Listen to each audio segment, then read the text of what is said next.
Hello, hello, hello. Happy Sunday, everybody. It is August 4th, 2024.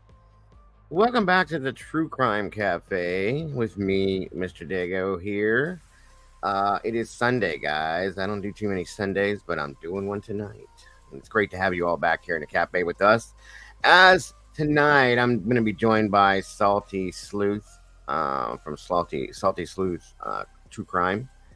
Um, another great creator with another great channel and one of my producers, honestly. So she'll be joining me tonight as we look into um, the Delphi case. We've been hinting around to it for a while now, and the trial's just around the corner here in a few months. So we're going to start talking about it here and there. And actually, this is just a teaser to a larger presentation that we're going to bring to you guys. We're just kind of warm you guys up to it for those of you that aren't familiar with it and get you rolling. That way you're not surprised when we do bring it to you. So that being said, what do you say we get this show on the road? Here we go.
All right, all right, all right.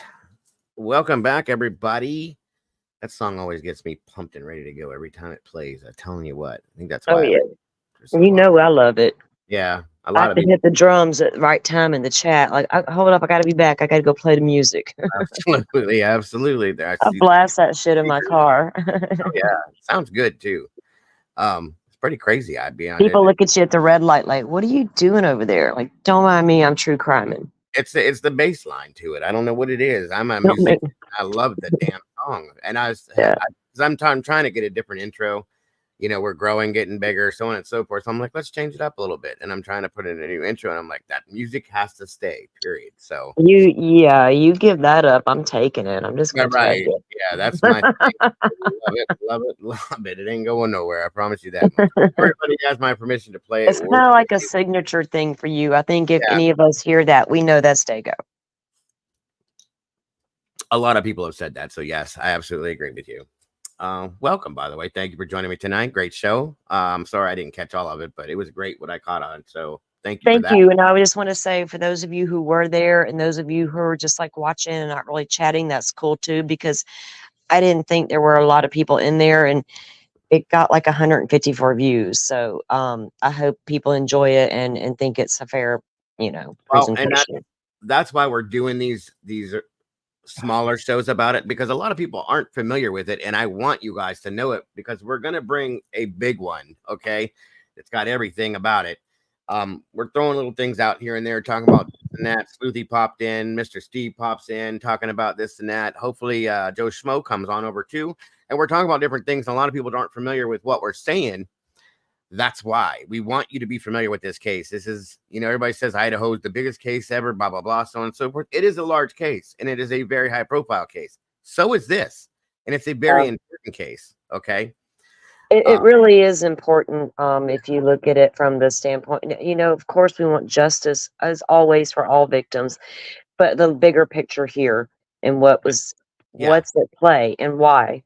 Yeah, and that's the whole thing in this show. The Delphi case is in, this is the way I look at it, is in this box here, but what we're looking at is everything outside around it. That's what needs talked about, guys, because it's so out there in some ways that a lot of people are going to go, nah, that didn't happen. No, there's no way that's true. Nah, but it is. So you know how I feel about it, and it kind of like Jennifer Soto. I wouldn't throw shade at you if you hadn't given me reason. Right. Yeah. And I don't know that any of this Odinist stuff is true. Right. We don't. But I know that it was investigated and looked at. Yeah. And then there's questions about that part of the investigation. So I have to kind of, take it for what it's worth. Absolutely. And I appreciate you all joining us tonight for this. Real quick here, let's see who we do have joining us. This is never going to change, guys, so please bear with me. Thank you, Sleuthy. And you're right, the Delphi riffraff, and that's what I didn't want to be a part of.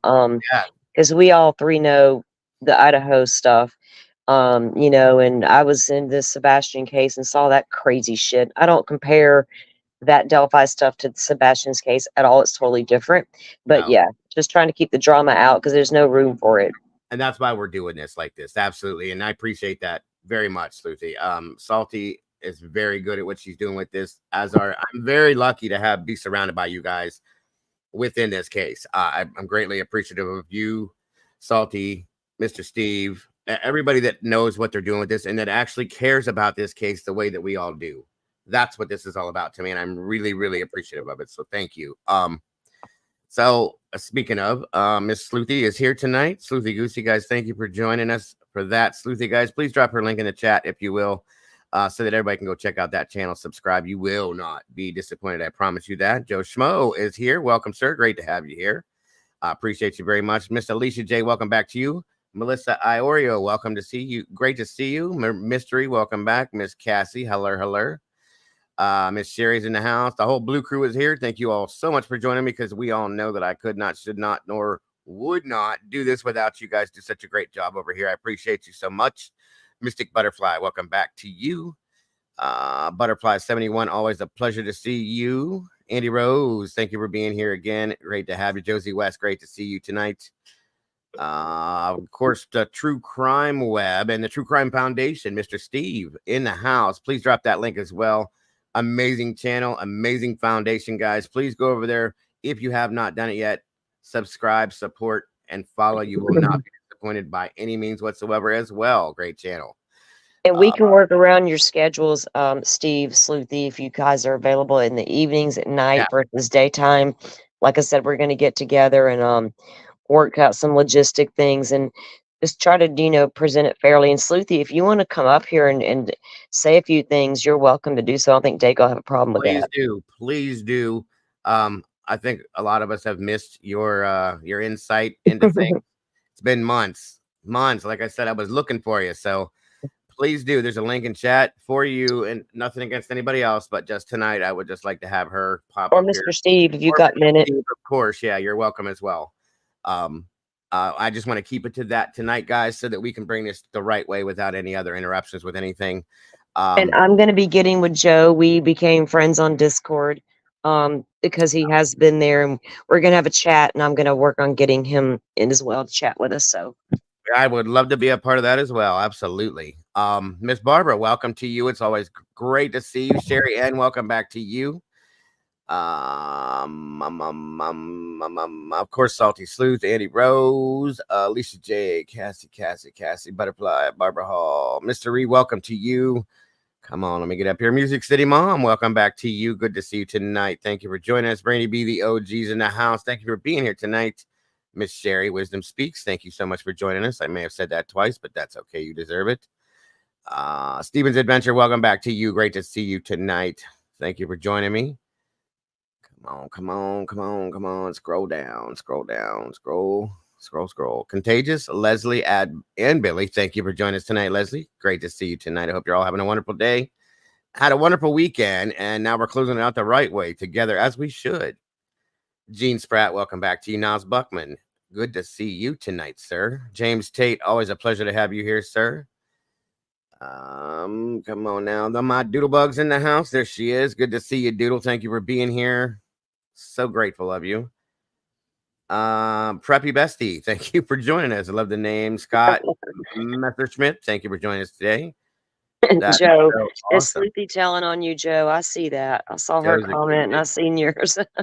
Hey, anybody with the name Joe has got to be a good guy, because that's my name. So hey, you know how that goes. Appreciate that very much. Having somebody else in here with the same name, that's awesome. Let me see here. I think I got everybody so far. If I did not call out your name, guys, please don't take it personal. I promise you I will catch up with you. Thank you to everybody that's out there, as we call lurking in the hallway there. That's quite all right. Just please make sure you're hitting that like button when you come through the door. That way we can get this up in that algorithm and make YouTube and keep them happy. Other than that, come on in, everybody, get comfortable. Michelle Weddle, welcome to you. Grab your coffee, tea, whatever it may be. Come on and sit down, please, and have a conversation with Salty. It's okay. Big Titty Tina. Okay. Damn it, man. Thank you for doing this. All righty. Come on in, everybody. Again, and thank you to all my mods for being here. I appreciate you so very much. All the meatballs, always happy to see you, and happy to have you jumping in that sauce with us as we spill a little bit of that sauce tonight. And every time we do it together, it is so very much appreciated. That's what I said, Butterfly. Let's see here. Hey, Joe. Do you know how many times I've heard that? Yep. Come on in, everybody. We got 56 peeps in here with 39 likes, guys. Let's try and make that match so we can get that up in that algorithm and make it happen. Let's see here. Let's see. Absolutely, Sleuty. That's what I said. Yeah, it does. Nada Drama Nana, welcome back to you. Doodle Puck. Oh, hey, what's bouncing, Tina? Jesus, Doodle. Let's see. Did I miss? I don't think I did. Wonderful stuff, Scott. We appreciate you very much.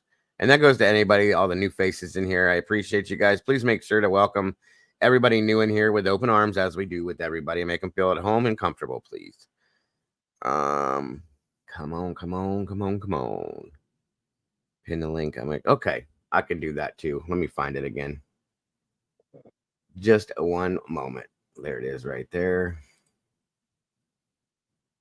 Boom. It is pinned in the chat, Sleuth, whenever and if ever you feel comfortable or ready to do it. No problem. I think I got all the meatballs. I do. Wild Light Arts. Welcome to you. Lurking with Sleepy Time and uploading art to Instagram while I listen. That's awesome. Happy Sunday to you. Thank you for joining us. Let's see. Okay. Come on in, everybody. Come on in. Like I said tonight, guys, we're going to be talking about, for those of you that aren't familiar, which is, it's hard to believe for some of us, but it's fact that a lot of people do not know this case. Welcome, girls. Good to see you tonight. But a lot of you don't. And we want to make sure, just like kind of like what Sleuthy said there, that you guys get the base to start with this case where you should, that it's factual, that it's not a bunch of nonsense, that you understand that some things that have been put out there are from the rumor mill. And, you know, we have enough people in here that know all about this case. We're only missing one person that could add any more, truly. And I haven't talked to Bob to get him to be able to come in here, but that may happen one of these days. Who knows? I don't know. We'll see it. Leslie Petrolakis, thank you for joining us. Absolutely. You got to have the coffee, Mr. Steve. Got to have the coffee. I had But so much coffee during my live, dude. I'm like, ugh, can't I'm right now. on. And I always drink coffee, but I think I'm coffeeed out. Well, I drink it all day, and I hadn't. We did a whole bunch of like spring cleaning. I don't know why we're doing it now, but we did it today. I was having issues with my internet, so I couldn't do anything else. So we did that today, and I drank 3 cups this morning, these size cups. Okay. I didn't have any all day long. And then when I came in to start this to jump in your stream, I just had 2 of these. This is my 3rd one. So I am like clicking my teeth together, if you know what I'm saying. Yeah, I was using what I call my big ass coffee cup earlier. My Mhm. my tall tumbler. Oh Yeah, yeah. that's my big ass coffee. I need the Yeah, big that one. I have. That's why I always use this one. I have another one. It's my Schitt's Creek cup that my wife got. It's this big and that big around. It's a big one. And you almost got to hold it with 2 hands. I think it holds a pot of coffee almost. That's the only other big one I have, but it's so big and goofy. Like this is easier to carry or to hold. So, Yeah. um, uh, Um, let's see here. Let's say. So I'm glad you found your way over, Joe. It was wonderful to meet you. Um, mhm. I like meeting new people, especially people that are here for the same reasons. That's very much appreciated. There's Tonight was my first time meeting Joe that I'm aware of. I may have seen him in chats, some of the Delphi stuff here and there, but I was appreciative of him coming in and chilling with us. I learned I was only in there for 10 minutes and learned 3 or 4 brand new things, and I love that. That's what I like. Oh yeah. Yes, I was glad that he came in and shared with us and Saluthy said he's a good guy, so we're gonna take her word for it. I always do. I always do. And Doodle, thank you for that. There is the True Crime Web link to Mr. Steve's channel, guys. Please check that out if you will. If you haven't yet, subscribe. You're gonna love it because this man does some stuff. Really, really does. That's right, Butterfly. Joe had the We're gonna knowledge. be reviewing his work in the Delphi series we're doing on his cell phone work he did over there and the bullet testing he did and show you guys if you're not familiar with what he does over there and if you go take a look like Dago said because you'll be surprised. I'm pleasantly surprised if you're into true crime and forensics and things like that and how this and that's done. And I love evidence, that's my favorite stuff. And that's what you have to have that in a case. So even going back to the bullets in Delphi, because this bullet that was recovered was, under the earth, Mm, 2.5 inches, I believe it was.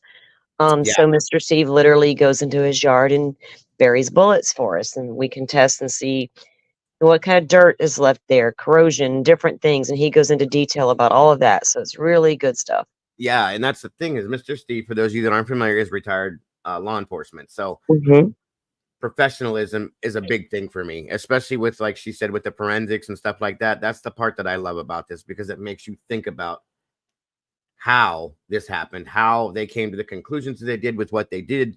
And when he shows you these things, it's like, okay, that now I understand it. And I love that stuff. So And he um, has a really great one. I can't help but always go back to it because the biggest question with Idaho is what could Dylan see? yeah. The closest you're going to get to knowing is if you go review Mr. Steve's work. Mhm.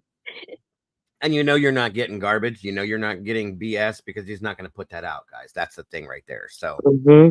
we're talking about Mr. Steve from the True Crime Web, as the True Crime Web Foundation as well. So yes, check it out, Music City Mom. If you haven't, please, I promise you'll enjoy. Um, let me see here. Did you go over the in your stream? Like I said, I'm sorry I missed the beginning of it, but Hmm. go over the whole confession things and all that stuff. Did you show any of that stuff at all or no? We touched on it, that there were allegedly 61 confessions. I didn't really go into a whole lot of detail about those. So if Gotcha. you've got some information on that, that's great. But yeah, we just kind of went over the fact that there was allegedly 61 and that they were allegedly made during a time period where things were sketchy at the prison. Yeah. Oh The yeah. the guards, the recording of the alleged recordings, meetings with the attorneys, medication being administered. There was the piece we watched, or I think it was in Deb's about them giving him medicine intravenously, you know, and things Mm, like that. So that's we really didn't touch too much on it. right. Okay. Got you. Well, you guys know I love Court TV. I'm going to give you guys a little update from 4 days ago of something that they did in regards to the 3-day hearing. Um, and it just gives a little bits and pieces of stuff like that. And it'll kind of warm you up a little bit to what we're talking about with some of the stuff.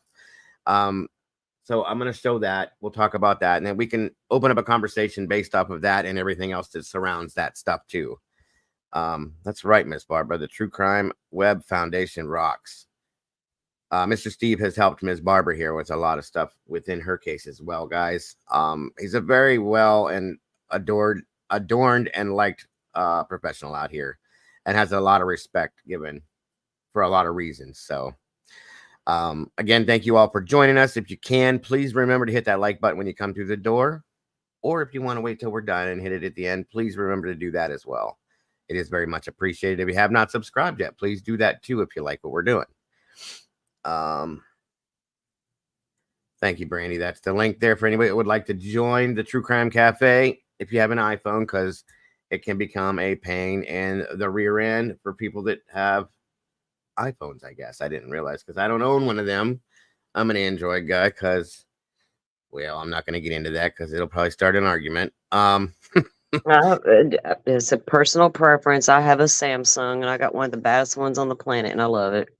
Yeah, I got a Motorola. My wife is an iPhone person now. My kids are. I'm the only man out. I got the Samsung. I just can't do it yet. Just can't. I don't want to. I don't either. She seems to like it in some ways and hates it in others. So who knows?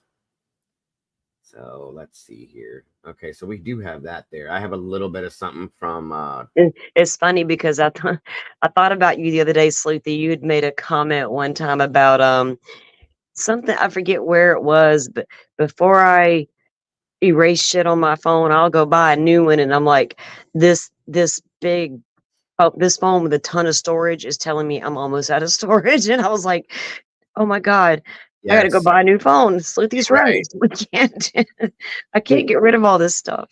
That was my wife's problem because she has pictures. My grandkids, she has, like, every time my grandkid farts, there's a picture taken of one of my grandkids, and it's her Yeah, phone. I wish mine was all of my grandkids, but it's not. It's true crime Yeah, taking up well, all my storage. I gotta move. I gotta get some stuff off here though and put it in the computer on files though. I really do.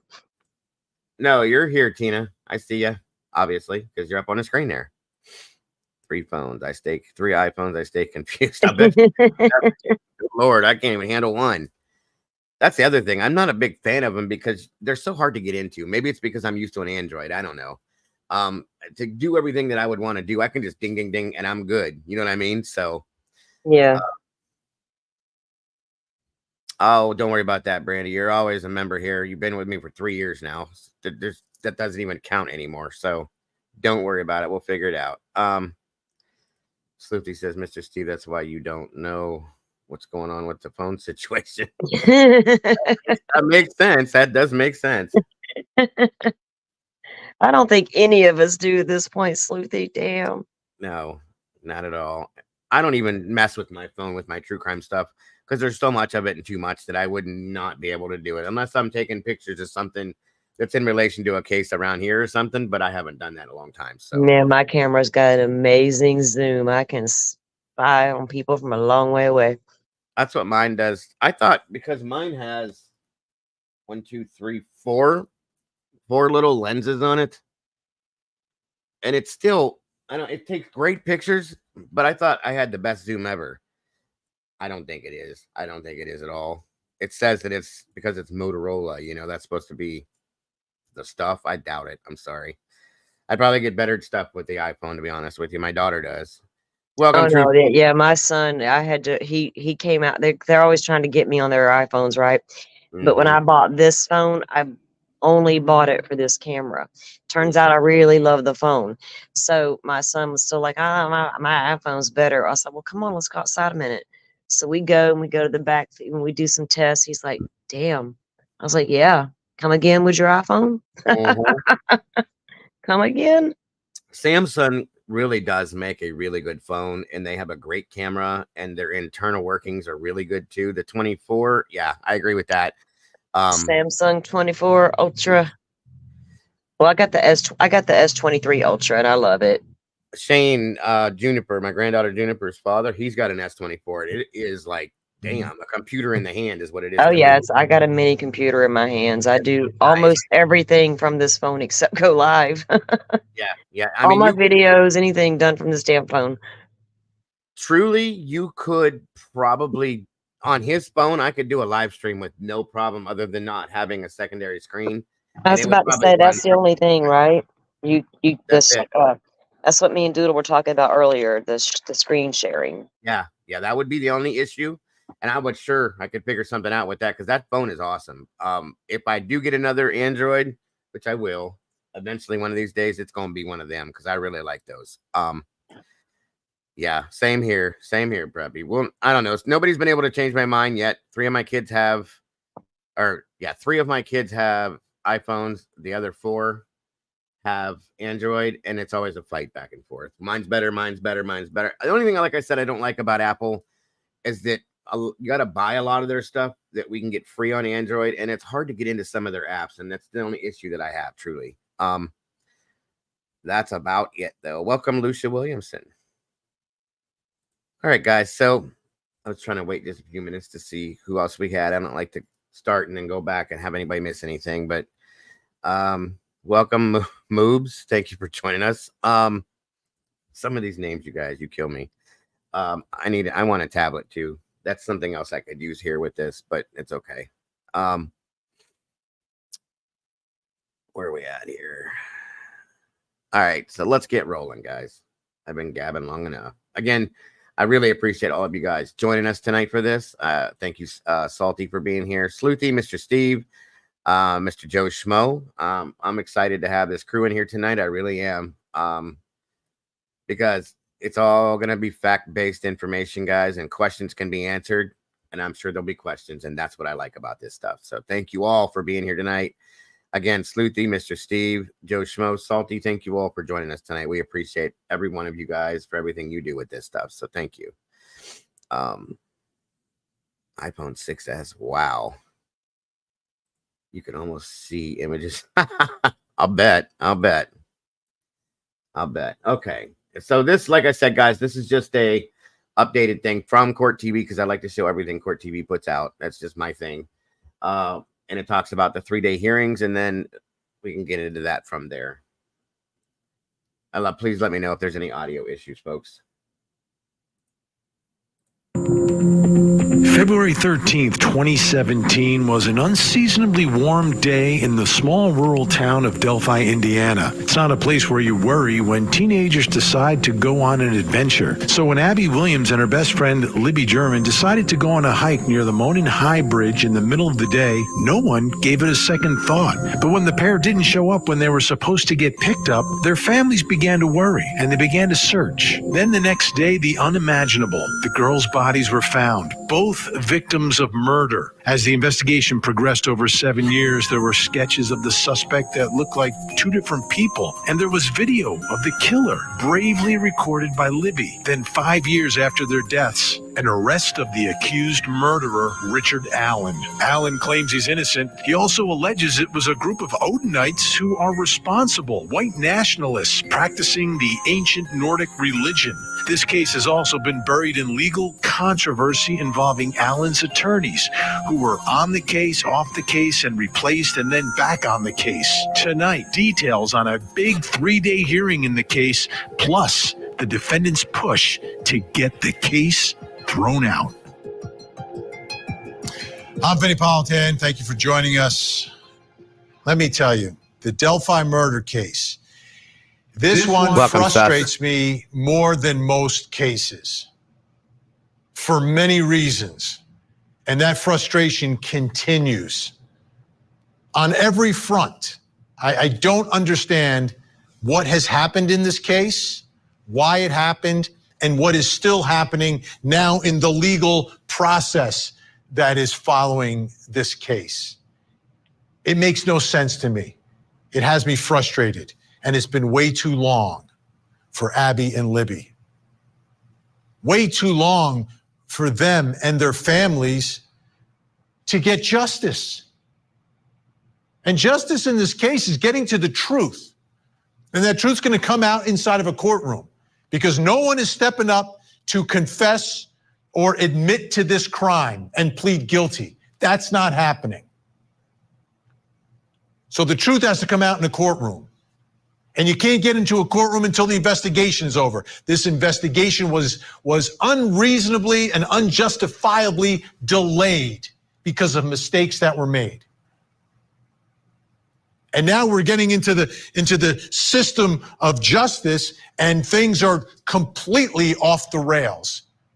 And who pays the price? Well, to begin with, it's Abby, Libby, and their families, because it's been way too long. Now, the defendant in this case, he's telling everybody you have the wrong guy, that he did not do it. It wasn't me. It was someone else. And as this investigation was going on, there were other people that were looked at. There are a lot of other people acting in ways that are somewhat suspicious. I don't want to call them suspects, but acting in a way that is very, very suspicious. And there's a lot of people who've looked at this case, and people have different theories. People have written books with different theories. But Richard Allen is the man that investigators and prosecutors say is responsible, but he's saying, listen, you've got the wrong guy. It wasn't me, it was the Odinists. The Odinists, they're the ones who did it. And when this was first stated, I chuckled. I actually chuckled until I started reading some more of the documents, and I was like, okay, it's not just the defense that was believing this. There were investigators working the case that were working this angle, and that's where the defense got it from. They didn't go out on their own, and dig up some Odinists. What they did is they got discovery, and they figured things out, and they took a look at what some of the other members of the team were looking at in this case. Ultimately, they believed that was the wrong direction. But that's where it comes from. So with that in mind, there's going to be a lot of issues in this case, and the judge in this case has to make some very big decisions before this trial starts. And the reason these decisions are so big is because they will determine exactly what this jury is going to hear and what this jury is not going to hear. I'm a former prosecutor. I understand that the nature of the evidence, what is permitted and not permitted, in most cases makes a marginal difference. In this case, it could make a huge difference.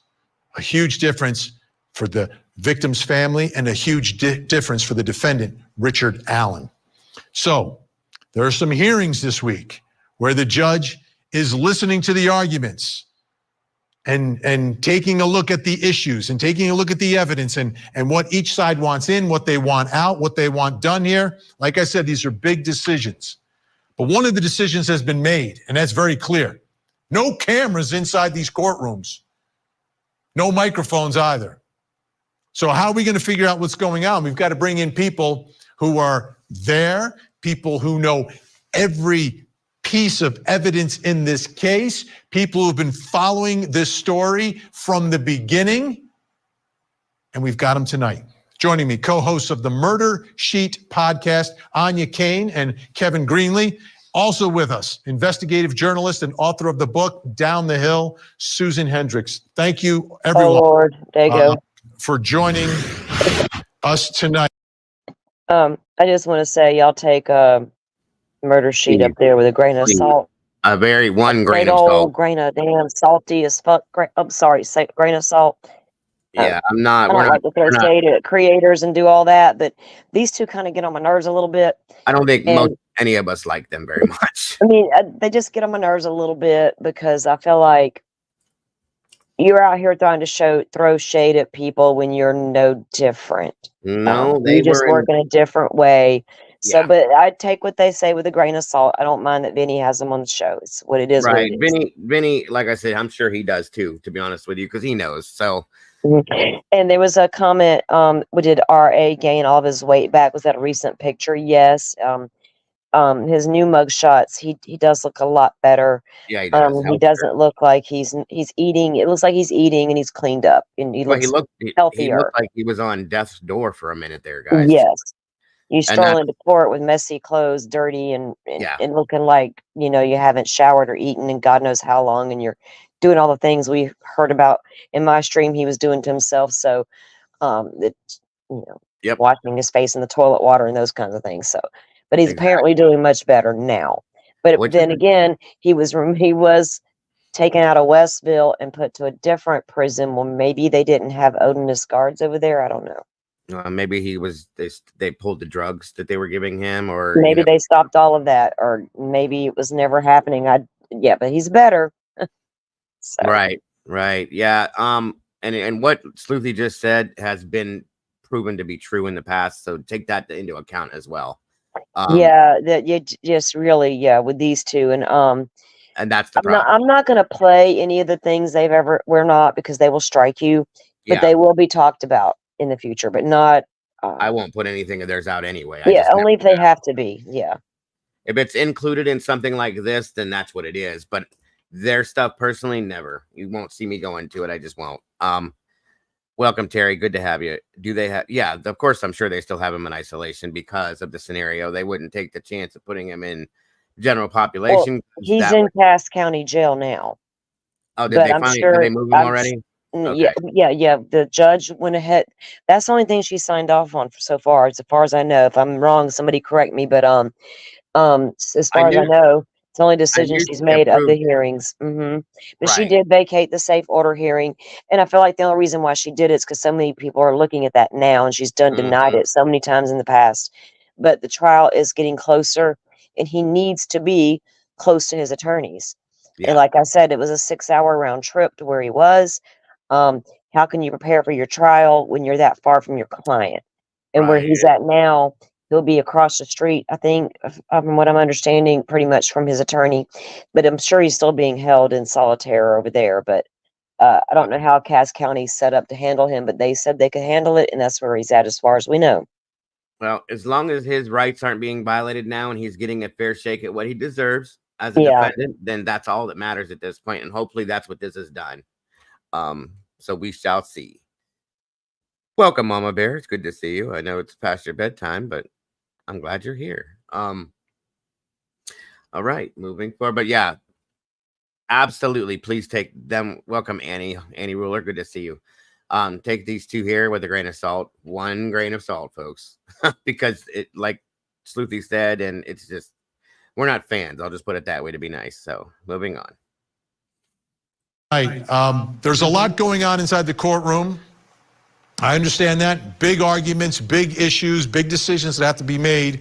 I want to start with one that I think is extremely significant, which is the confession or confessions or alleged confessions of the defendant himself.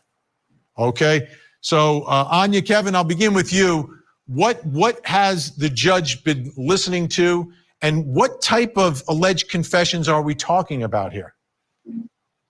So I would say that today was a pretty devastating day for the defense team. We learned that there have been over 60 confessions, many of which have been recorded on video and audio, and some of which actually include a number of specific details about the crime that only the killer would know. And those have been to a myriad of different people, including Alan's wife and mother, including prison staff, including other fellow.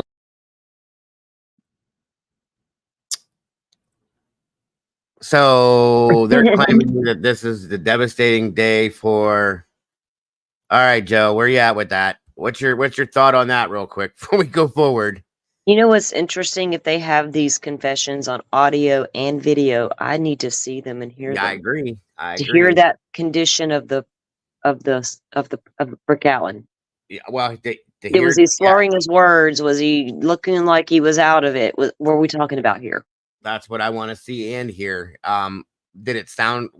Yeah, absolutely. I can't say nothing, but yeah. And there's Sleuthy. I swear these two I can't do nothing but lie right out of the first 5 seconds. again, take everything they're saying with a grain of salt, folks. On we go. Inmates, but it's not just one person, it's at least 30. So there was a period of time after finding God that Alan was essentially telling everyone who would listen that he was guilty, he was sorry for what he did, and in order to join his family in heaven after dying, he needed to make a clean break of it and explain to everyone what he had done to those two girls in the trails of Delphi that day. Now, did you say 60 alleged confessions? Over 60 was the conservative estimate by Detective Brian Harshman, who was the last witness in today's hearing, but perhaps the most significant. Okay, so Joe just said the status of his mental health is the crux of the legal argument, of course. And then Sloopy says, I haven't seen this. Do they tell people they've been wrong for 7 years about the clients being involved? No, Never. No. No, they do not do that. That is a that is a fact. That is a fact. They should be doing that. That's a sure thing. Welcome, Ray. Good Lord. And you know, I asked Dago earlier, I made the comment, you know, if you got this guy making 60, 61 confessions, whatever it is, did you ever ask him, are you willing to make an official confession statement? Are you just going to let this, we got this guy 60 times, and we're not going to talk about it until one day it comes up in court, or we're going to talk about it in our, you know, in the trial. But did you ever ask him? Did he want to make a formal confession? Did you ever approach his attorney and say, hey, we got all this. Does your guy want to make a formal, you know, without a formal confession, are they? That shouldn't mean anything. Yeah. I mean, I know in different states, I got to check into what's admissible. Maybe Sloothy's probably checked into that already. I'm sure. If it's admissible or not, being that, I mean, they're trying to get these thrown out, or at least some of them. So I don't know how that's going to play out. Got you. Right. Absolutely. And Joe says, McClellan says that major depressive disorder plus anxiety is not serious mental illness. So again, and she says, to your question, nope, they didn't. And Ellie never requested to speak with him about it either, which is interesting. Wow. Isn't that crazy? That right there alone says a whole thing by itself, guys. I'm telling you, that tells its own story. And don't think those confessions they could have been scripted. 100%. Now look at the West Memphis 3. Yeah. There's now, being for real, and you can go look all this up. There have been false confessions in cases. Of course. We know there's people that have been incarcerated that were never guilty, and things like that happen. Yep. And we don't, in this modern time, that shouldn't happen, right? It just shouldn't. So what's going on here again? 100%. And that, like I said, for if somebody comes forth with 60 different confessions in a double homicide, folks, think about this for a minute. If based on what Sloothy just said, no, law enforcement didn't. They never requested to speak with him about it either. That's a problem for me. If this is your sole suspect in this case, why the hell wouldn't you? If somebody says that, it makes you wonder if they realize themselves that's bullshit and something's not right with that. That's my opinion. I'm just saying. So that's kind of crazy to me. That tells its own story. Mama Bear, thank you for gifting 5 memberships to the cafe. I can't see who got them. Whoever it is, congratulations. Welcome to the sauce. And I appreciate you very much, Mama Bear. Thank you. That's that right there, that comment. I've been thinking that too, Sloothy. So that would be the good legal angle to go at it. Statement against interest, so usually admissible in my opinion. It'll come down to his 6th Amendment rights absolutely were violated when he was put into IDOC before a safekeeper was signed. Bingo. That's exactly what my thought is on that too. And I think we've talked about that before, actually. So yeah, that's on point as far as I'm concerned. Thank you, Sloothy. Okay, on we go. Because he gave the most detail. I'm gonna tell you guys, being how I am, especially with these two, I may stop a lot through what they're saying just because it's irritating to me to hear some of the stuff. After that, we'll probably be able to flow right through this. I'm just saying. Okay,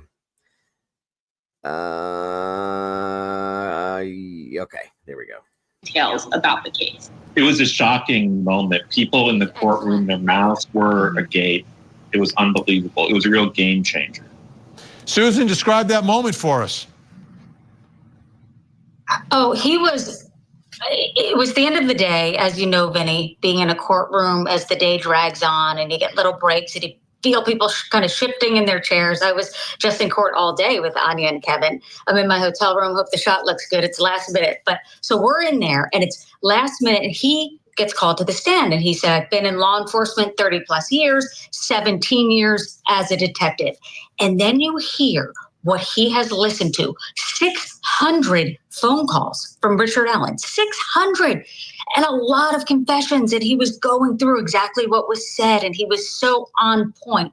It was, as Anya and Kevin said, everyone's taken aback by, oh my gosh, that's what was said. Oh my gosh. Because as you know, the defense does not want any of the confessions allowed in. And he was just, I mean, as a witness, Vinny, as you know, a star witness, I would call him, Detective Brian Harshman. Something that stood out to me, though, because I was on the side of the family. I was sitting next to Becky and also next to Tara and Libby's grandmother and Libby's aunt. And one of the statements that he allegedly made through the phone calls that Harshman has listened to, all 600, was he's sorry for killing Abby. And nothing about Libby. And then I saw Becky cry. Whoa. And Hold on. I have a... Did I hear what you heard? Yeah. Where'd that come from? Hold on a minute. And Libby's grandmother and Libby's aunt. And one of the statements that he allegedly made through the phone calls that Harshman has listened to, all 600, was he's sorry for killing Abby. And nothing about Libby. And then... Interesting. Things that make you go, Yeah. Because now, damn, Delphi. Because I went over some things earlier about the crime scene. Well, you came in and we were talking about the possibilities of Abby. Damn, now I got to go in another Delphi hole. Shoot, that's okay. No, I mean, it is what it is. Like I said, guys, damn it. Something else to look into. Well, thank you, Steve. Yeah. We'll see. We will see.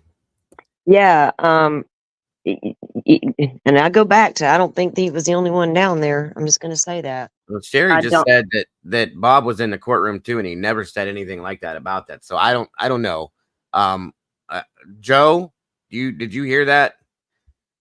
Sleuthy can check on what Bob heard and didn't hear for us. Yeah, that's true. That's true. I think Sherry watched it when he talked about it, but still, yeah. Sherry's been watching Bob's recaps, and like I said, Sherry, when I was going back trying to review the different things from the hearings and trying to take in from the ones that were there, they all were reporting on different things. You know what I mean? So they all didn't touch on the same exact stuff. Okay, you would think. And you would think Bob would, but I don't know. But I trust Susan.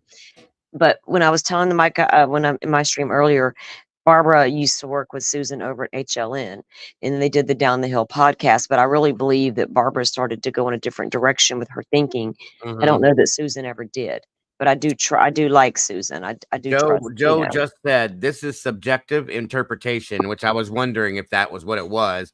I was literally 4 to 5 feet from Richard Allen when he was brought into the courtroom, and he definitely was giving the evil eye to somebody in the courtroom. Okay. Interesting. Really? Okay. Thank you, sir. See, that's why we do this, you guys. That's why I really, hope that they get the transcripts down, because Sleuthy's great at getting those out there for us and putting that together. And Sleuthy said over and over. So, yeah, there you go. And a lot of it probably is open to interpretation. That's the thing about not getting a camera and audio. and they're not allowed to have their phones. They got to write their written notes. And like, Bob will tell you, because he said it in his live, he takes his notes the way he does when he's in court. And he may not be able to make sense of his own damn notes at the end of the day, but he's doing the best he can. And plus he said sometimes there was one point that they brought up a legal argument. Well, his mind being the attorney went to wondering on that argument. It was like, oh crap, I'm not paying attention. What did he just say? So things will be missed. It's why you try to put it all together. It makes it crazy. Let me clarify something real quick. She's asking that, not stating that. When Sleuthy said that, thank you, Banana. Multiple times, there's a question mark. Like she was asking, was it multiple times again and again, Joe? Not like as a statement. So thank you. Sorry that I didn't clarify that. And then she does say, were they sitting directly behind Nick? That's another question, because 100% could see him glaring at Nick. I would. Right. Who else would he be really staring down like that? Who else would be in there? The people who are after me. Joe says, Sleuthy, it happened so fast. It's hard to describe definitely, but it lasted like 5 or 10 seconds. So multiple times. It's hard to say. Definitely more than one eye roll. So, okay. Thank you. Welcome, Cheeky Banana. I think is how you say it, but welcome. On we go. And I saw Becky cry. And I have a straight view to Richard Allen, straight view. And this was the first time I've seen him in person. And yesterday I was there. And what stood out to me, Vinny, he turned around to us, I'm with the families, and glared and didn't lose the stare. And I said, what's going on to Tara? And she said, hold on. Who did she say did that? Richard? For killing Abby. And nothing about Libby. And then I saw Becky cry. And I have a straight view to Richard Allen, straight view. And this was the first time I've seen him in person. And yesterday I was there. And what stood out to me, Vinny, he turned around to us, I'm with the families, and glared and didn't lose the stare. And I said, what's going on to Tara? And she said, oh, he always does this. And he doesn't lose the gaze in your eyes. It's creepy, to say the least. And it's bizarre. And I don't know, maybe it is. Of course, they're trying to allege that he lost his sanity because he was in a prison and not in a jail, which he should be. But there's so much at stake here, as you mentioned, and the judge has a lot of decisions to make. But the confessions, think about how many. And the jailhouse calls. And as you know, Vinny, they tell you this is being recorded. They even tell Richard Allen's wife, this is being recorded. So it's not hidden. They know what they're saying is being recorded. So, Kevin, was any of this played inside the courtroom? It was not a word of it was played. We just heard Detective Harshman describe the contents of these phone calls. He described them in some detail. He even described how Richard Allen's mother and wife reacted when he called them for the first time and said, I did this. He said that Richard Allen's mother said, oh, they must be messing with your mind. And Kathy Allen said, stop talking. I'm going to call Brad. And then okay. Sleuthy just said, I'm looking at the notes and it says that Holman never was interviewed or doesn't think they interviewed family friends of Richard Allen. Okay. Now, Holman is one of the detectives. For those of you who aren't familiar, he's one of the detectives right from that worked the case.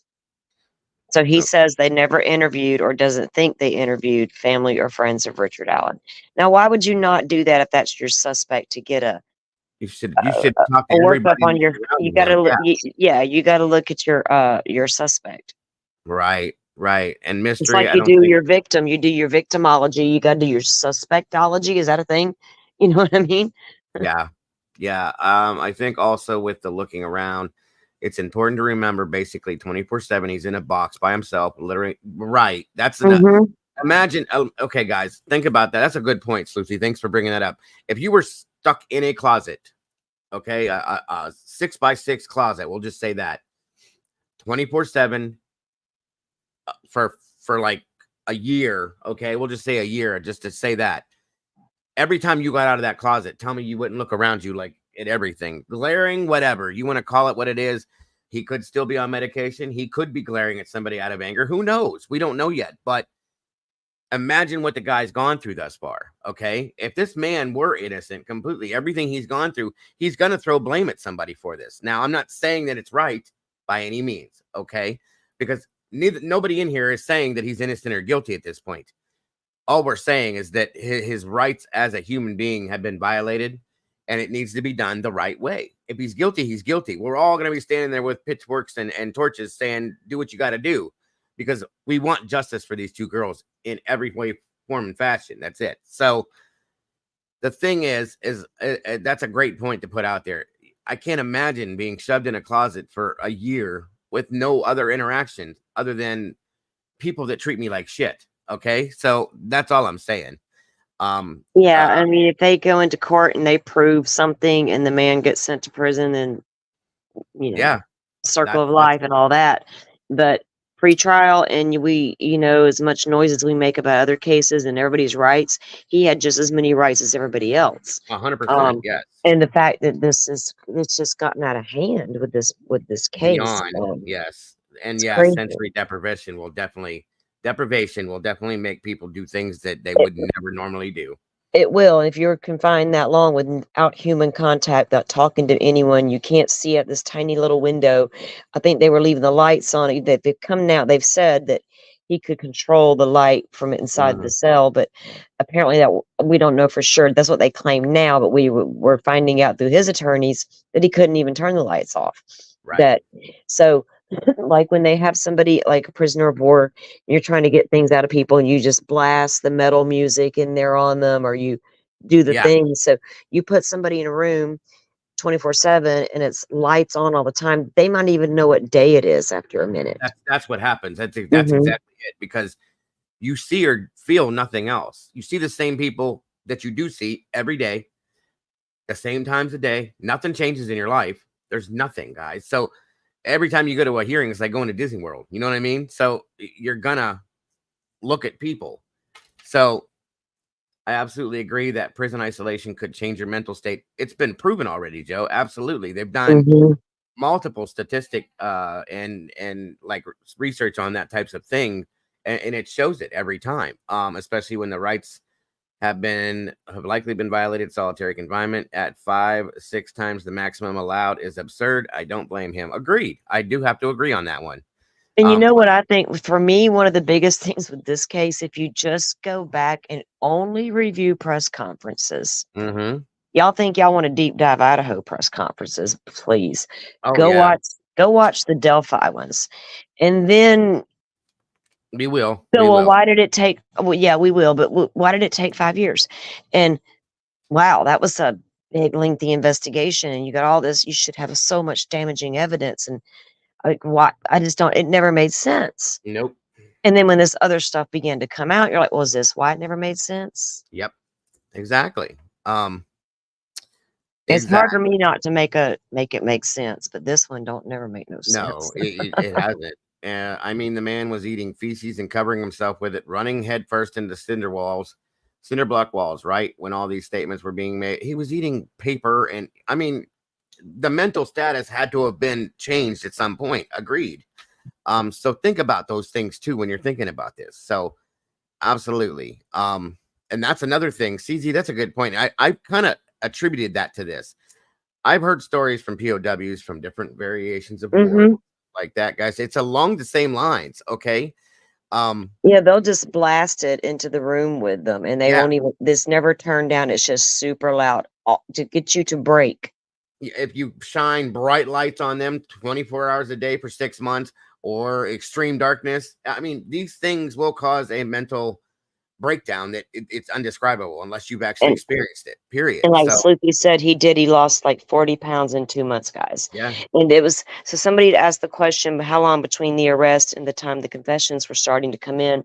If I'm not mistaken, it was a few months. So by the time, because when he gets to Westville, we didn't know it at the time, but there was the crazy guard situation going down with the Odinist guards. Right. And that's proven, not made up. And so, you know, it all took place in a couple-month period there when there was the guard situation, the medication being administered, the weight loss, the paper eating, all that took place at the same time. Yeah, definitely. And then when the world saw that because his attorneys brought that forward, that's when they're like, oh, we need to move him, now we're going to move him further away into a different prison. And that's it too. And like Suthi just said, that doesn't sound like finding God. It sounds like effing hallucinations. And that's what I thought too. Yeah, I mean, isn't that crazy? They come up with this, he found God, and that's why he's making his confessions. I don't buy that. I don't either. I don't either at all. And like Joe just said, it's a fine line. It very much is. I mean, does it happen? Absolutely. But why was he allowed to be? I think that's the question of the year. Why was he allowed to be treated like that for so long? Why was he allowed to be treated like that at all? That's the problem. Exactly. Again, and why? And then when it was brought forward and his attorneys tried to get him moved, Judge Gold said no. And then that's when she sent him to the other prison. And then she just now, over the last couple of days, decided, okay, yeah, you can go back to county jail. Only because, lady, he has to get prepared for trial. And they've been having to travel so far to do it. You look like a damn idiot if you don't let this happen. Mm-hmm. Absolutely. And then, like Sluthi said, 5 months in solitary confinement with guards that are professing Odinism as a religion that they practice, okay? And they're wearing the patches, all of that stuff. So he himself stated that it was an Odinistic situation, that it had nothing to do with him. That in itself is a mind, okay? It's a mind. I'm not going to say. When I found out those guards were there and wearing those patches, I was like, okay, no, stop it. And then when they were, yeah, right, a little much. That's like, really, Delphi? Are we in a movie? And because that don't happen. No, it doesn't happen, because I asked. Or I guess it does. Who's the CO? They're not allowed to do any of that stuff. So this guy takes the patches off and goes and gets a tattoo on his face with it. Come on now. Now you know what the bigger question is. If y'all know, y'all got a problem in Indiana state prisons with these gangs of prisoners in these Odinist white supremacy groups. What the hell are your guards also doing in those same groups? Mm-hmm. Now, I've looked into some of the stuff with Indiana prisons, and let me tell you, there's a lot there to look at. Sluthi, I know you have as well. Right. And let me ask you, like, how do you answer that question? How do you hold accountability for something when you have these groups within the prison and you have COs that are supposed to maintain those groups? How can you do that when they're part of the same base of what the religion was? That's nowhere near okay. Okay. Nowhere near okay. So yes, Sluthi, I brought that TikTok account up earlier. What she's referring to is the guard. Yeah. And we touched on that in my stream earlier as well, that how he, after they were ordered to remove their patches, he goes out and gets the face tattoo. And if you visit his TikTok, as I was telling him, it's him and his girl, and they're full of all their Odinist stuff. Mm-hmm. Yeah, absolutely, Joe. You cannot maintain a group in a prison setting with cult behavior and practices. It just doesn't make sense. So yes, I do agree with that one. Those patches were the true crime, actual factual connection between hocus pocus and real life cult. Absolutely. Yeah. Good way to put that. Very good way to put that. I mean, if it's nothing nefarious going on, that's one big ass coincidence, right? And we don't like them in true crime. And yes, that right there in its sense, beyond bizarre. Thank you. Ew, Sleuthi. Did I miss that one somehow? Absolutely. But I haven't looked at that account in quite a while, actually, but damn. Mm-hmm. Very true stuff. Very true stuff. On we go. She abruptly hung up and then presumably called Brad Rosie, who's one of Richard Allen's defense attorneys. Now, something else. I mean, the defense has filed some papers on all of this, and they're making the allegation that Richard Allen confessed to molesting the two young girls and also shooting them in the back. That never happened, by the way, guys. Just so you know, that should tell you something right there. Now, information's come out this weekend, Dago, that allegedly a box cutter was used. Mm-hmm. And I'm not 100% how that came out in court or the exact terms of what was used, but that's allegedly what was said. that they Right. believe a box cutter was used. But no, there was the girls weren't shot. So in that, when I first heard that, okay, think about this for a minute. And we've seen this happen before. If somebody is trying to gain something per se, okay, or maybe stop something from happening to them, and they're admitting to something that has no truth to it, they just say what it is. Well, I did this, guessing maybe that's what happened, just so somebody will leave them alone. Think about that for a minute. Or so their situation will get better, maybe, or if they're worried about their family being harmed or something like that, to stop a situation. To some that right there, to me, sounds like he had no idea what happened to them, if that's what he said. Okay, he just said it so that they would leave him alone. In a sense, that's not what actually happened. It's just a guess, is what I'm saying. and also he was starting to receive discovery. Now Right. the prison guard they allege he was eating the paper. The paper was allegedly his discovery because he didn't want to be faced with what he was reading that he did. I don't know if he ate the paper or not. Well, show me he did. But Right. some of the things that 61 confessions, they didn't all happen in one day. It was over a little bit of time It was there. over a time. So if Yeah. you go from I shot him in the back to no, I used a box cutter or did it whatever, I cut him. I don't know what all they entail, but did some of that come out of discovery? Was it Yep. scripted and handed to him? You know, I don't know. It's And odd. that's what it makes you think, though. Do you know what I mean? Yeah. I mean, it makes you look at it in that sense. No, keep going till you get it right, RA. You know, Yeah, I mean, right, right. Oh, there it is. Now we got it for sure. Maybe that's why it was never taken seriously. Do you know what I mean? Let me just say, all statements alleged to have been made and reported by the jailbird fellow inmate babysitters can all go straight in the trash. Right. yeah. Absolutely. And are the inmate babysitters, you talking about the suicide companions? They were Right. having stand outside the door. Yeah. Absolutely. Absolutely. That's all hearsay. That's Well, all and hearsay. if you want to keep your little benefits you have here in the prison, you do your job when I wink at you and tell you you're going to stay in guard and you be his little Yep. suicide watch buddy. Absolutely. There's Toby Lesenby. Don't ask my opinion on him. The more I learn about the occult connection, the more I like this Joe. I'm right more. there I with like you. Joe more and more, more and more. We got a high priestess situation going on, and we got don't even get me started. I know. I'm trying to be fair. Absolutely, absolutely. But At the end of this trial, I am not being fair. I'm not holding back. right. I like Joe Schmo more and more and more. I'll tell you that much. You're in the same group that we all are, sir. I appreciate I'm gonna talk shit. I'm just gonna try to draw the line and get myself in a court document. Right. Absolutely. Absolutely. On we go. Were they shot in the back? They were not. No. So that's, and sorry if I'm answering, if you wanted Anya and Kevin too, but the defense is saying, look, Rosie stood up and said, look, there's some allegations here that weren't true, meaning shot in the back. So what the defense is trying to establish is, look, because he was in this prison and because he was treated so poorly and because this weighed on his mental state, that he was just saying anything and everything, meaning they weren't molested, meaning they weren't shot in the back. So how can you take some things to be true and other things not to be true? Go ahead, Anya. I know you wanted to jump in on this. So is the allegation that he's making 60 confessions that aren't consistent with one another, saying different things at different times about what happened?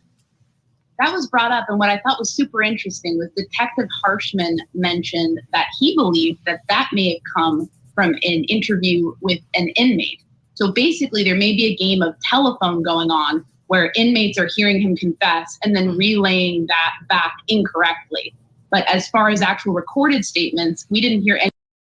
So then it's more hearsay. If they're taking statements coming from inmates, are you serious? Come on now. Come on. That's what and that's it. You know, I mean, y'all didn't want to trust the one that wanted to come out and come to court and testify on Richard Allen's poor treatment. Yeah. You wanted to say, oh no, he's an inmate. We got to discount him because he's an inmate. I'm about to discount every dude that's over here telling me Richard Allen confessed to him. He's just they're counting anything and everything they can grab a hold of. This is ridiculous. And Sleuthy, I saw the second interview, And I had a conversation with Dago about it. We are going to be going over those.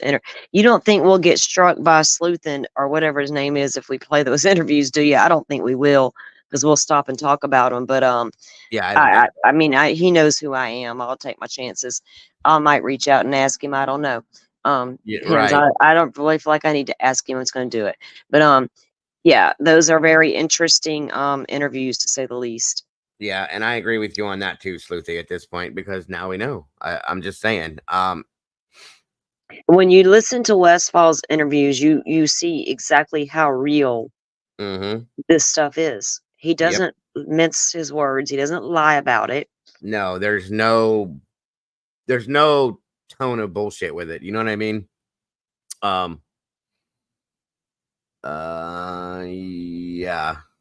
Yeah. She said 100. Absolutely. You have to go over Westfall's stuff because it's a part of the case. You know? We definitely will be. And yes, Mama Bear lives in Indiana. She said, if I ever get accused of a crime, make sure they move me out of state. I promise I will. I'm telling you, we got you, Mama. You know, I done told you.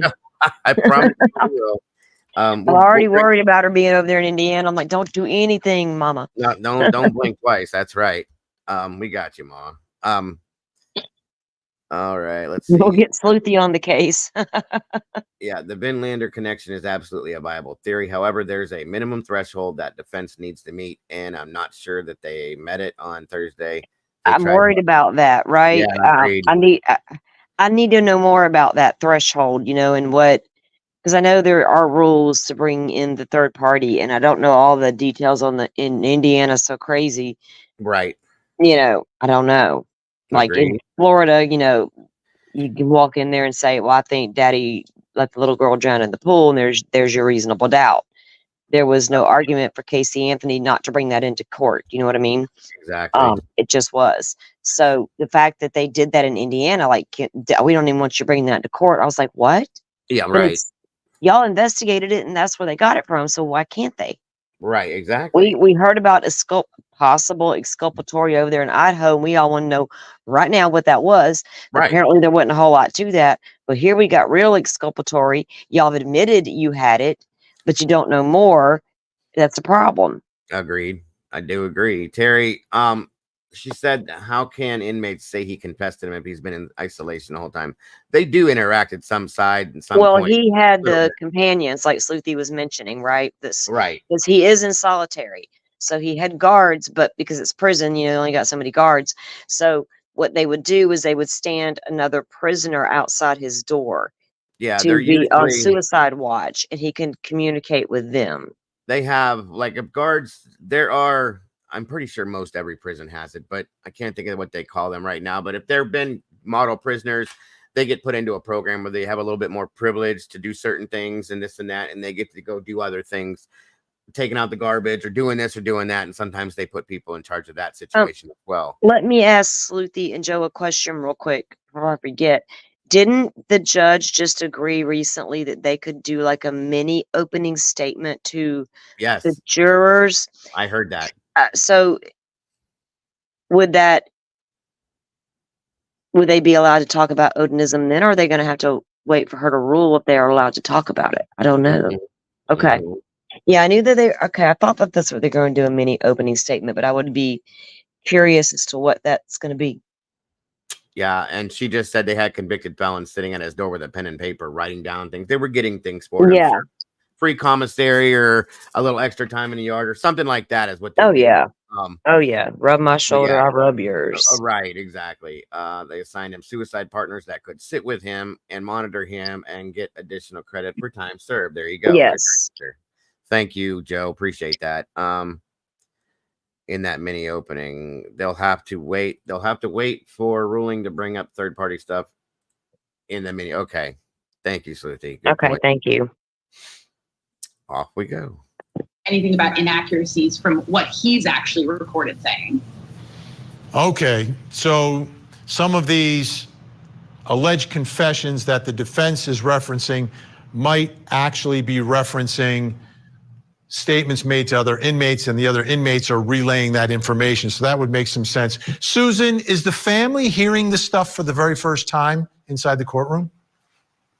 Oh yeah, I'm right next to them. It's the first day I was with Anya and Kevin, and there is a community in that courtroom who supports the family and who is online, and I see Becky for the first time, and she says sit between us. I said it's not appropriate. I should sit with the family. She said no. So I haven't bird's eye view from the family side.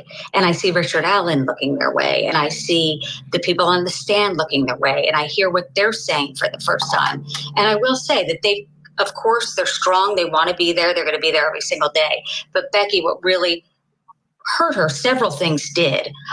What they mentioned today, speaking of Brian Harshman, he said, yes, he spoke to what motivated him to do this. And I'm thinking, what is it?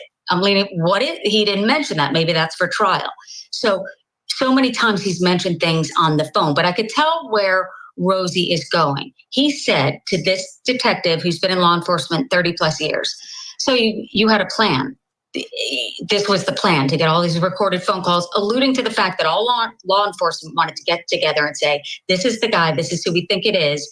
Let's drive him crazy by keeping the crazy, quote unquote, by keeping the lights on in his cell and giving him mental, because they did mention that he didn't feel physically abused. He was asked that. He felt mentally abused.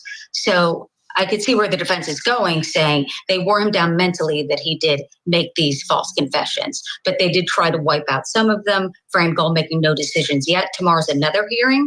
We'll see what she decides. But these are key moments. It feels like a mini trial to me. Absolutely. I mean, and like you said, this is game-changing stuff. How about the defense? Because the one thing that, took us aback a little bit was the level of aggressiveness of the defense. And hey, listen, this guy, it's not that you can't prove it. It's he didn't do it. We know who did. And it's these other people connected to Odinism. Do you get the sense from these hearings that the defense is still all in on those types of arguments and theories? Kevin, what do you think? I think we're really getting the answer to that tomorrow, because tomorrow is going to focus on whether or not the defense is even going to be allowed to talk about Odinism in the actual trial. In order to do that, they're going to have to convince the judge that there is a connection between the Odinists and these murders. And they're going to present whatever evidence they have to that effect tomorrow. So that will be their chance to try to undo what happened this. I'm sorry, I just want to interrupt real quick. Elizabeth, I've been covering a lot of cold cases lately, a whole bunch actually. So yes, I do very much. Thank you for joining us. And yes, I agree that affected him physically as well. Clearly, we saw that from looking at him. Joe says, I'm watching this video and cracking up because when I showed up at 6 a.m. Thursday, they were like, oh, I know you. You're that YouTuber. And I'm like, I'm nobody, but they weren't convinced. The murder sheet.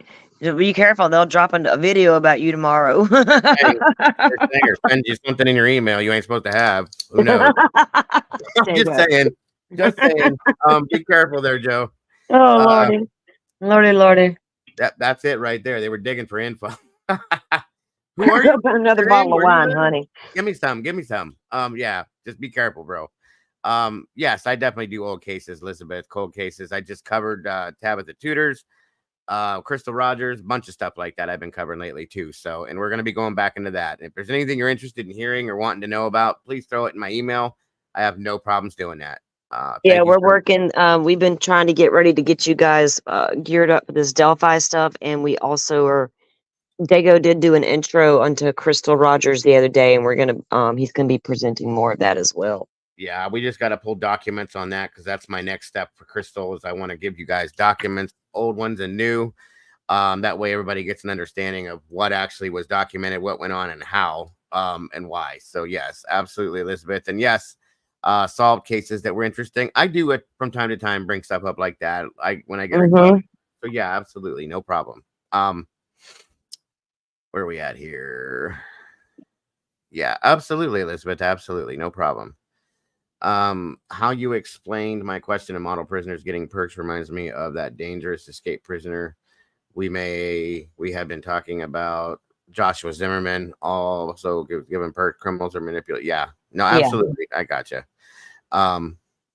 Oh, awesome mystery. Good stuff. I'll have to check it out. All right, on we go.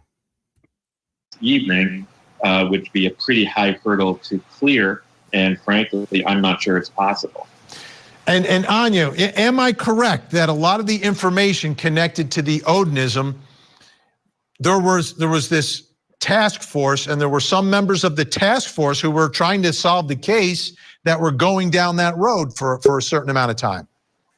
Yes, and in fact, they had one of those officers up on the stand yesterday, Kevin Murphy, formerly of the Indiana State Police. Who do we have backstage here? Oh, I see you there. I'm just bringing up a specific couple people tonight on panel, sir. Just for tonight, just to keep everything together. But thank you for attempting. I appreciate you joining us. And one thing that stuck with me that they asked of him was essentially, were you ever able to connect Brad Holder directly with the crime? And his answer was an emphatic no. So you had people on that investigation who are admitting, we didn't get there. We didn't get to probable cause. We didn't get to the arrest request at that point. And so I think that's important to remember, that even people on that team are kind of maybe saying, well, we didn't quite get there. Although it sounds like they did quite a good investigation and certainly were looking into it very intently. And if they did do the investigation, right, then it should be relatively easy for the defense to show that, listen, the investigation did not lead to them. We did the investigation. This isn't new stuff. Well, he mentioned, he did mention, he said, look, he was asked this. So was he a suspect? On the stand yesterday, he said, well, in certain circles. So you could see the divide in law enforcement. So I think therein lies the problem of what was true and what was not. It felt like two separate investigations. And from my experience in the courtroom, those are the seeds of reasonable doubt. Well, right? One thing I would just interject here is that one thing that's notable, as Murphy mentioned, that he only worked on this case for, essentially a year. So he's not one of the people that was there from the beginning. You had this sort of group form and then seemingly go nowhere and move away. And they were not necessarily the same people who've been with this for 7 years. Chris Owens, we're going to be doing that in another show when we present that show. But tonight, I'm only bringing me and Salty, Swoozy Goosey, and Mr. Steve if he chooses to join us. Just for tonight. Now, down the road, I'm going to be having an open panel on it as well to give everybody the option to do that, what you just said. We're just not doing it tonight. That's all. But thank you for wanting to do that. I do appreciate that very much. That will be coming up. Yeah. I was just looking at the comments, and like Sleuthie said, because they mentioned it a minute ago in the piece we're watching, that so they are claiming that he did give a motive, but they haven't made it public. Really? Yeah, that's what they were just saying he alluded to. Is that what I heard, Sleuthie, right? He alluded to Richard giving a motive, but they didn't say what it was yet. He said that he said in statements what his motive for the crime was. Okay. Yeah. Yeah. And then, like she said, though, they did have probable cause for some of those for search warrants. They just never executed them. Right. Because I'm with her. I feel like from what we have learned just from the documents alone, there should have been, and I also think that there was also something that come up about something done to an update, maybe this year or last year, like with phone technology, and they were able to do different extractions or new extractions, and that's where they're getting, I think, that Libby's phone came back on. But what about the extractions of the 101 you allegedly did, but there was not one done on Brad Holder's phone? Right. Why? But yet it was allegedly right? within that geofence warrant. And I got to dig into that some more. I think, Sleuthie, you got some info in your stuff there on the geofencing warrants and stuff that I need to look back over again, because that fascinates me.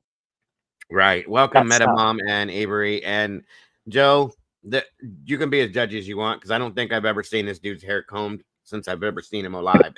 So don't worry about it. You're okay, bro. Ever. ever. I don't think I was going to actually try to get an address to send a comb to him one time. I Oh, said, Kevin's hair. Yeah, I don't know what. I don't know. I don't know if Anya doesn't care and just doesn't say nothing. I don't know what's going on there. or it just doesn't matter either. I mean, Well, never mind. I don't want to. I'm not going to say a word. Yeah, I digress. Just leave it at what it is and move forward. Yes. Yes, we do. We definitely like Joe. That's absolutely right, Elizabeth. On we go.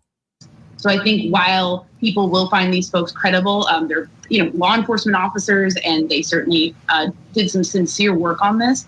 I don't know that it's necessarily going to turn the tide as much as we thought it might originally, just because they don't have that long-term experience with it.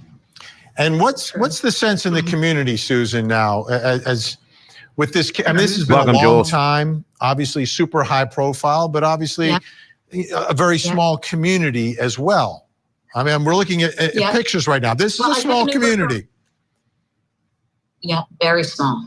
Very small. I took an Uber from Lafayette, where I am, this morning at 4:30, because you have to line up. No press passes at all. So you're lining up, but I look at it as a way to get to know people. I mean, I've gotten rides home for people who have YouTube channels. I mean, it's just this community. Everybody's there. And you Murder Suit YouTube channel. You've gotten right, Susan. You gotten ride homes from the YouTube channels. Okay, right. So I'm assuming that's just Murder Sheet. I don't think she climbed in the car with the rest of us. Probably not. No, Kevin and Anya. Anya. With Bob, she's cool. Bob does know. She was on Bob's show, so maybe it was Bob. Right. I'd be happier if it was Bob. Yes, agreed. Kevin and Anya had like a little cute couple moment on the front steps of the courthouse while we were waiting in line. I respectfully and thankfully averted my eyes. Oh, I love this guy. Maybe Ori acted alone after all. CBS worked was right across from the Dairy Queen Kelsey worked at, and Libby was at the DQ frequently. Perhaps you've seen Libby there and became in love. I mean, anything is possible, Chris. Anything is possible. That's been brought up as a possibility. And in fact, I just saw that the other day somewhere. Right. Maybe we were in the same stream when I lurk in a certain stream because I'm nosy and I just want to see what's being said. And maybe that's what I saw. Sure. Anything is a possibility until we actually know whether it is or not, Chris. But good point, sir. Thank you for your input. I do appreciate it. The Uber driver. Oh, wait a minute. Sleuthy's asking Kelsey if Kelsey didn't recognize him. I don't know the answer to that. It's a good question, though. Said to me, look, this really hurt our community. It really did. And you think about Abby and Libby, and it gets lost in all of this. I'm sitting next to the family member, so I'm always remembering. But as you know, the nuance right now is being discussed. And tomorrow's a big day. And as you're looking on your screen, you see allegedly what's Richard Allen, bridge guy, walking on the bridge. What the defense wants is what's on Libby's phone to not be admissible, to not be in there, saying, and I believe this is why, that it was handed over to Discovery too late. I'm not sure why, but there's obviously something on that phone. What stood out to me today, what Anya touched on, was that is what I've always taken it as and understood it. And that is where a lot of my feelings come from, is that none of the eyewitnesses who saw the bridge guy that day can say that bridge guy was Richard Allen. And that's listed as a question. But and like she said, like Kelsey didn't recognize him with working across the street. Right. So there's that. And like we've said earlier in the stream that I did, that when not everybody, being 5 years in a small town, nobody's recognized this guy ever, or turned him in and said, hey, look at this guy, possibility, whatever. Guys, and then there's just like this stuff. But so Sleuthy's got, I think she's got all the statements from these witnesses. So we're going to be able to pull those and take a look at, and like I was telling you guys earlier, we can look at what they each said. And Betsy was the one, if I'm not mistaken, was the one that gave the young bridge guy description. Betsy and did that. They didn't, and she gave them that description that the first few days. They never used it. They never. 2 years. 2 years went by before they used it, and she had to go back to them, if I'm not mistaken, and say, like, I'm frustrated. Where's my picture? Where's the one I did? So And if that would have never, here's the thing, if she'd have never done that, they'd have never put it out, obviously. So that's a problem. And like Sleuthie said, they were up in the CVS and the bar where he frequented with his wife to go shoot pool. People in that bar knew him and his wife, Kathy. They were there a lot shooting pool. They had a daughter who was, older. And so they didn't have to be at home all the time with littles. They were out, doing grown-up things. And people nobody for 5 years. That's why I wondered after 2 years, my sense, because I remember I followed this case from day one. Literally. And 2 years into it, I'm thinking, was it a random passerby, serial killer moving through the country type deal? But it didn't make sense given the location of the bridge. The only highway nearby was the Hoosier Highway. There's, do your investigative work and look at what you got there. And I was like, I'm stumped, Right. How could it be local if nobody recognized him? That's the biggest problem, guys. There's a photograph I showed when I did this months and months ago. I showed a photograph of him sitting at a bar, in this bar with his wife. You clearly see on the wall behind him the sketch for the Bridge Guy sketch. It's right there in the photograph. You can see it. Yeah. Yeah. This is where this guy goes to drink, to have fun, to socialize with the whole town, folks. Nobody's going to look at that and go, it was you. After 5 years, even drunk, like, dude, you kind of favor that guy in that damn picture. It didn't happen, guys. I would have said it to my friend. I've been like, you look a lot like that dude. You better hide your, but do something. People don't think you did it. How did that not happen, you guys? That's what I'm talking about. These are the things that make you go, okay. And Alicia, yes, that's very true. We don't know if Bridge Guy is even the killer. That's a fact. So, and that's what I want to think it was Sleuthie I had that talk with one time. And we might have been in a Twitter space the only time we talked about it. But like I said earlier, so he placed himself on the bridge that day, right? He's standing there at the platform. He's looking down at the fish. He's looking at the stock ticker. Was it a random video? Because the video of the bridge guy and the audio, that didn't come from that video. So I feel like, was she videoing it? And if it wasn't him, just say that's what happened, that she's videoing this guy in case, because it's weird, they got this weird old guy on the bridge. But as they get down there and something does go to happen, she drops that phone in her pocket because she has that gray sweat jacket on, zipped up. So if she puts that phone in her pocket, but you can hear it's being recorded and you hear the audio, we don't know if that audio came from the guy on that bridge. Right. I don't know that, but from what they've told us, that's like separate. I don't know. Is it the same? Is that the guy talking, or is there another guy there as well talking that we don't see? Agreed. And where did it go? I think there very well could be another guy there that we don't see, which if you look at the video and the range and the way it's taken, you would think you would see a second person. Yeah, and there's also a picture that has come into. There's a picture I have a question about that we'll probably bring out when we do the big show that makes me wonder about another person as well. So, Sleuthie, that's a good point. They have stated that they were not the same person, but then they're going to go back and say, well, when these two mesh together, we'll have our guy. Okay, in some magical world, Doug, when they mesh together, let us know. You're right. Absolutely. I can't with this dude. No, I agree. I do agree. That's another thing I don't understand. How are they so different if it's supposed to be the same guy? Well, because I think two different people were seen at some point, truly, and that's truly what I feel that is. And I got to understand, or I got to wonder why that other sketch was never brought forward. What was the reason behind that? Why did you hold that for 2 years? What made you decide that the other sketch was more important than that sketch when you had them at the same time? Exactly. Right. That's right. Was it because it favored one of your current suspects older? I don't know. That's weird. If you're trying to cover for this old dude, are you going to put that out there, or let's go with that young one just to throw everybody? I don't know. And then Sleuthy just said you also have Betsy saying, or looking at the other bridge guy sketch saying that's not who she saw. That's a big point too. That's a big point. Okay, like it wasn't him, it was this one. Why didn't you show this one? Where is this one? It's 100%. You know, the other. Who the hell's the guy bridge guy. holding the camera? Yes. Thank you. Thank you. Sorry. I get you got to reel me back in when I go on that ledge. Me and Sleuthy were in there in a Twitter space talking one time, and she's like, y'all know I'll go off in them weeds. I'm like, girl, I'll go with you. Just be careful. We got to come out when we can.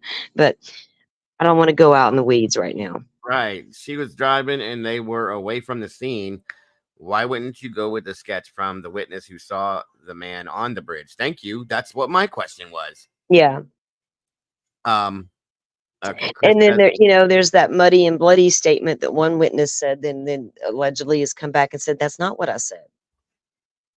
I didn't say bloody. I said muddy, but I didn't say bloody. So right. Hey, Bobby, good to see you. Video is on the bridge. Audio of Down the Hill would have to be from the end of the bridge. Doesn't match. Yes. Right. Yeah, absolutely. And exactly, Betsy didn't. There's somebody at the end of that bridge. I just got a gut feeling there's somebody at the end of that bridge waiting. Right there with you. I do agree that. Yes, Sleuthy, absolutely. Betsy didn't say that doesn't look quite like the guy I saw. That's an entirely different person. So yes, absolutely, 100%. Also, that was actually brought up on Thursday. Holman says that he believes that both sketches are the same dude, despite ISP press release that they are two different suspects. They don't even look the same. So how could they be the same dude? Right? It's not like a computer generated age type. What do you call it? Progression thing. It's not even like that at all. So how can you say they're the same dude? They don't even look the same. Well, they look like they're 30, 40 years apart in age. Father, son. Yeah, thank you. Father, son. That's exactly what it looks like to me. I also have an awful feeling there's absolutely was someone on the other side of the bridge. And I think that's whose voice we hear. And I don't think that's a good point. I believe I'm right there with you on that, Sleuthy, 1,000%. Yes, ma'am. Most of you. Yes, ma'ams. Awesome stuff. Joe says he absolutely is not denying that. He's sticking to it. I'm not ISP. I have always believed there are one suspect. Gotcha. No, they don't look at anything like each other, Mystery. Not at all. That's fact. And there's no way to deny that. I'm sorry. Anyway, it says they do look alike. You need to go get your glasses checked because they don't. Not even remotely. It seems like Richard Allen and Detective Harshman mentioned it. He said there seemed to be a time where he found God and then he shifted it. He started to confess a lot more to his mother and his wife, and they wouldn't accept it. They're ruining your mind there. It didn't happen. So what's on Libby's phone? Of course, that defense does not. And I'm wondering, is it because it's his voice down the hill?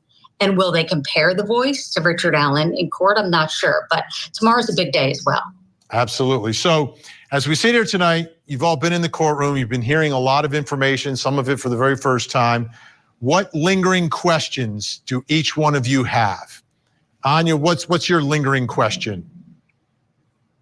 My lingering question is, how is the defense going to overcome this mountain of confessions and incriminating statements in a way that's convincing to a jury? Because I think an elaborate ode in this theory, while very interesting, because most of it's hearsay, it's from inmates. Come on now. And the defense, that's all the defense attorneys are going to have to say. In a lot of senses, a lot of that stuff, that's probably why they want it withheld in some senses, okay? So that's part of it right there in itself. She's making it sound like there's no way that they're going to be able to overcome this. That's ridiculous now. Come on. She's ridiculous. Because and only because they have fed such a narrative. Right. You know, and they want to throw shade at other people and say, oh, they're doing this and that. Y'all been doing it for a long, long, long time. You were getting things and information the public was not privy to at certain times. You've talked about a lot of things in this case. You don't own Delphi. Right. You are not the authority. You don't get to be the only people out there talking about it. Exactly. Yes, Sleuthy, she is absolutely ridiculous. I do agree. And that's another good point. Bobby says, how far from the end of the bridge was the video taken? And it does appear to be a long bridge. I agree.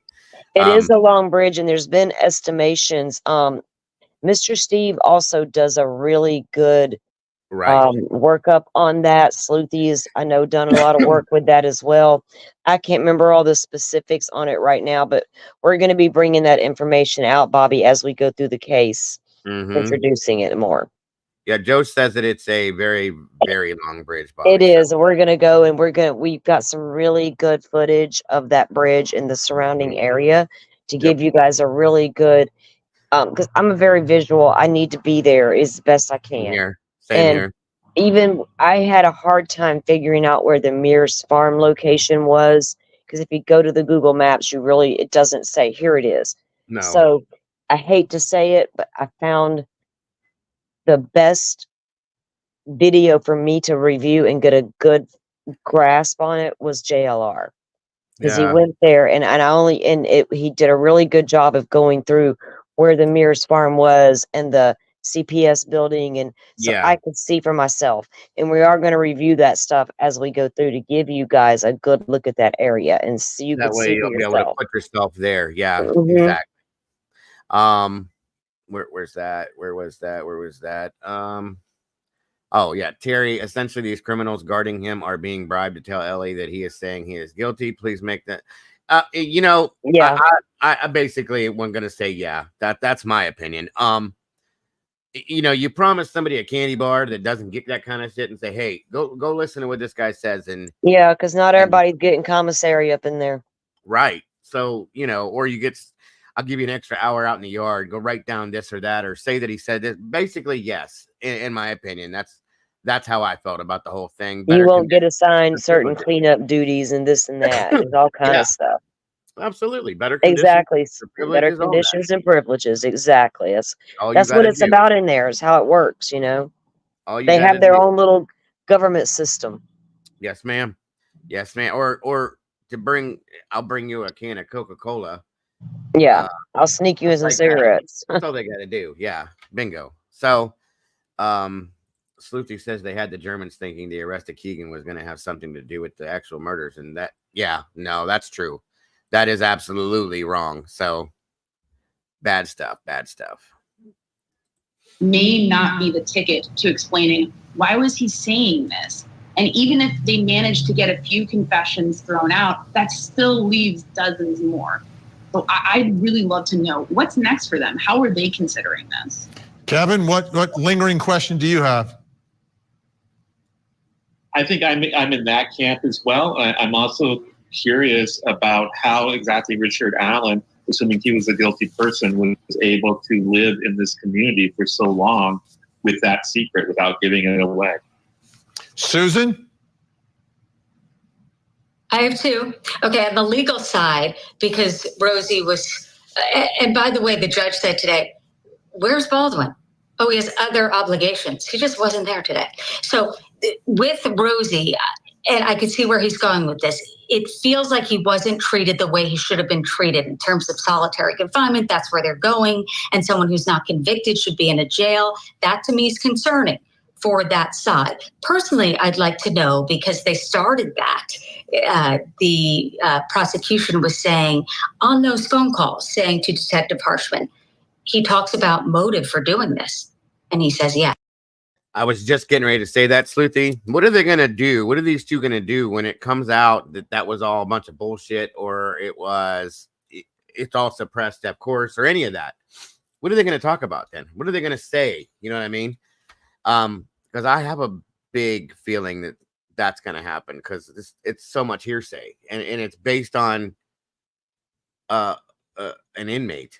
In a lot of senses, there's a lot of it that's based on that kind of stuff. So yeah, they're not going to have a whole lot to say to back up what they think and feel. And I kind of can't wait. That's all I'm saying. So yes, I want to know, what is it? Because Vinny, we never know why, and I don't know if there's ever an adequate answer. But I want to know, what was the motive? Why would you do this if you did it? Absolutely. Was it just like a chance meeting? I still don't understand. And did you at 44? You do it for the first time? For the first time, right? Two girls for the first time at 44. Yeah, there's clearly more to this story, and obviously Anya Kane, Kevin Greenlee, and Susan Hendricks will be on top of it. Thank you all so much. Really appreciate your time, your insights, and we'll see you again perhaps tomorrow. Who knows? Okay. When we come back, we'll bring in our think tank, get their breakdown of what's happening in this case, plus coming up next hour. A dramatic ending to the Black Swan murder trial. The jury has spoken in the case against Ashley Benefield. The former ballerina is now behind bars as a killer. We hear from the victim's family claiming justice. Sunday, August 11th, 8/7 Central, only on Court. Accounts, including the sergeant who was in charge of.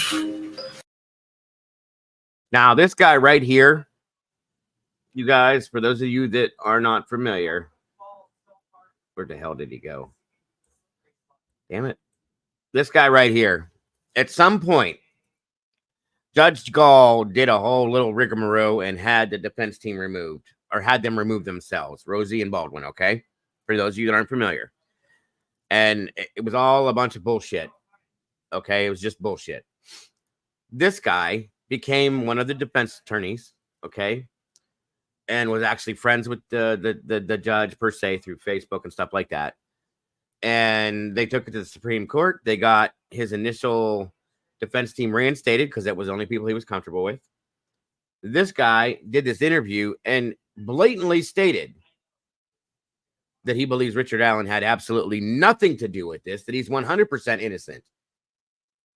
And that just kind of like floored a whole bunch of us at that point when he made that statement. It was just like, whoa, okay. And then he tells a story, which I will show you as well, about conditions, the way that he's been treated, things that were being done, things that were said, so on and so forth. So that was kind of interesting to me. And he says it clearly. He thinks that most of the people he defends are guilty, not this one. So I thought that meant a lot. And just if they don't state in this, I just wanted to give you guys that per se to understand. Sergeant who was in charge of keeping Mr. Allen safe in Westville.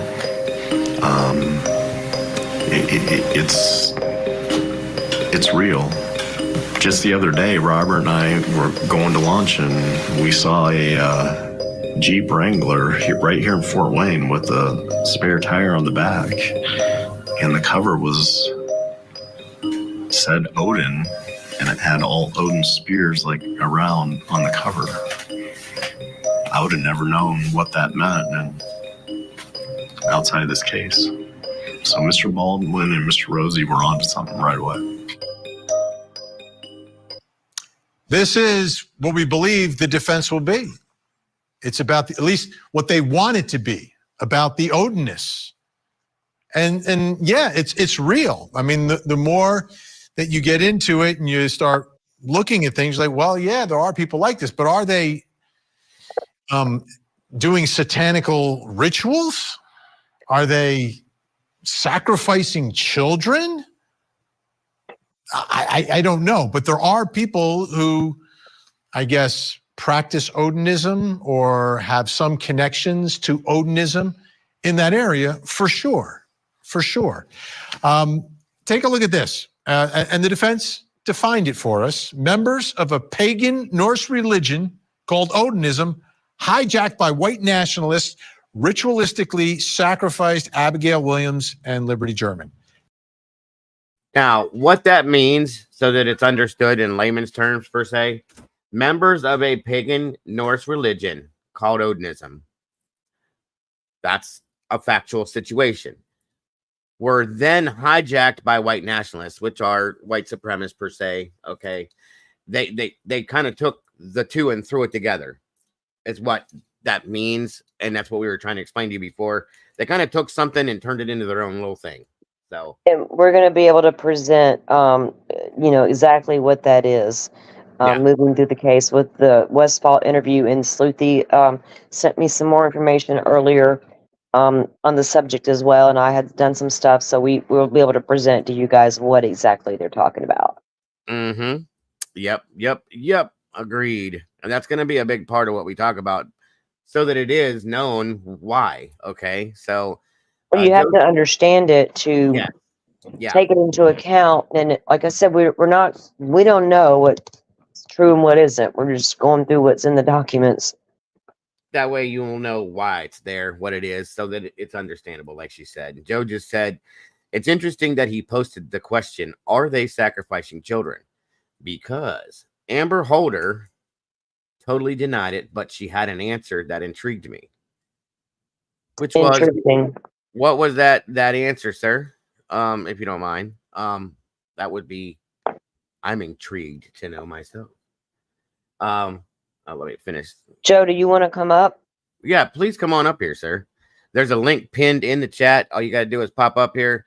I set it up there for you, Sleuthy, and Mr. Steve, should any of you choose to join us tonight. So please pop up if you feel like it, or if you have the ability to. That's their defense. And it's based on a bunch of things. Now, this is what they want to put in front of the jury. But what the judge has to decide now is whether or not the jury gets to hear any of that because of the state's motion in limine. They don't want the jury to hear the following. I like the way he said that. I'm trying to eat my crunching munch because I got the munchies. Yeah. I'm over here laughing at Vinny's shade. I love it. Yes, exactly. I'm liking not sidetracking you all while I go through these hearing notes. You're doing great. You're the fact that you're able to answer questions and everything that you're doing is just awesome, Sleuthy. I appreciate it very much.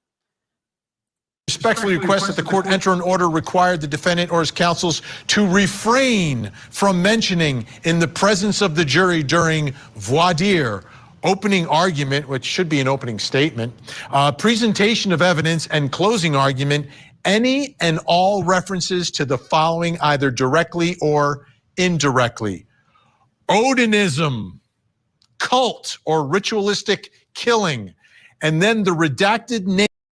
Hold on a minute. What's the matter, Murder Candy? What happened? Did somebody say something?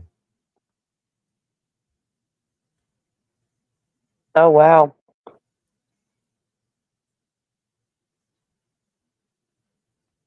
It don't matter. There's nothing you can do about it, Dago. We didn't do anything. I didn't. I don't know. Unless she misunderstood what I had said, because I had stated earlier at the beginning of the stream, I would put the link in chat for just those specific people today, and then down the road we were going to do that other stream where people could come up and jump on panel for that reason. So I don't know.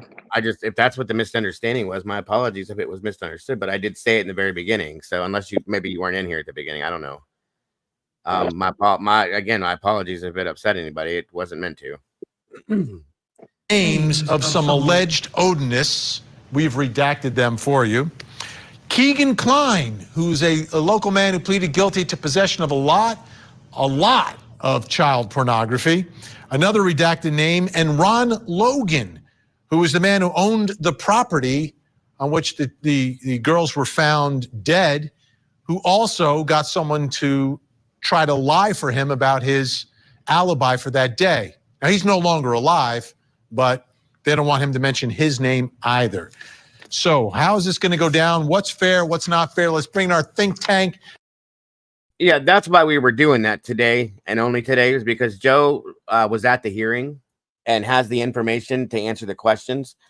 And Salty and I are presenting it that way. Sleuthy has all the documentation and other stuff, and Mr. Steve has actually been there and has a lot of answers to questions too. So we're trying to put this group of people together to be able to present it to you guys with all the right and truthful answers and so on and so forth. That's what it was all about. That's why I stated it at the beginning. That's all. I understand, Jenny. But I just don't want anybody to misunderstand and get upset over something that was a misunderstanding. That's all. So, again, my apologies if it was. Joining us live in studio tonight, criminal defense attorney, entertainment attorney, and former assistant DA in Atlanta, GA, Daryl Cohen. Also with us tonight, criminal defense attorney, Eklund Mercy, and finally, criminal defense attorney, the man behind the glasses, Josh Schiffer. Great to see everyone. Daryl, prosecutors are trying to limit what the defense can talk about here. Why do they want to limit it? Why? Because as a prosecutor, you want to always use the KISS method. Keep it short, stupid. Keep it simple, stupid. I and let get them it, focus but that's in. your case. Why are they trying to keep it out of the defense case? The Odenists were investigated by the task force. Because it is not relevant to this case as far as the prosecution is concerned. The prosecution has how many confessions? 1, 2, 3, 6 times 3 times 4, 600? 60, but That's they all? want some of them thrown out because they're inconsistent with the other confessions. Oh my gosh, let's throw out 30. Okay. Eklund, is it fair? It's 11:22. Never fails. Dago has a glitch at 11:22, guys. It'll freeze him up, do all kind of weird stuff.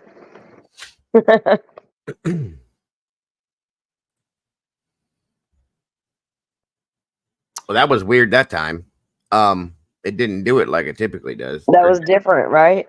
Or is it about to do it? Because it just now turned 11:22. Hold on here. That was weird. It did it actually at 11:21. Did the ghost Your get- rhythm on your computer got off. I guess that was strange. 1 second here. Let me pull that all back up. Give me a second here. Where did it go? Oh, it's 11:11. It's predetermined, Joe says. Joe, I just saw you said to Sleuthy you're back. You took a quick break. If you want to come up, the link is pinned up there. Yeah, that's why I had pinned that link up there for you, Sleuthy, and Mr. Steve, if you had wanted to come up here to be able to answer questions. And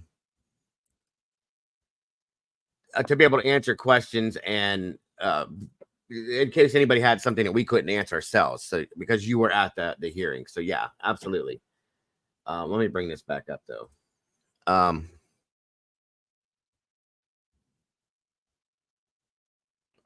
It's okay, Avery. I understand. I'm not saying he's guilty or innocent at this point because we don't know that. So, but I get it.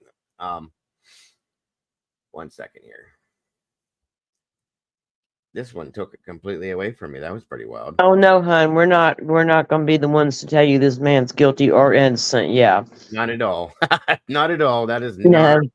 And I stressed that at the beginning of my live, and that's what we want to make sure you guys understand. We want you to make up your own minds, you know.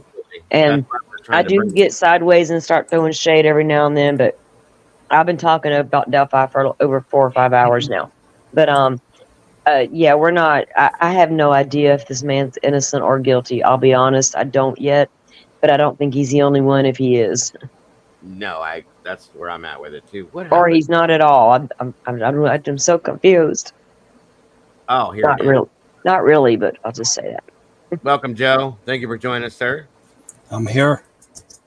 Wonderful. Hi, welcome. Thanks for being in my stream earlier and enjoying our chat. We really appreciate that. Thanks for being in appreciate her it, too. stream earlier so I could meet you too. I appreciate you being here as well. Very nice to meet you. Absolutely. You've been a wonderful asset to this so far, so greatly appreciated. Real quick, Jenny says, can someone tell me when Toby called off the search dogs, before or after the girls were found? I don't know that. It was before, right? Yeah, it was way before. Mhm. So they were called off before midnight, and Yep. the girls weren't found until like 12 hours later. Yeah, the next day, right? Now, why would you do that, right? That's a good point. I mean, really, that's one of the, like, isn't that protocol? When kids are missing and you're out going to do a search, you want to bring in some scent dogs. Do we know how long they actually spent on the scent? It was about 12 hours. So he called them off before midnight, and they were found around a little before afternoon. Yeah, the next day. Yeah. Or, yeah. That's pretty wild. 1 second, folks. So I'm interested. So you were there when Amber was testifying, correct? Yes, correct. So she said if practicing their brand of Odinism, they wouldn't hurt women or children. Correct. Well, she actually said there's no such thing as Odinism. Okay. She said they worship the lower gods, and so Odin doesn't get worshipped. I don't know what that means. Well, I'm gonna have we're gonna have to review some of what Westfall says, and get you, because there is different, different. The Azaru I know is way different. I mean, that's really what his thing was, and the Vinlanders, and then there's the heathens of Indiana, and there's the difference. They're all similar but different. So that's interesting that she would say something like that. She's had a lot to say over time. A little, I feel like. Right. Totally. Absolutely. Yeah. It's like take her with a grain of salt kind of thing. Yep. Yes. Oh, then Sleuthy says, "Hey Joe." There you go. It's always good to put a face with a cat. Gotta love it. I agree with you on that, Avery. I do. That's what I think a lot of us do, which is why we're covering this, so on and so forth. So that is absolutely agreed upon. All right, on we go.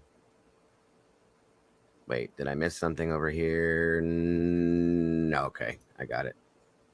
Right. Should the jury, if a jury's trying to figure out the truth of what happened here, should they hear about Odinism? Yeah.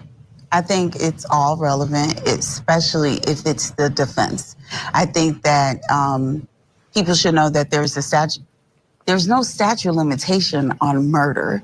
And if you have evidence that may lead to the actual criminal, then let's investigate instead of let's not try egos and let's find out what's actually happening. So if they're not going to investigate, they should let it all in. How many stories do we know from history where 20, 30, 50 years later, when some people have done, oh yeah, no, we totally pinned that on the wrong people. Because the real criminals were elected officials involved in law enforcement, high society people. Oh, snap. And those people got away with murder. Oh, that's how it happens. This is an interesting panel. I'll just leave it at that. And yeah, I'm not gonna say nothing else. I mean, I'll try not to. I'll mute. I see Doodle Bug already. I was waiting for Doodle to say something about the hairdo, and then we have the chubby Elton John here popped up, and then the glasses. Yeah, I can't. I'm just listening to what they're saying, and yes or no. That's all it is. I'm a rocket man. Oh, good Lord, you guys are a trip. Yeah, I agree with that one too. I don't even recognize the voices, Sleuthy. So yes, I definitely can count on you, Doodle. I know. Good Lord, this is wow. For hundreds, if not thousands of times in the United States history, that could be happening here. Now, everybody from the state and Law and Order is going to tell you how much they love truth and how you get a day in court for your truth. Until people realize what the state's doing is intentionally hiding the truth to tell their version of facts to a jury. NTJ, nice try, Josh. Didn't work. We're getting they found a PFA. They found a defense. They picked it from air, settled on it, and this is what we're going to go with. But it derived from the task force that was trying to solve the case. That I'm trying to understand, right? Like a jury, their job is to figure out what happened.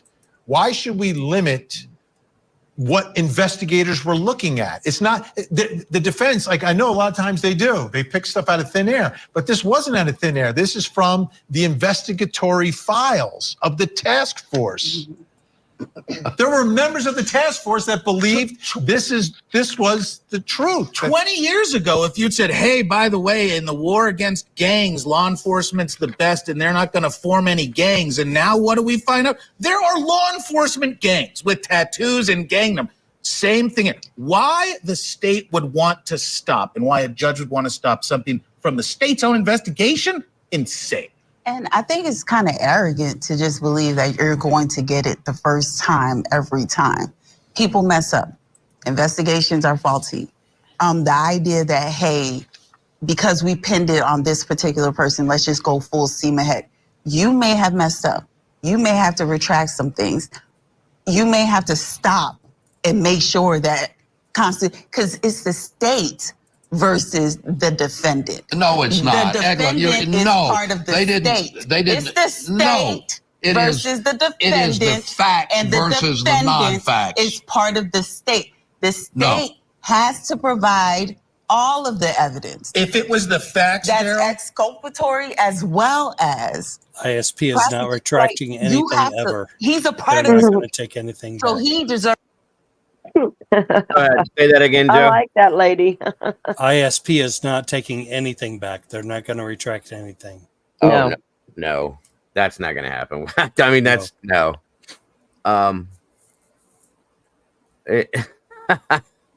You're a trip, Doodle. Yeah, he's well. Look at her face, looking at him too. That's funny. She's like, who are you talking to? Oh Lord. Sleuthy says he couldn't be more wrong. The facts versus the non-facts. What the F is he talking about? Yeah, right. Jenny again says, when did Toby call off the search dogs, before or after the girls? It was before. It was way before. 12 hours before. 12 hours. Jenny. Yep. I don't know. You might not have heard that when he responded before, which is okay. Where is he being housed currently? He's now in the county jail where he should have been from the beginning. They just, Cass County. No, Carroll County. Carroll. Is he in Carroll County? He is in Carroll County. Because I'm glad you, because my understanding was that he was released back to Carroll County, but the sheriff said we can't do it. So I thought he went to Cass County. But I may be wrong. It's probably in between. So the Indiana Department of Correction records say that he's with Carroll County, but they may be working it out between the two counties. Yeah. So Candy, yes, the judge did sign off on that. And that's the only thing she has ruled on so far from the 3-day hearings that I'm aware of. And so she vacated that order for safekeeping. And so he can be housed now in the county jail until trial. Okay. Gotcha. Interesting. Why doesn't that seem to bother anyone on the state side? I don't know, Jenny. He should have been there from the beginning, in my opinion. He should have been in the jail, the county jail, until he's either convicted of the crime. Go to prison, like everybody else. Like everybody else. Pre-trial detention. Yeah. Trial detention. I mean, and again, for those of you that aren't familiar, the initial judge on this case, in a very short period of time, brought him in. You know, they did the initial indictment or whatever you want to call it, brought him in and sent him immediately to prison, and then recused himself from the case and said it was to protect other people that are involved in the case. Now, I don't know about anybody else, but that's he said it was dangerous. Yeah. That I've never seen or heard that happen in any other case. Maybe it has. It's just me, but it's weird. Sorry. So yeah, he should have been in the county the whole time. He's never been convicted of a crime, guys. So it just doesn't fit to me. I'm sorry. I hope the defense deposes Benji Diener. Yes. That would be nice. Yeah. Definitely. Hey, Critical, welcome. A few of them I'd like to see that happen with. Yeah, 100%. That is agreed. On we go. Diener was the original judge, guys, if you're not familiar. Right. And that they need to definitely they need to hear from him, in my opinion. I want to hear from him, truly. It definitely is Critical. Definitely is. Deserves his rights to be honored as well. And so make it right. It's either you're going to investigate or let it in. That's it. Those are your choices. They investigated and they chose. And let me throw this into the mix because there's two other people. Ron Logan is a man. He's passed away subsequently. But this is the man who owned the property where Abby and Libby were found. And here he was getting in trouble for something else, but he actually asked someone to lie about where he was that day. He was interviewed by local news, and I think we have a still frame of this, which I found very interesting as well. This is like the day after the girls go missing. He gets interviewed by local media wearing an outfit that is somewhat similar to what the suspect is wearing. And should the jury hear about this guy? If it's relevant, certainly. If it's not relevant, not. But there's something called cross-examination. They're found on his. Look at Vinny go. Vinny was an attorney. Remember that? And a prosecutor. I mean, yeah, I do agree. Like, how could it not be relevant? Anybody that was talked to, looked at, or spoke about should be relevant to this case. And wearing similar clothing. Yeah, this is funny. My point is, there's something called cross-examination, and the defense is not precluded from bringing forth evidence. It is not a one-way street. It's a two-way street. So the prosecution wants to keep out of from the jury the name of the man who owned the property, the private property where the girls were found. Like, I'm trying to, I don't understand. I'm a former prosecutor. I'm like, I want the facts out there, and I. Okay, who is this guy in the blue suit jacket? Anybody know? I didn't catch anything. I don't know his name. I'm not sure where he came from. This guy's a little bit out there. I'm just saying. That's my opinion, but whatever. I just was curious. Well, you got those that it's like I said, if it comes out of the documents and you read it and you give it a fair shake, I mean, you just go, oh, no. Are you just saying that all prosecutors and all cops are always right? Because I'm not saying they're not, but right. They're not, not always. We're all human. People make mistakes, guys. It's normal. Weirdo guy. Okay. Doodle said Mr. Cuckoo. So I don't know. This guy just seems like he's a couple Q-tips short of a box. That's all. One of the biggest cop mistakes that was acknowledged on Thursday was Kevin Murphy, who was with ISP. Yeah. And he's the guy that interviewed Elvis Fields. Another name, guys. There's a name you guys don't know yet. Absolutely. So he interviewed Elvis Fields, and he interviewed Elvis Fields. I think it was his sister, Mary, something or other. Yeah. And that's the story where Elvis says, as he's walking away from the cop car, what if you find my DNA swab to match spit on the girls' bodies? Now, right. So did he testify to those statements, or did they bring that? Was it brought up? No, Murphy testified to that. Did he really? Yes, he did. Yes. Ooh. So Murphy testified to that. And then he said, my biggest mistake was that I didn't tell him, let's get in the car, let's go get something to eat, let's go back to the police station, and let's talk about this a little bit more. And that's what I said earlier, right? Like, you didn't say, I need you to get back in my car now. What are your thoughts on that, Joe? I think that could have opened the third-party discussion a whole lot more.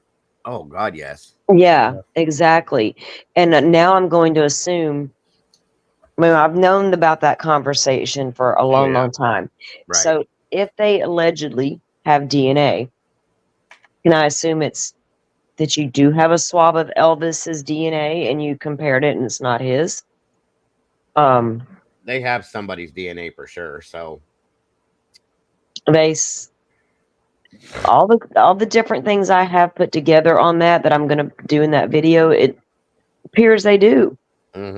But whose is it? Yeah. Because it's not Richard Allen's. I don't think, no. Or they would have already come out and said we got his DNA, and they don't even say that in the PCA. You know what I mean? That totally would have been in PCA. Yes. Totally. I mean, if it wasn't, then they're just stupider than everybody thinks they are. So yes, absolutely. Yeah, I mean, you're going to put that in there, and then the fact that they continue to say ongoing investigation, and they have stated themselves there's more than one individual. So when you look at all of that and you go, okay, well, if there really is DNA, who does it belong to? And that's the thing, is there were 5 or 6 people looked at. Okay, at least 5 or 6 people looked at, and the one that they have in custody, the DNA does not belong to.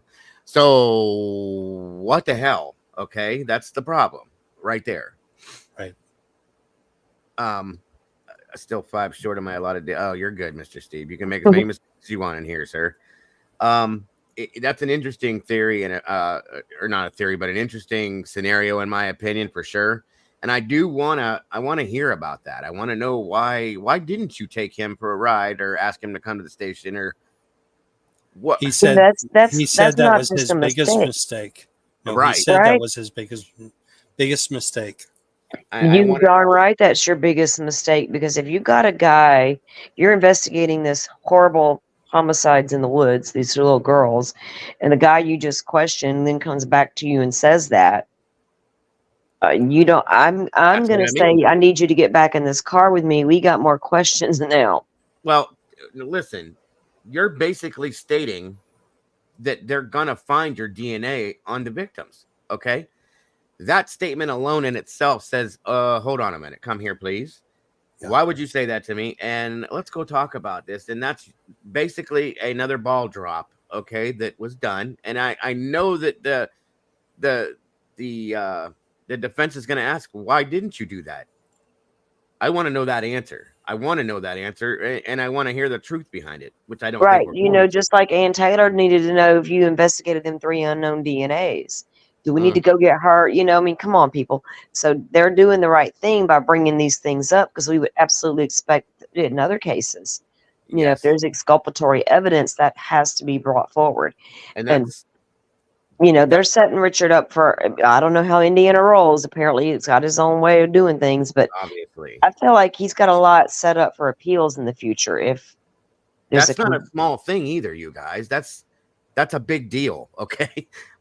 When somebody's basically telling you, well, you're probably gonna find my DNA on the victims, huh? Well, that's a big deal. That's a really big deal. So that's what doesn't make any sense to me with this at all. That is my understanding, Jenny. And I've got a bunch of information on the DNA or lack of DNA in Delphi, and I'm going to be putting together.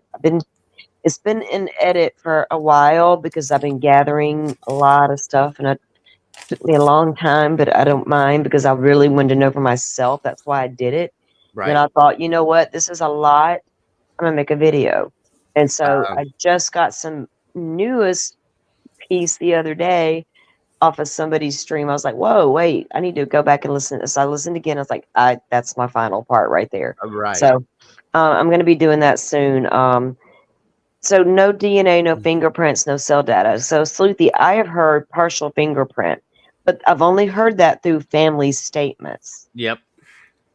Same thing I heard in So same court way. documents are showing opposite of that, I'm assuming, and I'll get that info. We'll figure it out. So if we want to go to Jenny's question, no DNA, no cell data linking RA. The only thing that Jerry Holman attested to on Thursday afternoon was that the 2 sketches that ISP released were supposed to be the same suspect in his mind. Even though ISP said it's 2 different guys, he said it's always been the same suspect in my mind. That is crazy. Well, that tells you why maybe you shouldn't be working in law enforcement. Can we get a medical eval on this guy before he testifies? I mean, what is going on in your mind, since it's in your mind? Because that's okay, Kim, it's in your mind. It don't matter. Yeah, right. And yeah, that's kind of good Lord. Neither one of them look like Richard Allen to me either. So what are you talking about, Mr. Holman? That makes no sense. In your mind, and you know, we can't. So does the juror need to go with, you know, their feels, or their you know, ignore the evidence and just go on feels? Maybe they need to do a psychological analysis of Mr. Holman before he testifies and let the jury know what that's exactly. all about. We need to, Just saying. yeah, maybe on all these characters. I'm guessing, yeah. Good Lord, I need to see Judge Goals as well. That's insane though. Like there's no likeness. There's no likeness. There's what I would call a 40-year age difference in the look of them. 2 different hairstyles, I would imagine. One's got a hat. I mean, come on, guys. This is ridiculous. No, Doug, no. Hold on. Doug said these 2 sketches are going to merge into the same individual. They're going to merge into the same suspect. So then when I heard that, okay, so why not just sketch me up a middle of the road guy here, not This is what he's going to look like when he gets old. But he could look like this today because he might be young. Where's my in-between picture, just in case? Agreed. Are we gonna? So then, what are we gonna say? That there's two of them? Then maybe they're father and son. Who knows? I don't know. You don't know. We don't know. Mr. Steve, I bet his law enforcement. Those two sketches have given him a headache.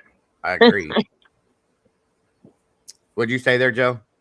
No, I was going to talk about BH and LH, but LH doesn't look anything like the young sketch. So No. Don't go there. I mean, I've seen one picture, but I can't say that for sure. No. I saw. I think we both looked at that one, Salty, where they we did, and then they did the one where they merged the two pictures, one over top of the other, and no, the nose and eyes don't match. I mean, it was just everything got so weird. I have my suspicions on, but I can't. I don't know if you can't. I don't want to put things out there. I just have a suspicion on. Well, we don't. I can talk about theories, but and I can talk about the adults in the documents and things like that. And Holder does have a son that knew one of the girls, and he's named as one of the other suspects in the documents. And he has a Facebook profile that has a recent picture within the last year. Yep, with a young lady who is a little heavier set. So he has a type. Yes, he does. Has a type, yes. And I think I have the picture that he put on the Facebook post. Yeah. I want to say it was in one of Deb's videos where I saw that earlier. I don't think I'd ever seen the actual picture everybody was saying that he had posted that mimicked the scene. It wasn't an actual crime scene photo, but it was a picture that Brad, and this was just talked about in the hearings this weekend or these 3 days. That there was a picture he posted to his social media account on Facebook, I believe it was, and it was a photograph that mimicked what the crime scene allegedly could have looked like. Yeah. Right. So Sleuthy asked Steve, do you think the two sketches clearly look like the same person? And Steve says, about as much as a drawing of a car and a boat look like an airplane. Yeah, that's pretty much where we're at with that, guys. I mean, there's no, and I'll show you guys that haven't seen him. There's no resemblance whatsoever. It's just crazy. So off we go. Believe in my case. I'm going to prove my case beyond a reasonable doubt, but I'm not going to try to prevent the defense from presenting evidence that was actually uncovered by us. That doesn't make sense. I've never heard of this before. That's real. Where have I heard of this before? Has this happened in any of your cases, Daryl? It's an OTO. It's a one-time only. It makes no sense to me, but I would like to know why they want to keep it out. It makes no sense. It sounds real Ahmaud Arbery to me. It sounds real just fishy in how we have this major defense. We have this absolutely different theory that a whole task force has highlighted, and we're just going to keep going against this one man. It makes no sense. It makes perfect sense. And I confess. How many times? Here's 60. The problem. 60 confessions, most of which were incarceration while he's suffering from mental delusions. The fact that it's but more 60 important is is your this. problem. If the state is so confident that they have it right, that they're willing to put a man in prison forever, why are they afraid of a jury hearing these names? Great why question. Why are they that chicken? The discussion continues. Good news. Chicken. Oh. that is a great question. Truly, it really is. I like that guy. He looks a little weird, but I like him. Yeah, I like the weird. Of course. Is it? I hang out with you. I mean, absolutely. Absolutely. You got to be a little weird to hang out with me. Is it possible? Yeah, you got to be weird to hang out with me sometimes. So I'm no better. Yeah, right. But yeah, that guy. I mean, that's spot on. Yeah. That's always a possibility, Mystery, for sure. And yes, Mr. Steve, but we do have to give them credit where they did get the gender correct. At least I will give you that much. Can't ask much more from them, but they did do that. I really wish they'd have got a lot more right in this case because I want all the guys to be the right guy. Of course. But these, what was done and their kids, and all the things, it's like the girls please just have the right person because they deserve it. That's it. The girls deserve, and their families deserve, true justice. And if Richard Allen did this, then of course he deserves whatever punishment he gets. But if he didn't, damn, no, he doesn't. He has a family. If it's a mistake, no, that's not how this works. It started to feel like, okay, you know how you couldn't say anything negative about Brian Koberger forever, you'd get just banished, right? Yeah. So this case got to the point where if you talked about Odinism or alternate suspects, then you were doing a disservice to the family. Yes. I took insult to that. Of course. Because those families and those victims are at the forefront of my mind at all times, not that defendant. Absolutely. Absolutely. That's second, because I need to make sure he's the right guy. Please understand, folks, that that's not what any of this is about. It's about, we have a constitution here in this country that needs to be followed, that people are innocent till proven guilty by a court of law, that we have human rights that should be observed and protected as long as you're in the system that way. And when they're not, somebody has to be able to say, hey, that's not right, regardless of what the situation is. It still needs to follow, and everything should still follow the rules that Constitution was built from.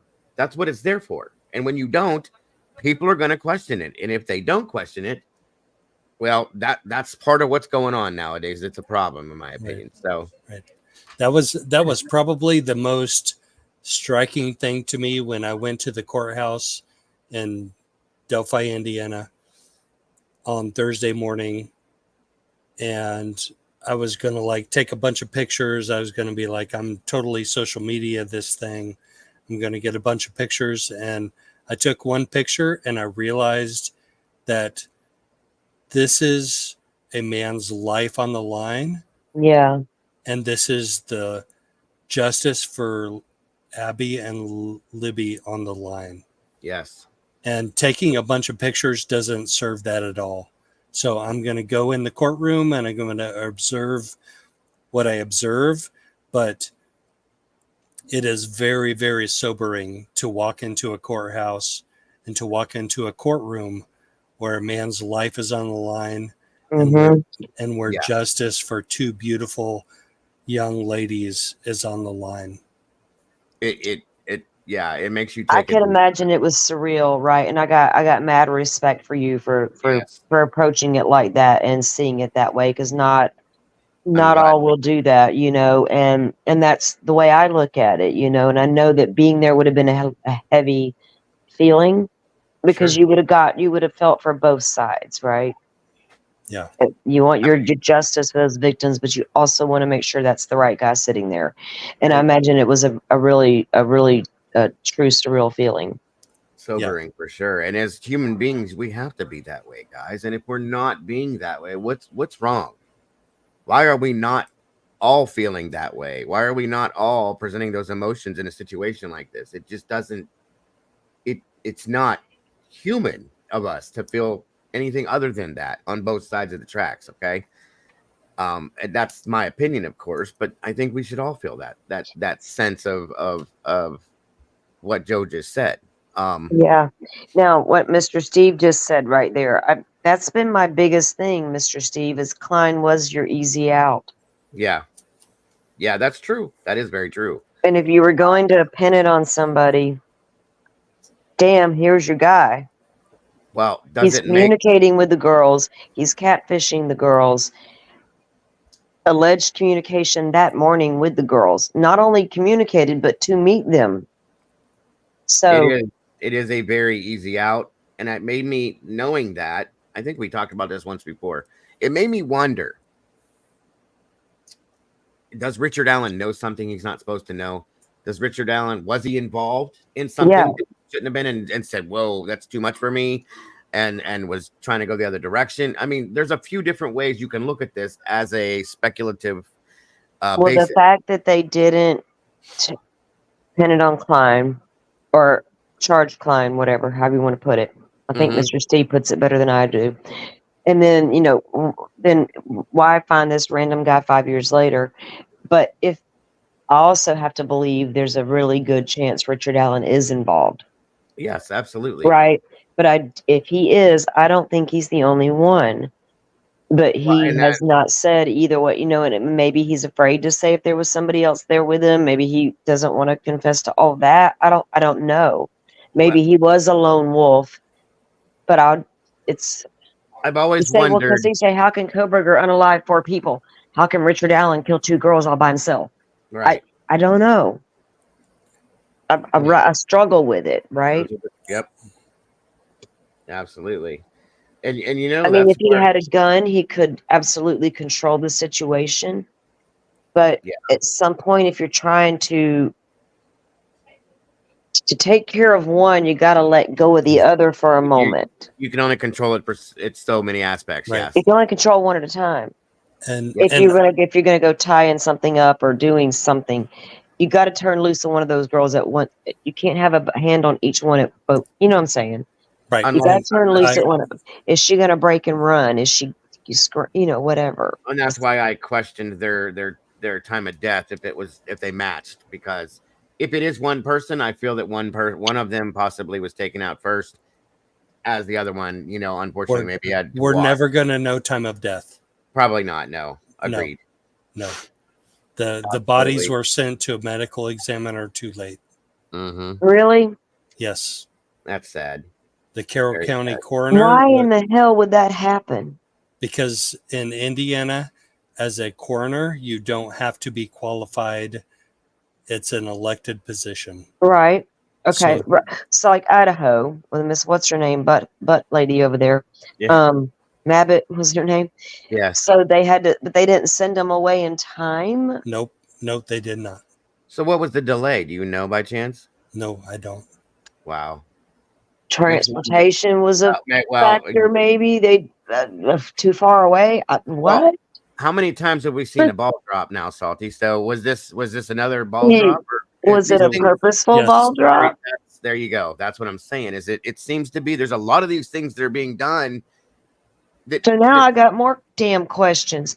So were they put in a car when they went down the hill to that driveway and drove out of that area and brought back later? Now, good Lord. Okay. That's sad. That is very sad. That is really, that's messed up. And if I was a family member, that would bother me. Oh, absolutely. There's so many things that would bother me as a family member that I'm not a family member and they do bother us. Okay. And that's the thing, Yeah. There's so many questions that have been asked now at this point where you can't not ask these questions. You can't just let it go and say, well, okay, it's their thing. No, you can't, because they're all so wrong. Okay. From things like that all the way up to the judge on the bench. There's too many things that aren't right with this that make you go, are they really doing this on purpose? Or is this just incompetency at its best or worst? Okay. You got to figure out which way you got to go with that. I don't know. I don't know. I think that butterfly, it's like it just keeps getting worse. Well, there's things I found out today I had no clue of. That's one of them. I mean, it's true with this case. It's like as it progresses, it just gets worse, and you're like, what? Golly. 100%. Yes. And I agree with you on that comment too, Jenny. I want the truth, whatever that may be. I almost hope it is. Exactly. That's 100%. I want it no matter what it looks like, but I want it to be the truth. And you can't help it with this case because there is so many things that come up that make you question, Agreed. Yeah, I definitely agreed. Sorry, I'm clicking on everything here. I didn't mean to. Thursday was really, really bad with the things that we learned about Abby and Libby's death. I bet it was. Some of the stuff I've heard alone tonight, just from you, Joe, would like really, wow.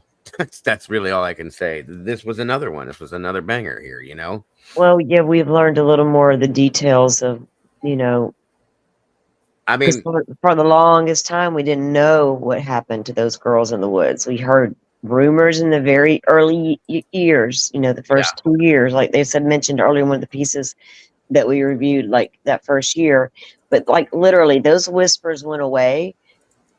And it's like it got squashed, you know what I mean? And the only channel back then that was covering Delphi was HLN with Susan. Yeah. Okay, she was literally the only one doing it. So, well, I mean, agreed. And then Butterfly. So law enforcement's not gonna allude to these rumors that these are true. They're just not gonna talk about it anymore. You know what I mean? The media. Right. And that's what happened there, I think. And it was forgotten about for a long time until all this stuff came out. Right. Joe says again, now we know some of the details and it's really, really bad. Yeah, it's really, really bad. And it's worse than what we thought in some sense too. Steve says time of death or time since death may come out as this will be critical RA versus the alternative theories. It would be. Yeah, absolutely. But what if it can't though, Steve? What if they can't, like Joe said, what if there is no the possibility of bringing it out? How are they going to go about it? If you can't establish the time of death, you're going to have to say that in those documents from the autopsy report. It's going to, I mean, unless they guesstimating and then or fudging it or whatever, however you want to put that. If that they can't really determine that time of death, that's going to have to be in that report. Wouldn't it be critical in a lot of aspects, the time of death, honestly? But if it's in a document that they can't establish a time of death based on autopsy alone, I think the defense might be able to use that and say, well, then you don't know what time they passed. Absolutely. Unless you're going by Libby's cell phone not working past 2:30ish. Yeah. Until 4:30 in the morning. Right. Yeah. I mean, maybe. The body's time of death wasn't anywhere close until they got to Terre Haute, which is 3+ hours south of Delphi. Wow. Okay. That's a big problem. That really is a big problem. Yeah, Terre Haute's like a little bit of drive there, so and that's where they would have had to go on. It's really disappointing to hear that. Coroner, what Mystery says, the coroner could have done a time of death on the scene, at least as a guesstimate, since it's just barely the next day. I mean, they could have tried, but it's probably not going to be accurate. The same thing happened in Idaho in that sense. Yeah, they're probably going to give a really good guesstimation. Yeah. I don't think you can beat that. Like Mr. Steve says, the blood goes through stages, rigor, liver, your stomach contents, etc. So there'll be indicators, I think, but I'm with Joe. They may not be able to pinpoint the exact time of death.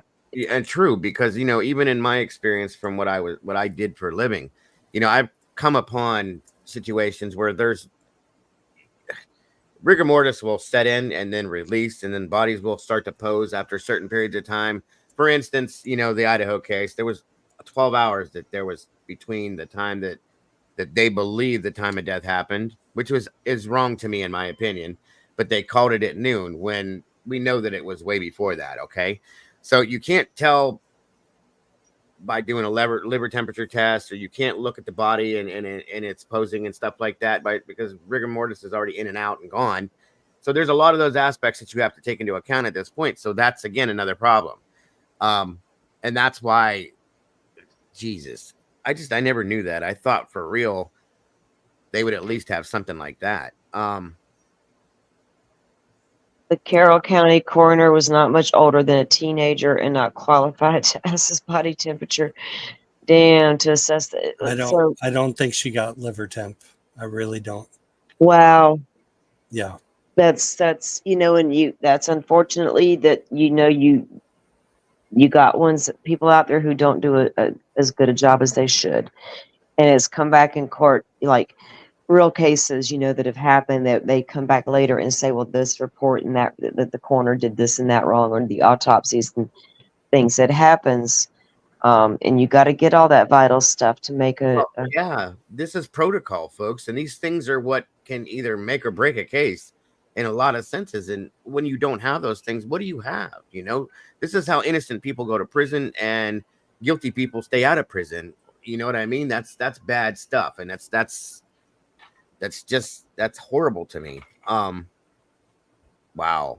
I did not Leslie, we don't know if I don't know if he's guilty or innocent. I'm 50-50.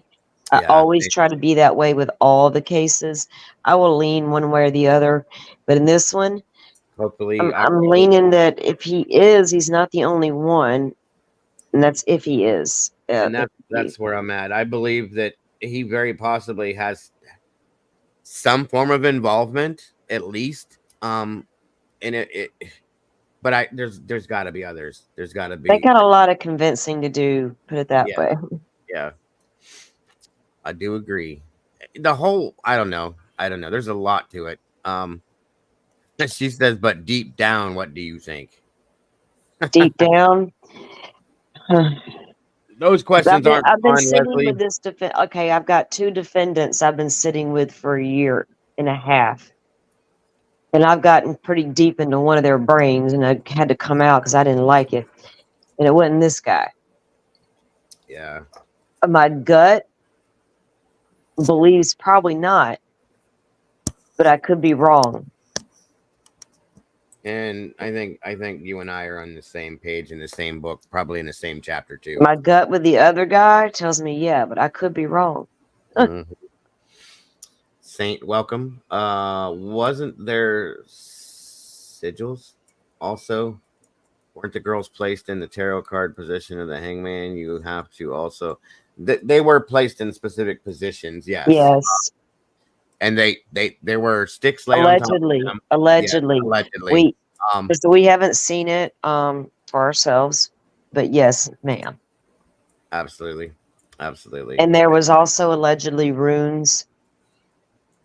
Were they drawn or like?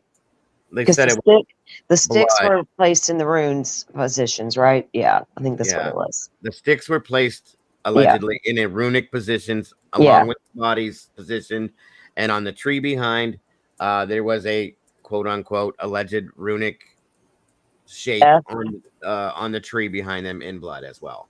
It was a letter F, allegedly. We'll show it eventually when we get into the bigger show and get into the workings of the case. They're experts. We haven't been to court yet, obviously, but some of the filings, they're disputing each other as to what that is. Is a handprint. It was a handprint left on the tree, or no, it was a purposely drawn F that resembles these rune items and things like that. You know, what do you call it? The Germanic alphabet and stuff like that. So Germanic alphabet, and we have examples of that as well. But we don't have the actual pictures and all that. Mr. Steve has actually done testing in that as well. Yes, he has. Joe says again, the primary judgment will be with the confession. Does the judge allow it or not? And if so, that the third party evidence will be irrelevant, right? Yeah, that makes sense. That definitely makes sense. And Jenny asks or says, Libby's phone turned on at 4:33 a.m. Richard Allen was home in bed with his wife, and it wasn't Libby turning it on. Well, what was that? Which one? Let's see. Jenny says that Libby's phone was turned on at 4:33 a.m. Richard Allen was home in bed with his wife, and it wasn't Libby turning it on. Yeah. And that's what's come out in the 3-day hearing, that her phone was back on at 4:33. Now, why would it, if it's underneath her in the woods, and she's deceased, and it had not been working all night long because it was off or dead, as her grandfather believed, right, or was told, then how did it come back on at 4:33? And did it really come back on? Why would the defense say that if they can't prove it? And were there 16 text messages that came through to that phone at that time? Right. Who sent those text messages? That's my next question. I really want to know. Yes. Oh, you absolutely have to know that. Good Lord, it's 4:33 in the morning. This child's been missing all night long, and all of a sudden that phone's pinging and it's on, and somebody's messaging it. Right. I got just some bad investigators over there. I'm just telling you right now. And again, is it incompetence or was it done on purpose? All of this stuff. Was that her family? Did it come back on and all of a sudden the messages the family had been sending her throughout the night that weren't being sent because the phone was off? Boom, boom, boom. There they all come. Where are you? Where are you? Answer your phone. Okay, it could have been that 16 text messages. I don't know. Right. Is that how it would work, Mr. Steve? Like if it came back on, all of a sudden with the messages that were trying to come through be sent through? Hell, I don't know. My phone's never off. I got kids. It's never off. Mine isn't either. I have to remind myself to turn it off. Right, I do too. Updates. Yeah, Joe says again, the text message evidence is 100% relevant. And how do you obfuscate? Exactly. You know, just like the bullet situation and the delays. Well, one of the big deals I've always had issues with is the scene itself, that with the alleged runic placing of the sticks that, as Miss Coffendorfer states, didn't just happen to fall out of the tree on top of them like that. It's the most ridiculous thing I ever heard. But anyway, it's obvious that they were placed in a specific way. That they were Leslie and Billy, look at that comment there. I like that line of thinking because that maybe Libby was killed, but Abby was kept. See, I said that earlier, you know. And then made to turn the phone on. The phone thing I didn't think of either. That is interesting. Because if you think about it, okay, that was what, 2017? Where was the pin lock? You know what I mean? Was there a pin lock? Was there a passcode? Did she have it locked? Libby or Abby would have known that code. Yeah. To her best friend's phone. They probably knew. Maybe they were trying to get into her phone and that's why they turned it on, made her turn it on. Yeah. But if you turned it on, would you not see there's a video? What's the point of doing all that? And why would you leave that phone? And especially if you felt like she was recording you. That's why I have a feeling whoever was on that bridge, whoever that is in that video, had no idea they were being recorded. Right. And whoever that is in that audio had no idea that that recording existed. Yeah. They had no idea that child was doing that. Thank God. Or they would have taken that phone and destroyed it. Mm-hmm. I agree. Interesting. This is a good point. Sloppy killer and sloppy police. I don't know. You can't have them both. There's a problem. Well, yeah, I guess you can. You're in Indiana. I mean, you could. Yes, you could. Same thing. It's just not acceptable. And you know, we small town. I live in a tiny town. These dudes all grew up together. Mm-hmm. They don't just like, some of them are transplants and come in because they're cops and get a job, but a lot of them go into the academy and stay in their local communities, and they do know each other, and they did grow up together. Right. I know that for a fact in this town. How many what else was that happening in Indiana or Delphi? You know what I mean? Mm-hmm. It's curious. Yeah, absolutely. Dude, pagers are above my pay grade, so I am unqualified with iPhone ability. I got you, Steve. I got you. It makes sense. Alrighty, on we go. They're staying with us. When we come back, we're going to talk about a specific There they are. They look so much alike, guys. I don't even know what to do with myself. Look at them. Can't you tell? I mean, it's isn't that crazy? Unreal how much alike they look. It's crazy. Whoever said that, come on now. No, I'm not going to say that Richard Allen does not look like Bridge Guy. Take the hat off. Or does not favor him. It could. I have a picture where he does favor him, but so does Brad Holder. More in my eyes. Yes. I feel like Holder looks more, and I tried to be super fair when I did my analysis because I don't want to be prejudiced. But and I didn't know a lot about Holder back then. But when I did that, I was like, whoa, he looked more like it. And then I got that video that I made where I throw shade at him because he wanted to go make a video about, does my hat trigger you? Yeah, right. You think I'm the killer? Yeah. Yeah, now I do, dude. I mean, got on live stream again. Yeah. Yeah, there's no likeness to me. I'm sorry. I mean, if somebody can see into the future and is saying that they look alike when this guy becomes this guy's age, okay, we can go with that, but that's not possible. So come on now. I can't remember if I got that video on my YouTube as well as the TikTok, or I think I have it on both. I have to go look. Brad Holder. Absolutely. Hey, Teresa, welcome. All right, let's see what Vinny's got to say next. Third-party suspect that the defense believes the prosecution is hiding evidence of.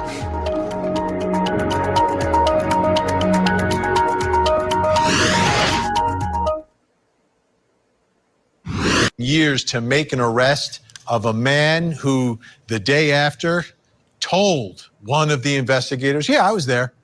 And then that piece of paper ended up on the bottom of a pile somewhere and no one looked at it for half a decade. Half a decade. And now you've got the alleged killer in custody. But the defense has an alleged third-party suspect in all of this. Take a look up on the screen. This third-party suspect, we're not going to name him, but his son was dating one of the victims, Abby Williams.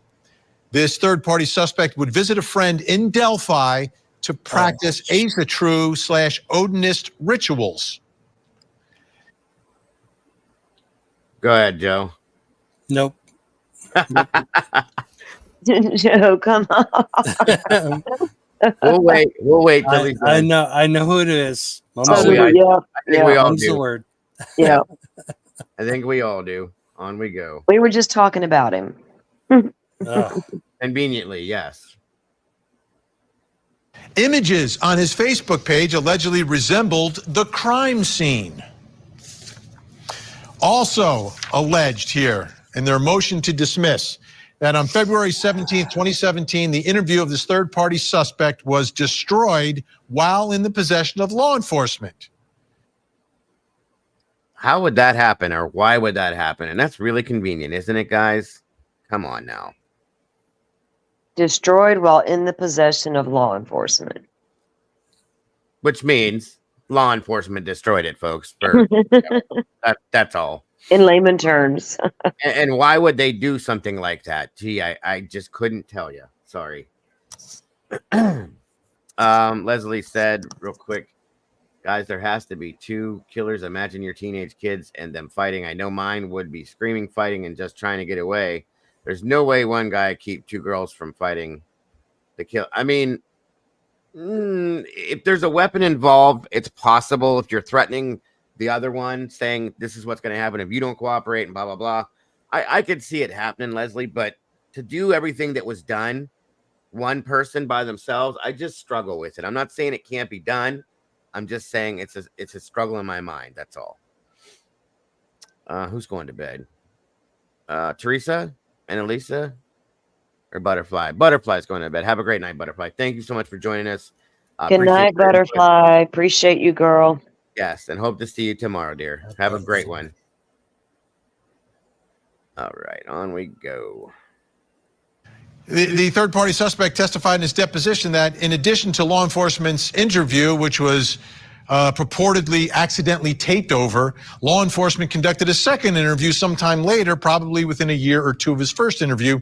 During a recent deposition of this third-party suspect, the defense learned that he is pretty sure that he turned over his phone to law enforcement back in February of 2017. After the deposition, the defense alerted the prosecutor's office that the defense had no phone dump extraction evidence from his phone, and then no evidence whatsoever in the form of video, audio, reports, notes, or any type of evidence of law enforcement's second interview at the Logansport. I want anybody that knows anything about this type of stuff, which is most of us in here, to tell me how that happens. How does all of that stuff happen or not happen? I mean, it makes no sense. There you go. This is like the one case I'd be like, make it make sense. And you know how I feel about that statement. Yes, I know. Okay, if it don't make sense, I'm going to go try to make it make sense. But I've tried, y'all, with this case. I promise. I know for a fact that there's two retired law enforcement officers in this chat. Now, I want either one of you to tell me, how does this happen and how often does this happen? Because I'll be honest with you, I come from a law enforcement family, and from my understanding, these things just aren't acceptable, guys. You just can't say, okay, well, it's no big deal. It doesn't work that way. It just doesn't work that way. I mean, when you come out and you say, well, we misplaced the tip, 5 years later we found it, and then we recorded over this interview and we lost that interview. It's like, well, can't find the hell, professor. have We y'all got lost the all your anyway. notes? And the good thing, and Taylor ain't over here asking you for shit, You're right. because you wouldn't have none of it. Right. Doodle said 0. It doesn't happen. And I know what Steve's gonna say. So yeah, I mean, it's just not one of them things. They try to. Well, everybody went down the rabbit hole in this one. No, they didn't. We're looking at this, going, "What the hell are you doing? This is bullshit." Sorry. Yeah, I'm looking at your investigation. Right. I can set that Odenism aside for a minute, but it was Even that aside, it was a legitimate part of the investigation. I can still put that aside for a minute, but you made many failures in this case. Too many failures, yes, that are too coincidentally important to look like accidents to me. Is all I'm saying. Are you just trying to avoid internal investigations in the future? I really don't know. Mm-hmm. You better get ready for somebody. Yeah. Port Police Station. So what's going on here? Still with us, Daryl Cohen, Eckler Mercy, Josh Schiffer. Problem is, you can voir dire on conspiracy theory. Anybody here ever hear of a conspiracy theory turned out to be true? Should you at least be able to hear that the conspiracy theory exists? And it's not just a conspiracy theory. It's from the state's own investigation that there are Odinists and that there's this, crazy connections. How many degrees from Kevin Bacon are you? That's what the state is trying to prevent the jury from even considering. Well, the way things have been going, the defense has not been winning much in front of the judge. It's looking more like a conspiracy because all of the actions just speak like corruption. The fact that you're not going to allow me to hear it, the fact that it's I just lost evidence, all of that speaks corrupt. It's like you want to avoid the appearance of impropriety, and all I see is propriety. And the other part of what's happening, Indiana changed their law to permit cameras in the courtroom. So it's judicial discretion. They've banned cameras from the courtroom in all these proceedings. Of any case where you would need them, a case where there's allegations against the corrections officers of practicing Odinists, of all these atrocities that the defense is alleging. Let me ask everybody something. Joe, Salty, whoever else is in the chat. How can I put it? What do you guys think their reasoning is for doing this? What is everybody's thoughts on that? Like, why do you think that they're, or she's not, whoever, permitting the cameras and the audio and all that? What do you guys think on that? I have mixed feelings. Is she wanting to protect the integrity of the establishment of their criminal justice system, or she don't want to see the failures of from the scrutiny of the public eye? Does she think it's going to expose all their failures, or does she think it will disrupt her case? I don't know. I don't know what the point of not having a camera is. That's what I'm right. I mean, what is going to be gain or lost from this? Go ahead, Joe. I'm sorry.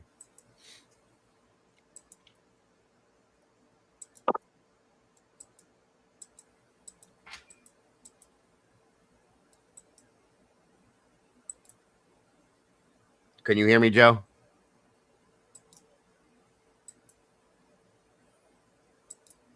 Maybe not. He may be having a technical difficulty. I think so. Can you hear us, Joe? I can't type in chat, or I would ask. I'm on the phone and it won't let me. I can only do back chat. I think, well, he's not muted. No. Let me see it. There. Unless he just didn't want to answer it, which I understand completely. Oh, he's standing silent. What's that?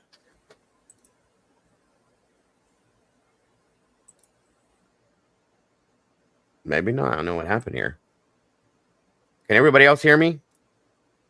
I can. You there, Joe? You check your mic settings? Yeah, Caden, it's not us.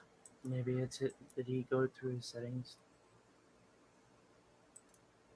Jenny, I thought I had heard something about that at one point, about Gull being on a committee about putting cameras in the courtrooms in Indiana. And yeah, so what the hell, lady?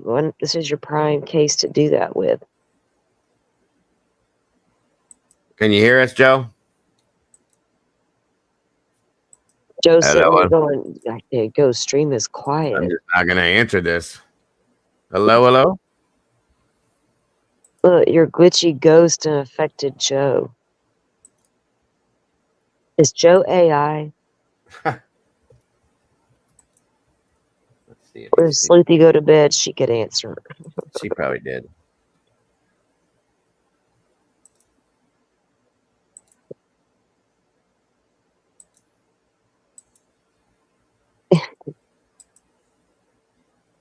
You guys have a thought about why Gull wouldn't allow these cameras? I mean, could you imagine? Joe is playing poker. That was for all of you, by the way, not just these two. I'm just curious. Yeah, I mean, it makes no sense. You would think with the scrutiny, right? But maybe she thinks that these details about what happened in those woods. But then again, if this other theory didn't take place, I mean, I understand what happened was bad enough. Anytime that's bad enough. But yeah. So what are you trying to protect by not having the cameras, if that's what you're saying you're doing it for?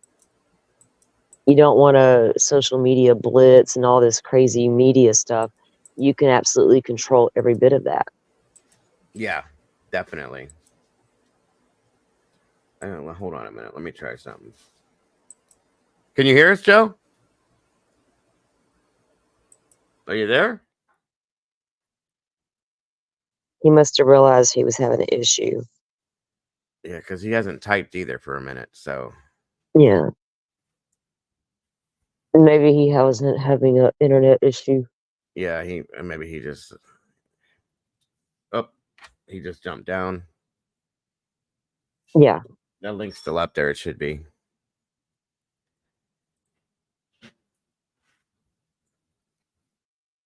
Well, anyway, I'm kind of torn as to what I think about that. We've talked before about a lot of the things that she's done during this and why, because they don't make sense. Is there something that she's connected to, or somebody she's connected to? Is she being forced for specific reasons to do some of the things she's doing? Do you know if that? Yeah, and if that say if it was something that that means that would mean that what Libredo said is apparent in this county.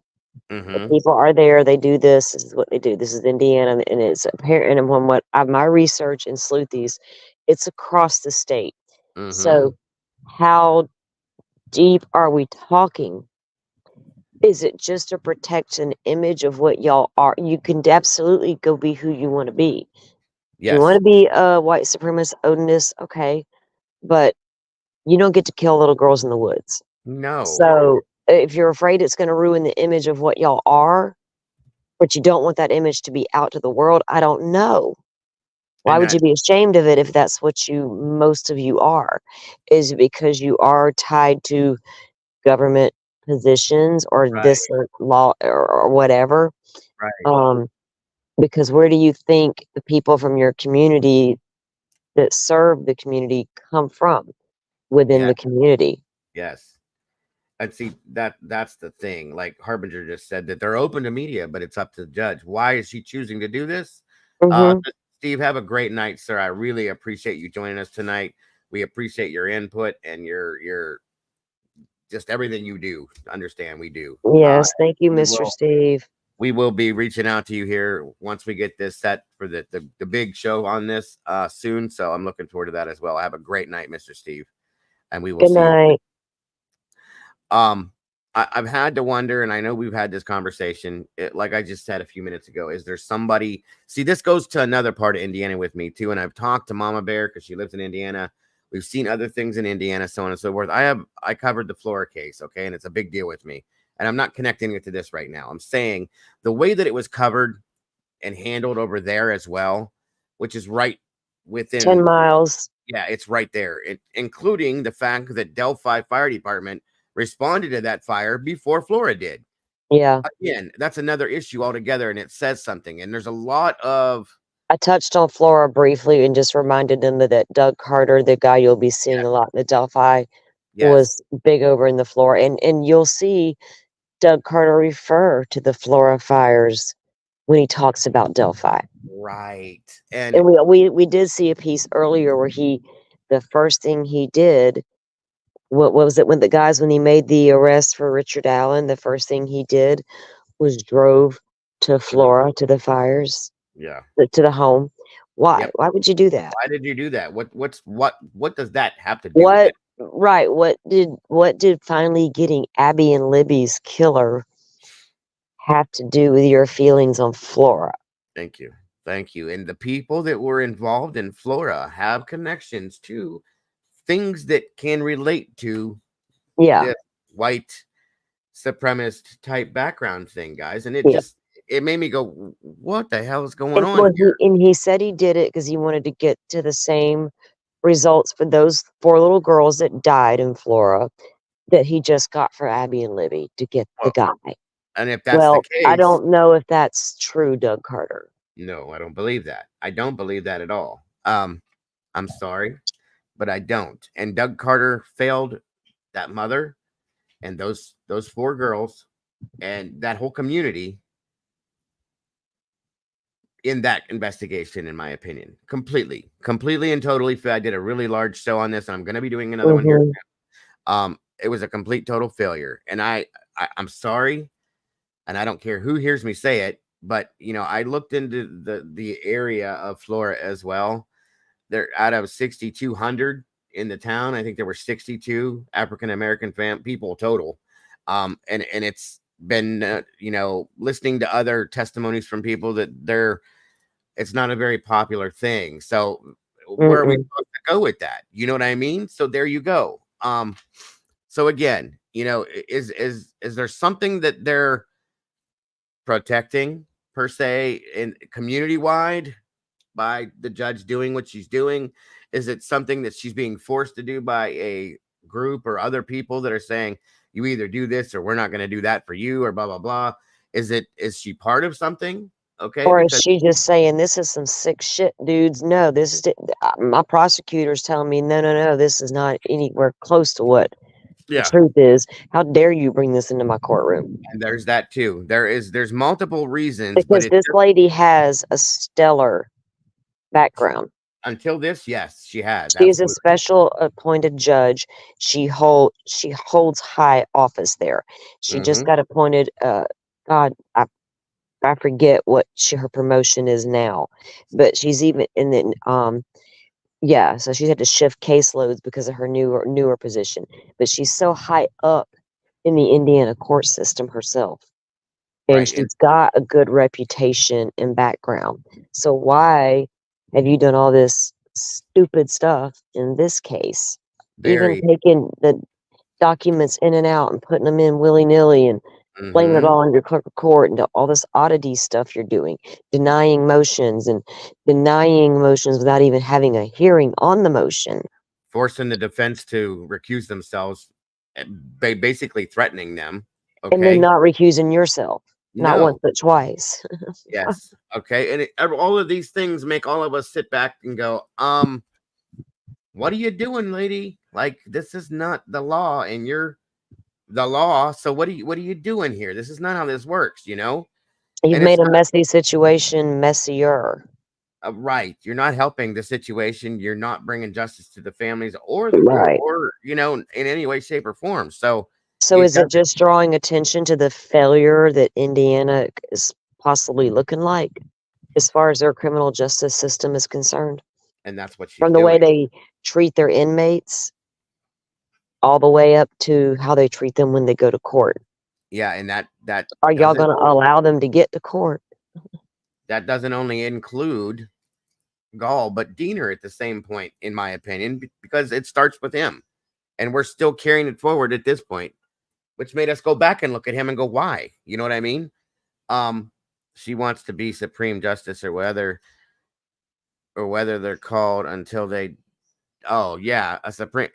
Okay, but that's fine. But this ain't the way to do it, because if it all comes out that she did things the wrong way, that's going to knock her out of that completely. Well, having a case against you brought twice before the Supreme Court in one case where they reprimanded you the first time for the docket situation may not be a good look when it's your time to get on the Supreme Court. Right. Well, Jenny just said that there's a lawyer named Travis who has looked into her other cases of hers, and this isn't her first time behaving this way. See, everything I've Probably seen, not. Yeah, I mean, it's not something you just pick up overnight. So yeah, Mm-mm. She seems very like, you're not going to tell me what I'm going to do. It's my courtroom, my case. I'm going to do what I want to do. She seems like that kind of a person to me. But at the same time, you still got to do what's right, and you got to look at it for what it is, and not. You need to be a fair judge and make your rulings not on your gut or your feeling or what you want to feel. You got to make it on the law. And a couple of times they fell short of bringing the law, but she hasn't given them a fair chance with the law either by denying motions. I mean, she does. And Taylor asked for a motion. Boom, we got a hearing. There was that one time they had a little argument about the judge is like, hey, I'm giving you your hearing before I make a decision, Right. If they weren't getting their hearings, man, people would be really upset. Most of what Gall hears, she doesn't want to hear it. She's done right away. Gall does not. That's why we just had these 3 days of hearings, because all of these motions this has like been a marathon motion session, because these are all the motions that she is yet to rule on, months and months, 3 months worth. And then this just came down from the Supreme Court the other day about they didn't make her recuse herself. Maybe she's like, well, damn, I better get on the ball. Will they actually make me do it next time? Yep. I don't know. So, and that plus we're 70 days out from, trial. So yeah, you need to get on the ball with these damn motions. Right. And Over Bobby, here in Idaho, we done scheduled out all these Thursdays so that prosecution and defense know on Thursdays we can schedule hearings if we need to. right. They've already worked that out in Idaho. Yep. Lady, are you kidding me? Yeah. Yes. Right. I like the way you said that. Right. Bobby says she knows that the high profile of this case could ruin her career if the victims don't get the justice they demand, regardless of the actual evidence. And Bobby, I've looked at it in that sense too. But at the same time, people are going to look into this. And if it comes out down the road that she did anything that was not quite the right way, that's going to affect her the same way. So I don't understand it. I mean, I see it, I'm a simple person. You're either my feelings on it were that she was either being forced by some form or other to do something because of, who she's surrounded by, maybe. Of course, maybe she was involved within the Odinism thing, or like Salty said, it's just too much, it's too sick, and I'm not taking it on at all. I don't want to, we're not going to look at that. You know what I mean? So those are the 3 reasons why I think she's been the way she is. I could be completely wrong on all of them. Or she's just very stubborn and smug. Yeah, because as the judge, you don't get all the evidence laid out at the beginning of your case. Judge has not seen all of the evidence the state allegedly has against Brian Kohberger. Of course. He sees it and reviews it as it comes out, through the documents and this and all the reviews they're doing. But so for her to take something that they say to her in a document, well, I don't believe this shit, and just no, I'm not even gonna read it today. And then when she got around, it was time for the hearing. Well, I've been sick. I had to go in the hospital. Man, lady, took it with you and read it while you're there. That would have been the perfect time. You laid up in the hospital, read your documents. There you go. Jenny, I'm so slow. I just realized that your name 8675309, Jenny. Jago, me too. Ding ding ding. I'm a dingback. I love the name. Jenny, I got your number. Yes, I think we all love the song, but yeah, sorry it took me so long, but yes, That's awesome. it says I do know that she really went soft on a child predator with all of this horrible facts. Yeah, see, that's something that makes you look at a judge and go, "What are you doing? Why? You know, do you know this person? Do you know somebody related to this person?" Those are the things that people look at when you're in the public eye doing this, and we're back here going, what are you doing? No, that's wrong. So yes. Yeah, Jenny, I'm a little slow tonight. I just now looked at it, but Leslie says depends on how far down the road this case goes before someone catches on to her and calls her out. By then, well, listen, Leslie, people have been calling her out for months now, and she just doesn't care. It does She'd be not like, affect "What? You're talking to me?" Yeah, it does not affect her. She doesn't pay no attention to it. She blows everybody off that says anything. And just does what she does. Sorry about the Temu commercials, guys. I don't put them in there. YouTube does that. So, again, Leslie says, Salty, no to say looks define a person, but if you just look at her, I would think her mom, her granny's granny were all involved. Well, I mean, that's the other side of it too, that people High do look. priestess. Yeah. People look at those things too. And it's not out of the box to be too ridiculous either, folks. It really is not. I ain't gonna tell you what my great grandma did.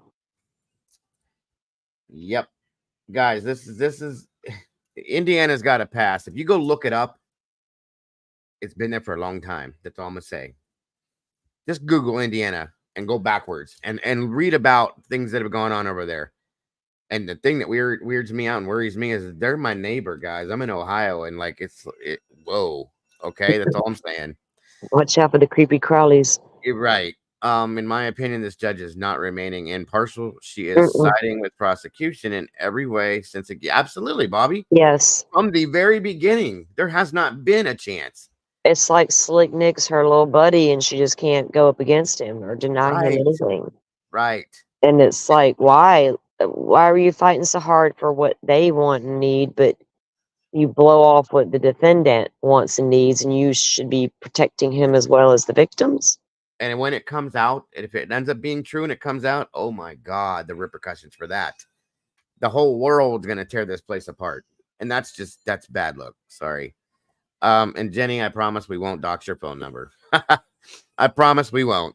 I don't know, guys. It's a really crazy thing. And this is something that's really bothered me about this case and her alone. Like, the woman doesn't even really look at things before she denies them. She's already got it in her mind. No, we're not talking about that. That's not happening. No. I said no. It's no. End of story. So she withheld defense lawyers' paychecks a couple times too. Really? Yes. Good God. She has not wanted to approve money for their experts. They just complained about having to spend $12,000 to fly to North Carolina to meet with the guy. He's named in the documents, who was the one who told them about Brad Holder's Facebook account. They went and interviewed the guy and got some pictures off the Facebook account, all these things. They say, she doesn't want to pay for anything. Right. So you look at the Idaho budget and what they can get to fight their defense. Brad and Rosie have had to fight all along for money to fight this case. We have the prosecution doing things that we know are being done on purpose, that are leaking things and doing crazy illegal shit. Where is that at? Why is that not being like disciplined and called out? And why is that being swept under the rug? This is ridiculous, you guys. It's crazy. And for somebody to say that didn't happen, that's not how that happened. Bullshit. I call bullshit. Thank you, Ms. Barbara. I call bullshit because she didn't say it yet, but she could. Because it is bullshit. I'm sorry. You can argue with me all day. It's happening. So. And Madam Mom Christy, Hurricane Debbie is hitting down my neighbors. It missed me. the early forecast had it coming straight at me, but the Euro model's always better, and the Euro had it going a little further down the whole time. And I usually pay more attention to that Euro model. But yeah, it's hitting down toward the Big Bend area of Florida, so a little further down for me. But I always say a little prayer for my neighbors because it's no fun to get slammed with a hurricane. No, I'm glad. You're Even saying if it's a Cat 1, it's annoying because your power's going to go out. It's going to be freaking hot after the hurricane, and you're not going to have no electricity, and R72's on you, and down. It's just a mess. It's a hot mess. Category 1s are a damn hot mess. When you go beyond that, they get real dangerous. Oh yeah, this Cat 1's dangerous. Don't get me wrong, but we're Floridians, and there's a difference for us. But yeah, I hope they're all okay. Agreed. I hope you're all okay. Period. I get nervous. Yeah, I'm not even. I'm outside right now. I get no effects from what they're getting down there. I'm really calm tonight. I got clear skies. I'm good. It sounds peaceful out there. So yes, absolutely. Yeah. Yeah, I was worried about that watching the news. I didn't know exactly how or where that was going to hit you at, but yeah, I don't know. We missed this one. Unless it stalls and decides, wait a minute, let me jog around a little bit, like I'm in the Gulf. I like it out here. How close is that going to come to Mom, Salty? Do you know? She's good. Okay, good to It's hear. not a real wide storm. The Big Bend area is right where the Panhandle turns down towards Central Florida. That's called the Big Bend area. Yeah, down past Panama City downward. So Mom's over there in Central Florida in Orlando, and I'm like on the other end, near Alabama over here. Alabama, yeah, right. On the Gulf Coast, but the Big Bend is like Panama City back toward Lake City, all that area. Right. Tallahassee, Apalachicola, all that. Even if it doesn't affect anybody in here directly right now, prayers to everybody down there because it will affect somebody regardless, and nobody needs to go through that. It's horrible. I've seen so much damage from these storms. It's ridiculous. Even here, we get tornadoes here. We don't get the hurricanes. Every region has their brand of bad weather to deal with. Right. Because, people are like, how you live in Florida? Well, I don't know how y'all live in Toledo Alley. I couldn't do it. I know that hurricane's coming, and I pretty much, as a lifelong resident, know how to fight it as best I can. Sure. But that tornado is different to me. That's a siren. That's run for your life. I don't know. I'm scared. And it's kind of like the hurricanes in some senses here. It's like the luck of the draw. It bounces over you, it goes around you, or it goes right through you. So yeah, either way, you got your fingers crossed and you're praying to God because you just hope you don't be the one that's in the middle of it. Because no, you don't want nobody to have to experience horrible weather and lose their home. And been there, done that. It's not fun. No, stay away, hurricanes. My whole town was erased back in '86. I mean, erased from a Category 5, and it was bad. It was not a category, an F5. Sorry. I was about to say Cat 5. Where? It wasn't a category. It was an F5. Sorry about that. I know all the Cat 5s that have hit. So I'm like, what? Which Cat 5 were you in? Camille or Andrew? I mean, which one are we talking? Yeah, we don't get the Category 5s. We get the F. You get Fs. F1s. Yeah, the we get finger of God. Yeah, it was one of the only F5s to hit in a long, long time, and it just wiped this place out completely. It's gone. We get straight line winds and downburst winds, and we will get spawning tornadoes from hurricanes, but they're going to be more like an F1. And they typically spawn in the rural areas, and our water spouts will come out of the Gulf, and when they slam ashore, you got a full-on tornado until it dissipates itself.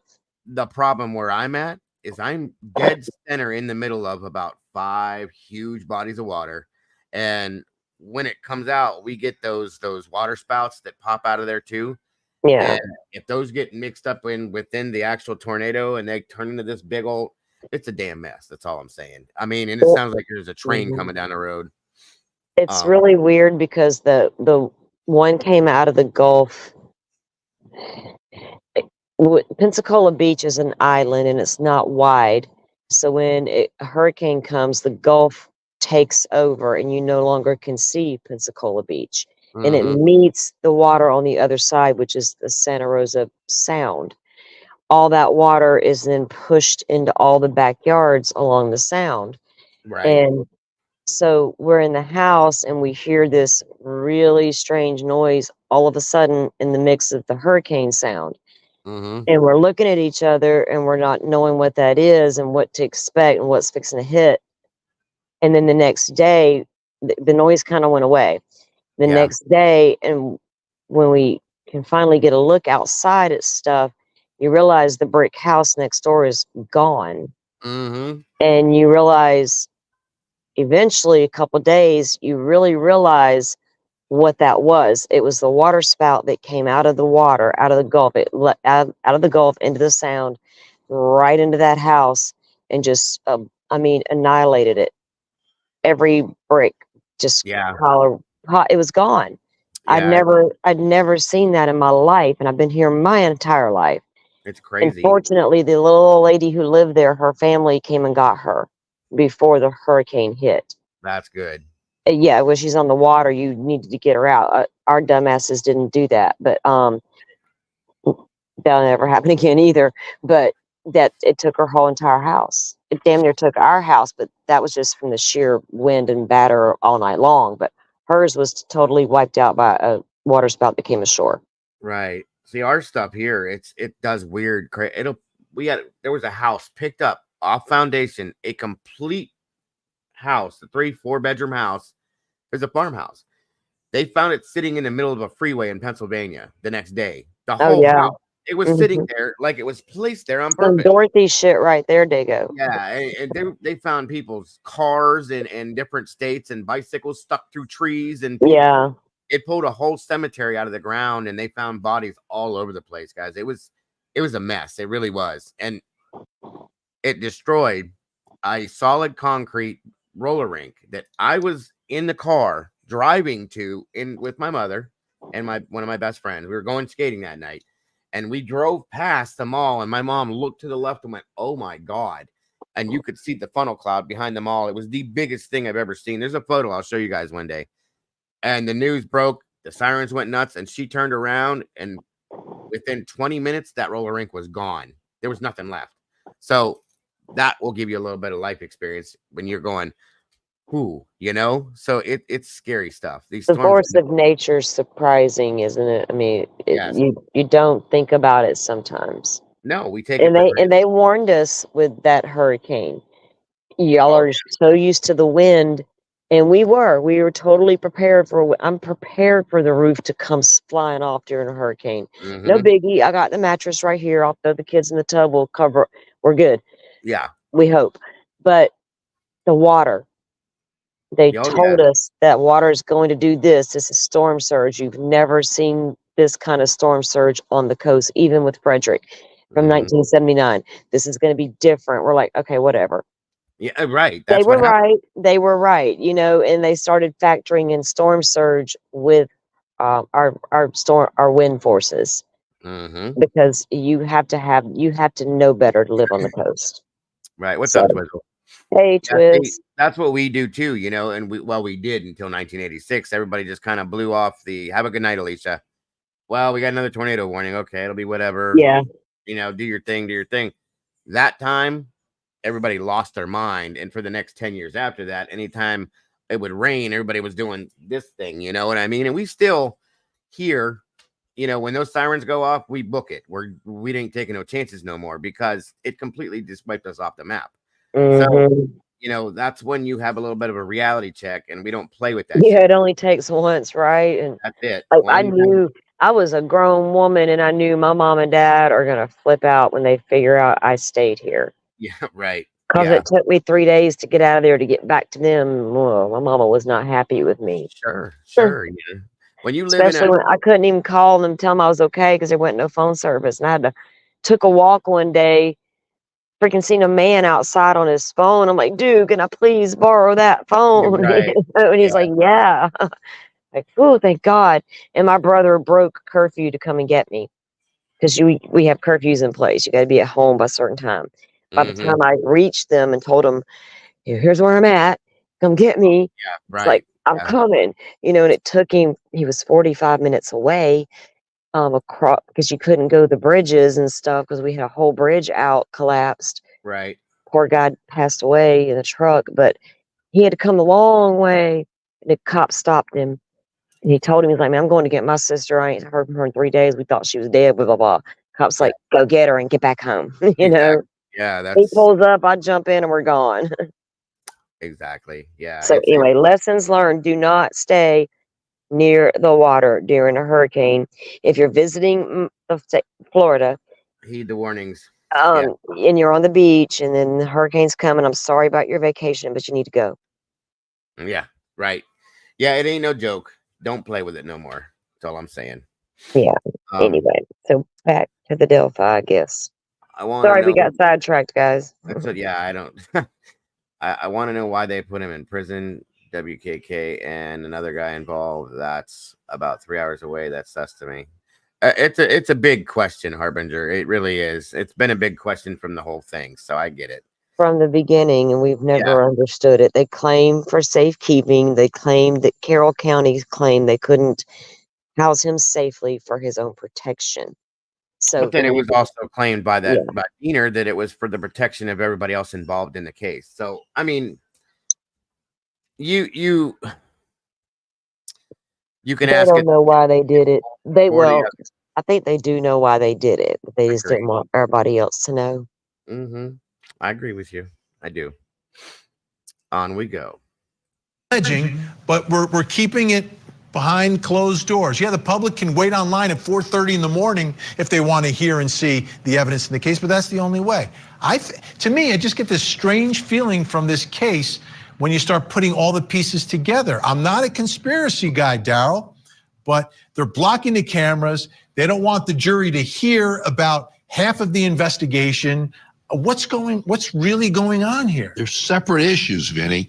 I don't like the fact that they're blocking the cameras, but that has nothing to do with what the jury does or does not hear. I don't like it at all. I think that it needs to be fair and impartial, and we all need transparency, my magic word of the night. Daryl needs an acronym for home cooking. That's what we need, because that's what we're seeing right here. Yeah. We're seeing a conspiracy among the powers that be to make them look as effective and legitimate as possible at the expense of sunlight, at the expense of disinfecting the community from conspiracy theories. If there's no conspiracy theory, why are you hiding the very mention of it? That breeds the conspiracy theory. Less is more.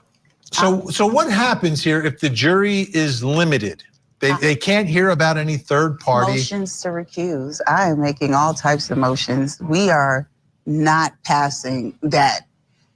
Let's not forget the history, though. The judge kicked these lawyers off the case. They had to go to the Indiana Supreme Court to get back on the case. Absolutely. And we will push this rock as slow as it needs to, because we. How do you think that's going to go then, Salty? If they're not presenting the full range of everything to the jury, to the defense is going to make that known. We know that that's going to be made known. So how do you think that's going to be? Well, if the judge rules that they can't bring in that third party theory, they can't bring it in. Right. But you don't think that's going to be challenged? They will absolutely challenge it. That's going to cause. You would have to. Yeah. And especially if you move forward with trial and he's convicted, that's going to, appeals. But how well are the appeals courts in Indiana? You're going to end up. This will end up in the United States Supreme Court. Yes, it will. Yes, outside of the state of Indiana Supreme Court. And what'll happen, in my opinion, is it's going to make Indiana look like the reject of the United States. I mean, why would you let it go that far without saying okay at some point? Yeah, maybe we need to do this. Something needs done. Yes, agreed. Especially because if you're going to have a ton of motions coming at you later, if you don't, I mean, this lady's right. She's 100%, and it for future, case. What the hell was I getting ready to say? I hate when that happens. Oh my God. Case law, stuff like that. Or wait, Is that what I was going to say? In the future, okay, if they see something like this go down in the future, like it's going to cause all sorts of problems, is what I'm trying to say. I don't know what the hell I was trying to say before, but still, it's going to be, it's going to cause a lot of problems, is what I'm trying to say, to make it simple. Future wise, if they don't, like she said, like go, whoa, wait a minute, we can't let this get that far. You know Yeah, what I mean? you're going to want to look at all their future cases and how they Yes, handle them, and every how bit. she handles cases, and how McClellan, even the prosecutor in Delphi. Mhm. And what are you doing? We know that you and Brad Holder were both, what do you call them, Dago? Masons. Yes. The Freemasons. You were members of that lodge. You both, we've got photos of you receiving Together. your I can't think of the terms they're called, Dago. I know. That Yeah. you know, we can present all that later in the shows. But so what there's ties all over the place A lot. that It's a we can lot. present that make the more, as we began to look into this stuff and these people, we're like, well, wait, what really is going on here? And there's no way to explain it away other than it is And what. and when you're dealing with a small town, of course, people are going to know each other, but no one knew who Bridge Guy was. Right. That's a big deal, guys. A huge deal. Come on now. At 5 years? 5 years with nothing? And the guy they have in custody has supposed pictures of himself all over the damn town, everywhere this guy goes, and nobody one time said, it's him. You're right here. Hey, come get him. I've been looking at him for the past 5 years. What? Yeah, Jenny, it was great. They're grand something, him and Holder both. Whatever their term was. Grand Wizard. Well, Yeah. I think that is what it's called, the Grand Wizard. No, I have to go back and find them pictures because we're going to need them. But they they're in a folder on my phone. But yeah. Yeah, I think they're called Grand Wizards. I might be wrong, but I will look up. And I feel like it was something different than that. But I have to go. We'll get the It's not pictures. Grand Marshal. It's damn it. What the hell is it called? It's not Grand Poobah either, Jen. yeah. What? Yeah. Good Lord Almighty. I do know it. This Grand Wizard was KKK. Thank you, Twiz. Yeah, that's definitely probably not it. But I swear to God, that term is used for something else too. Yeah, Grand Wizard was KKK, Drizzle. Yes, very true. Very true. Very true. I saw that comment. Your friend has a condo over there in Orange Beach. I'm not far. Just a hop, skip, and a jump across the state line. 1 second, guys. It's gonna drive me nuts. Grandmaster. Master Mason. Thank you. There's 3rd degree Master Masons. Once you become a Master Mason, Appetent Mason organization. Yeah. Makes me think Master Mason. That's it. Master Puppets. Yes. Oh, they probably are. Oh, the Master of Puppets. Masters of Puppets. Masters of Puppets. Bingo. Okay. That's a good that's a good title for something, isn't it? I know, right? Masters of Puppets. Yes. It'll be the big show. Right. Master of Puppets are pulling their strings. Exactly, Twizzle. If she's going to the airport in Florida, it's Pensacola. Or Destin. Or Fort Walton. A lot of them seem to like to fly in and out of Fort Walton. I think it's cheaper than Pensacola. I'm not sure. I don't fly. I know. That's been driving me nuts the whole time we've had her up here, isn't it, Twist? Doodle. What? Her hair. Oh, the hair. I know. I can't not look at it. I know what she's saying. I keep staring at it like, what are you doing? What it is this? How'd you do it? And why? The earrings don't help either. Just saying. Yeah, Pensacola's right next door to Orange Beach. Different states, though. Joseph Smith made Master Mason too fast, and that is why he was in a LIBBY ILLE back then. Yeah. Oh. Interesting. These things are all definitely things to look at for sure. And it's a lot of the stuff a lot of us have been looking at for a really long time. And, now it's like, that's why we wanted to present it to you guys with the trial getting closer. just so you get a better understanding. Because I didn't think that a lot of people either knew about the case or just had heard the different things that had been, like there was confessions or there was this or that. But when you don't really, and it's not everybody's fault. We don't all look at this cases in depth. You know what I mean? There's cases you guys look at, I don't look at in depth. But this is one that I felt like was worth looking at in great detail because of what all's here.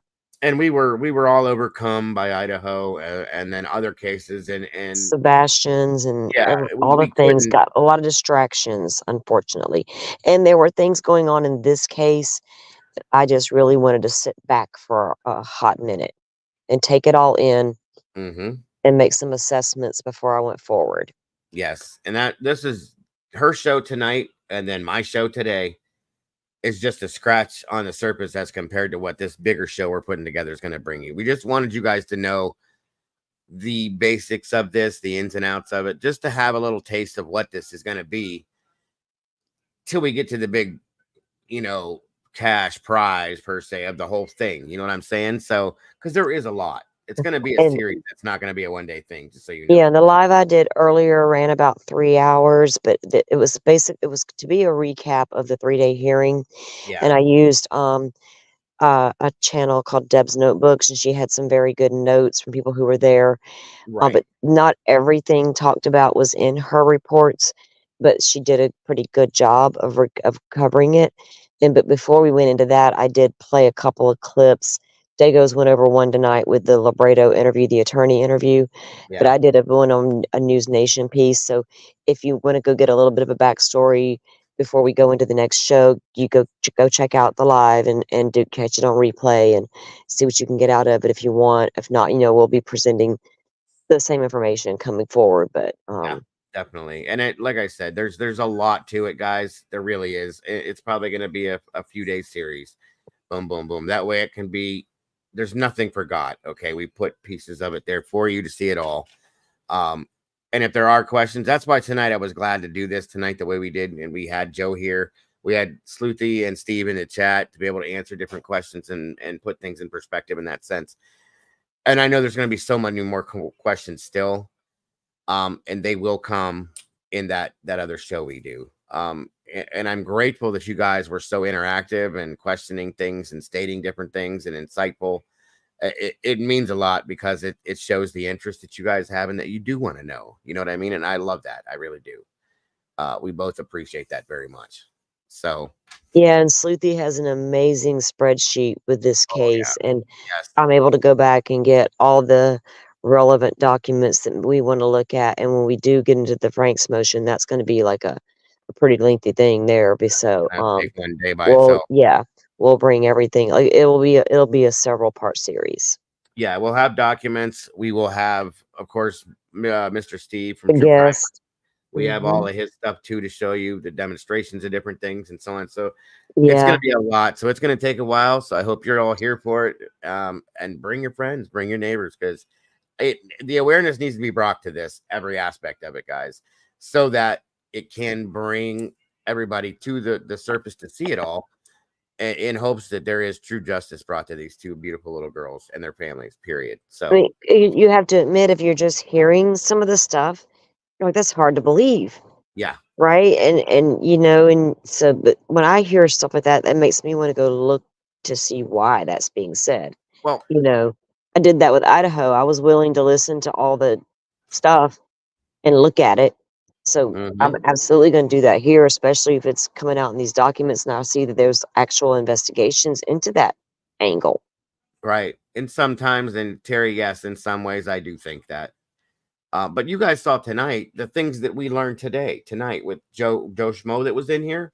I learned things tonight. Salty did as well. We were both kind of like, what? What do you mean with the medical examiner and stuff like that? What are you talking about?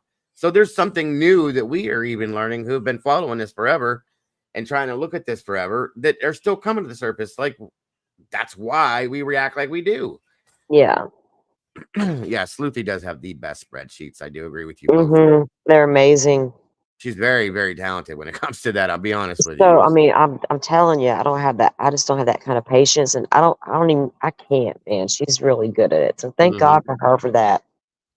Yes, we have a lot of good resources out here as far as people and communities or not, but channels and other people that are involved in these channels. Very good resources. I'm very grateful for.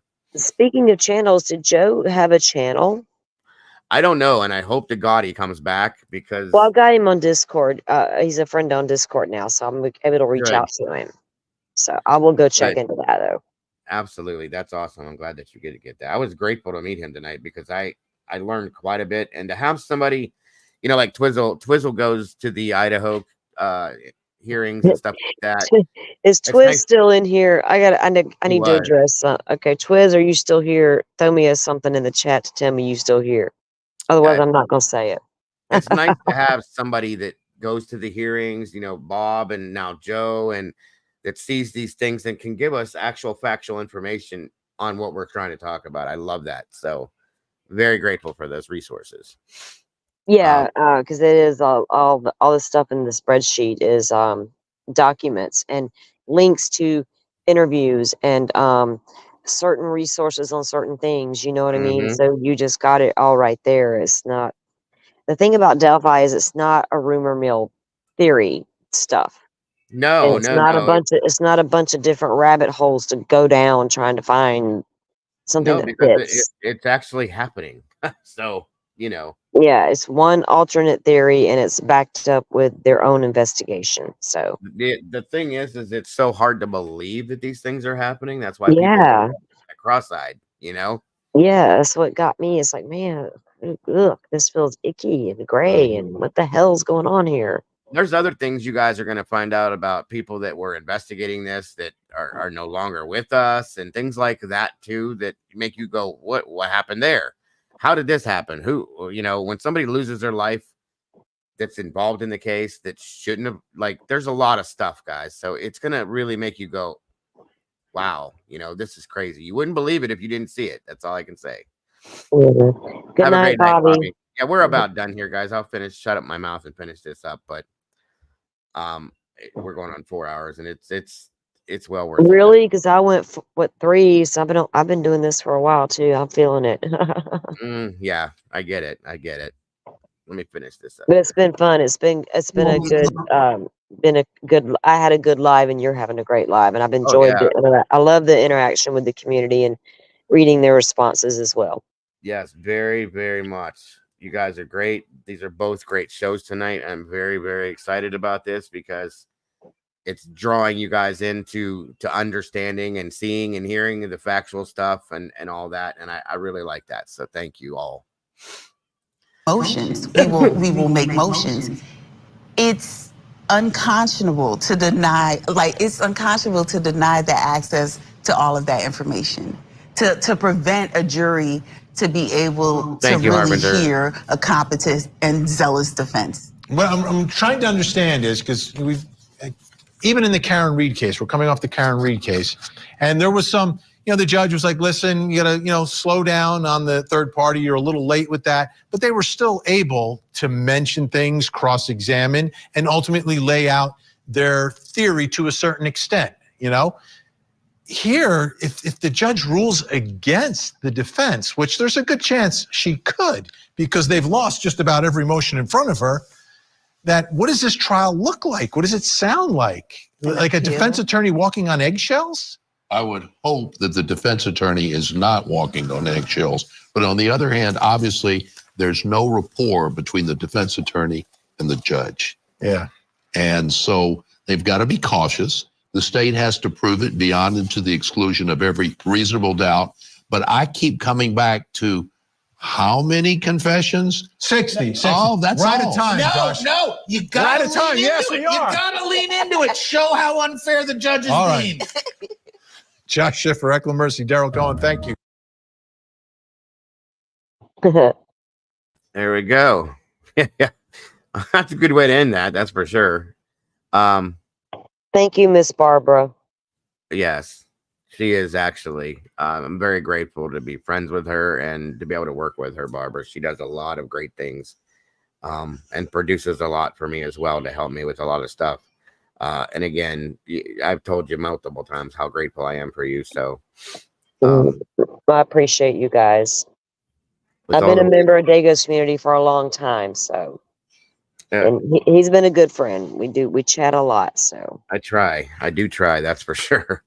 With all the ways Big Brother has out there to spy on us, but they can't figure out who the real person. That's a good point, Terry. I think they can. They just choose not to in some senses, honestly. Sadly. And then sometimes it's just incompetency too. So, you got to look at it both ways. But let me see. Does anybody have any other questions about anything that we've covered tonight? Truly anything, honestly. And if you guys can think of anything, if you watch my replay or you think of it, write it down.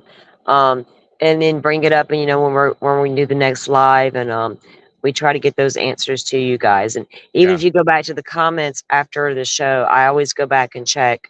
Even when I come home with Dago, I'll go back. The next day, I'll try to go back and check the comments to see if anybody had anything to ask. Definitely. So, throw them in the comments and send an email if you need to. And like I said, write down anything you have for the big show we're going to do on this, and we're going to have Mr. Steve's going to be joining us. Hopefully Sleuthy can join us. If Joe wants to join us, he can be here as well. We should have a good panel for this, and we should be able to answer whatever we need to answer and make sure that you guys understand it completely. I think that Sleuthy said she would be available like Wednesday through Friday evening. I'll double check with her, but I think that's what she said in chat. So, and then we can just email Steve, see if he's available, get it together, have our little, they may be on at the same day, same time, or maybe different nights. It depends on scheduling. So we'll see. Absolutely, but we'll make it work. It'd be nice to have Mr. Steve on when we're presenting his work. Yeah, absolutely. So he can talk us through it, right? Right? Because who better to do that than the man who did it? And that's another reason why I was hoping that Sleuthy could join us, because if any of her spreadsheets and any of that stuff, exactly, she could for that. That's why I want to do that like that. Exactly. I want to do this one as professional as we can, you guys, and as organized. We're gonna get together and put it together, organized. It's not gonna be all over the place, and I want to do it in time fashion the way we should as well, so that you guys get it all together the right way and you understand how things happened, when they happened, and why. So I think that's very important with this. I think the prosecution is going to be walking on eggshells in regards to opening the door to suppressed evidence being admissible. Agreed. I can agree. I mean, although I have a tendency to feel that she favors the prosecution, so we don't know, Bobby. I mean, I hate saying stuff like that because it makes me feel dirty, I guess you could say, for lack of better terms, but it does. To say that a judge favors one side more than the other, it shouldn't be that way. We know that, but I feel like she does. And that's only because of her own actions. So, and if she's not worried about her personal self, and you want to make a good impression on any future job you may hold, position you may have, maybe it's time for you to start ruling correctly. Yep. And maybe she will now. I don't know why she would flip now and start doing the right thing unless she's really scared for her job. I don't, but so far she just got a slap on the wrist and that was it. Well, the whole world's making a big deal about it now, not just a couple people. Maybe that's an issue. Maybe it's been noticed because it's been noticed brought to the Supreme Court twice now, and they're watching now, and she's like, I got to do something the right way. That's okay. So this is something I really didn't want to touch on a ton because it's social media crap, but it's almost not crap right now. Because the fact that Murder Sheet is still going on Court TV. And I know what Murder Sheet dropped an hour before I went live. I have not completed it. I started it. And I was like, whoa, I need to get back to this. So there's a push out there right now to feed a narrative that certain people were working behind the scenes with the defense to push certain narratives. I don't believe that's true. Right. Do I believe that leaks occurred from both sides in this case, prosecution and defense? Yeah. Yeah. Because I'm pretty sure they do in every case, including Idaho 4. Oh, I see what they did. Okay. I see what you're saying now. So, that's Yep. a distraction move, right? Of course. We got this information and now we're going to run with it and we're going to push this and distract you from what's about to happen over here in court. And they've So, been doing this. They've been doing this from the beginning, you guys, just so you know. yeah, yeah. So if you hear things on the news or things on social media about that's what's, Yeah. were there talks going on behind the scenes? Yes, but Dago and I talk about cases. Are we sneaking around behind the scenes going, let's put this out in a certain way? No, because I No. absolutely have been telling Dago all along, really want this to I'm bad about throwing shade, but I Yeah. want to do it fair. I don't know who's innocent and guilty. Yes. Just like I Yeah. have no clue about Brian Koberger. I don't know about Richard Allen either. So I didn't want to become what's known as an internet crank No. and come out here and tell you guys he can't be the guy because they're telling me Odinist did it and there's all this proof they did it and they have very little against Richard Allen. All that's true. But Yeah. as I know it to be right now, that seems to be true, right? You know what I'm saying? So yeah. Right. What we want to be able to do is to show it all to you, both sides of the fence, right down the middle as well, and let you make your own decisions as what you feel. Go to the trial and see what the outcome comes to be for that, okay? Because that's the fair way to do it, guys. It's not fair to come out and say, well, he's absolutely innocent. Even with an attorney saying he believes, that he's absolutely innocent. Yeah. That's his opinion. I'm not going to say that, can't say that, and won't say that until they can prove that during the trial. And that's the way it's supposed to be, okay? Yeah, and we can lean and say, well, I think they may have some good evidence. We can say they may not have a whole lot. We can do that. But we Right. still don't know, even if we lean one way or the other. And for me, until I get to trial and see it all. That's it. That's it. Everything should be able to be seen, all of it, good and bad, left and right, top and bottom. It all should be able to be seen so that every bit of the truth is out there. If you're at that point after seeing all that, you're leaning in one direction or another, okay, that's you. That's fine. I personally, even like with Idaho, even regardless of all the stuff, I stay in the middle of this until I can get something solid from both sides to prove that, to do what they're supposed to do. But with a case like this, the reason why it's done like we do what we do here is because there's so many things that are going the wrong direction that they shouldn't be. And we're questioning why. And we're showing you guys why we're questioning why. In turn, you're questioning why. Why is that happening? That's crazy. I don't understand that, so on and so forth. You're not going to see those things on the news, really. Okay. You're not going to see the things that come from backstage that are like, well, this happened, that happened, this happened. You're only going to see it one way, the way it's scripted to be put out on mainstream media. And that's not the way it should be, which is why we exist out here, truly, in my opinion. So that's a big deal. And when I was telling Dago, when I first started watching YouTube streams on DELPHI, it's like the ones that were covering Idaho weren't covering Delphi and vice versa. Yeah. So when I go to Delphi streams, I only found a few that I felt were even being fair. And I felt like ones that could see things right in their face were absolutely denying it. And I couldn't understand why. Then it kind of became apparent what was happening.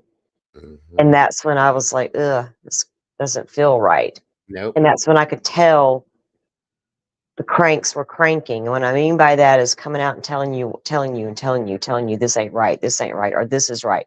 Pushing the narrative. Don't come tell me. Right. Exactly. I don't got no problem with joking about people and throwing shade, but especially when they're throwing shade at themselves, but don't tell me what to think. Yeah. And don't tell me what I'm reading is wrong. And don't try to confuse me. Exactly. Don't confuse the people. And Idaho confused so many people, and it still does. Yeah, absolutely. And I didn't want that to happen with this case. So I appreciate you guys coming in and having open minds. Right. That's a big thing. Like I said, the past few cases that we've talked about, this one included, you guys have all been very receptive to everything. You've been very you're able to sort through it the right way and to be fair, and that is very appreciated. You're very interactive and questioning and all. I love that. You guys, what the hell? The engagement. That's it. The engagement means a lot because it shows that there's an interest in something that's actual true crime and not drama and stupid shit that we don't want nothing to do with. Well, So, I think a lot of us are jaded and have learned things, you know. yeah, oh yeah, definitely. Me included. I Me hope included. we've learned things. I think yeah. And you come out, you go in one end of the tunnel, you go through all that bullshit and jazz and come out the other end and you're on top of that at this point. That's great. And I'm very proud that a lot of people are doing that right now, considering Yeah. everything that we've all gone through in the past year. Truly, Yeah. it's really been insane. Yeah, dude, it was. This is a good, real deal, true crime conversation that the way it's supposed to be done. We had good people on panel tonight, in chat, people that have basis to them that can give us real deal, like real time information on things. That's the way it should be. Yeah. So it was very, very good. Both shows. Even though I got to catch, a bit of Salties, it was great what I saw, and I will go catch the rest of it. Tonight's show in here, I was very happy for, very grateful. I would have liked to have a lot more people to be able to hear all this, but I'm very grateful for who I had in here. Thank you, every one of you. I appreciate it very much. And hey, JC, I just want to shout out Kimber. I had asked JC earlier to come on panel tonight with me, and she did. And I'm glad she did because Kimber wasn't feeling well. She had to go and get some rest. So thank you, JC, for coming up and conversating with us. We really appreciate when you can do that. I hope you had fun tonight. I know she had an outing she was going to attend earlier. So she's always got very good conversation to have when we have these. I like having her up here too. Oh yeah. I enjoy talking to her about the cases. Yeah, open-minded until we have all of the actual facts. Well, you have to be. That's the only way to be, honestly. Fair, Bobby. I agree with that. I do. And then once you get all the actual facts, which is typically in a trial, and you can sit down and sort through that, you lean hard in a different direction then. That's what it should be. You know what I mean? Oh my God. I'm how it so should be. sorry. I'm sorry, Dago.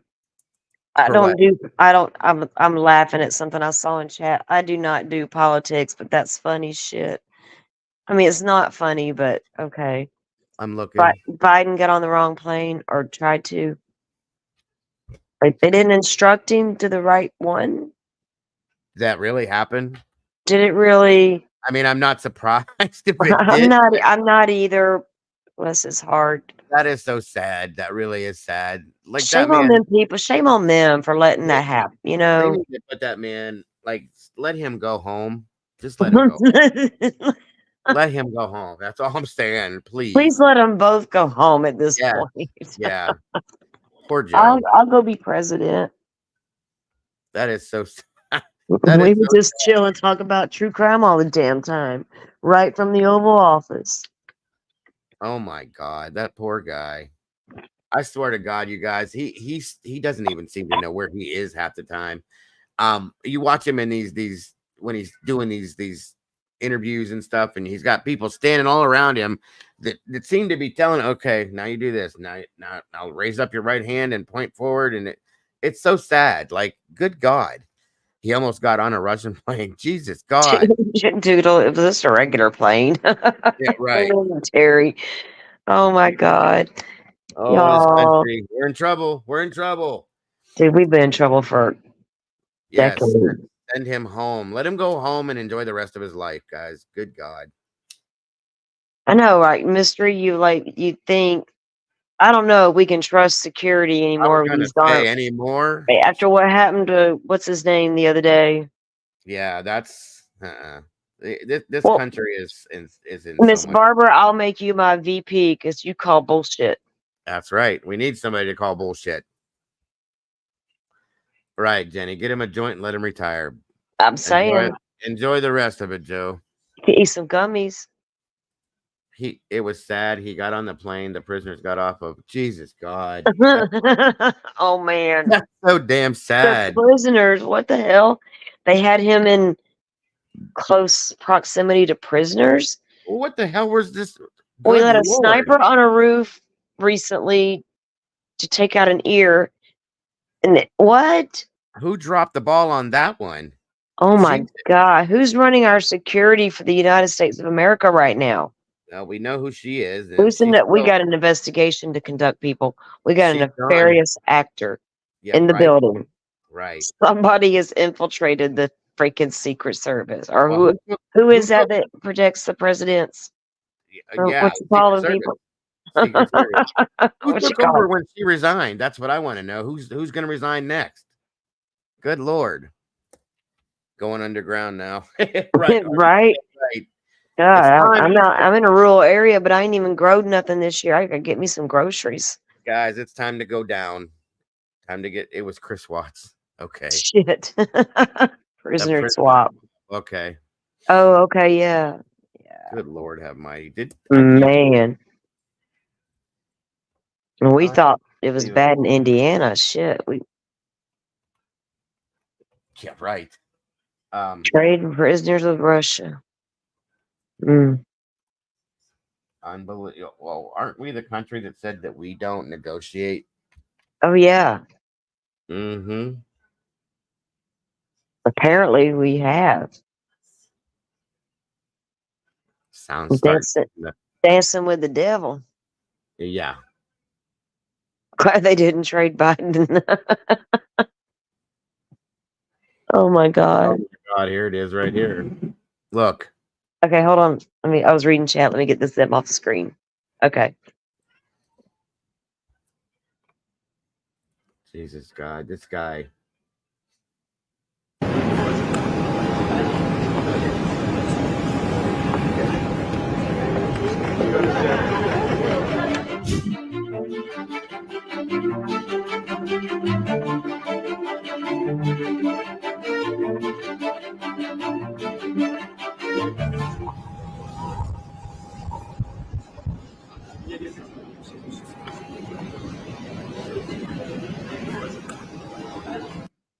Do you notice how they all looked and he starts going this direction like he doesn't even know where he's going? And oh my God. They just ignored him. What's going on? Where's the people that are supposed to be standing right next to him? Like, look at Kamala. She was like, go ahead, Joe. What are you doing? Go ahead, make it look good. Let me get in there earlier. Look, here he comes back here. Like, what is he doing? Where are you going? And of course, they're taking pictures. Oh, shit. And look at her turn around and start laughing. Like, what is he doing?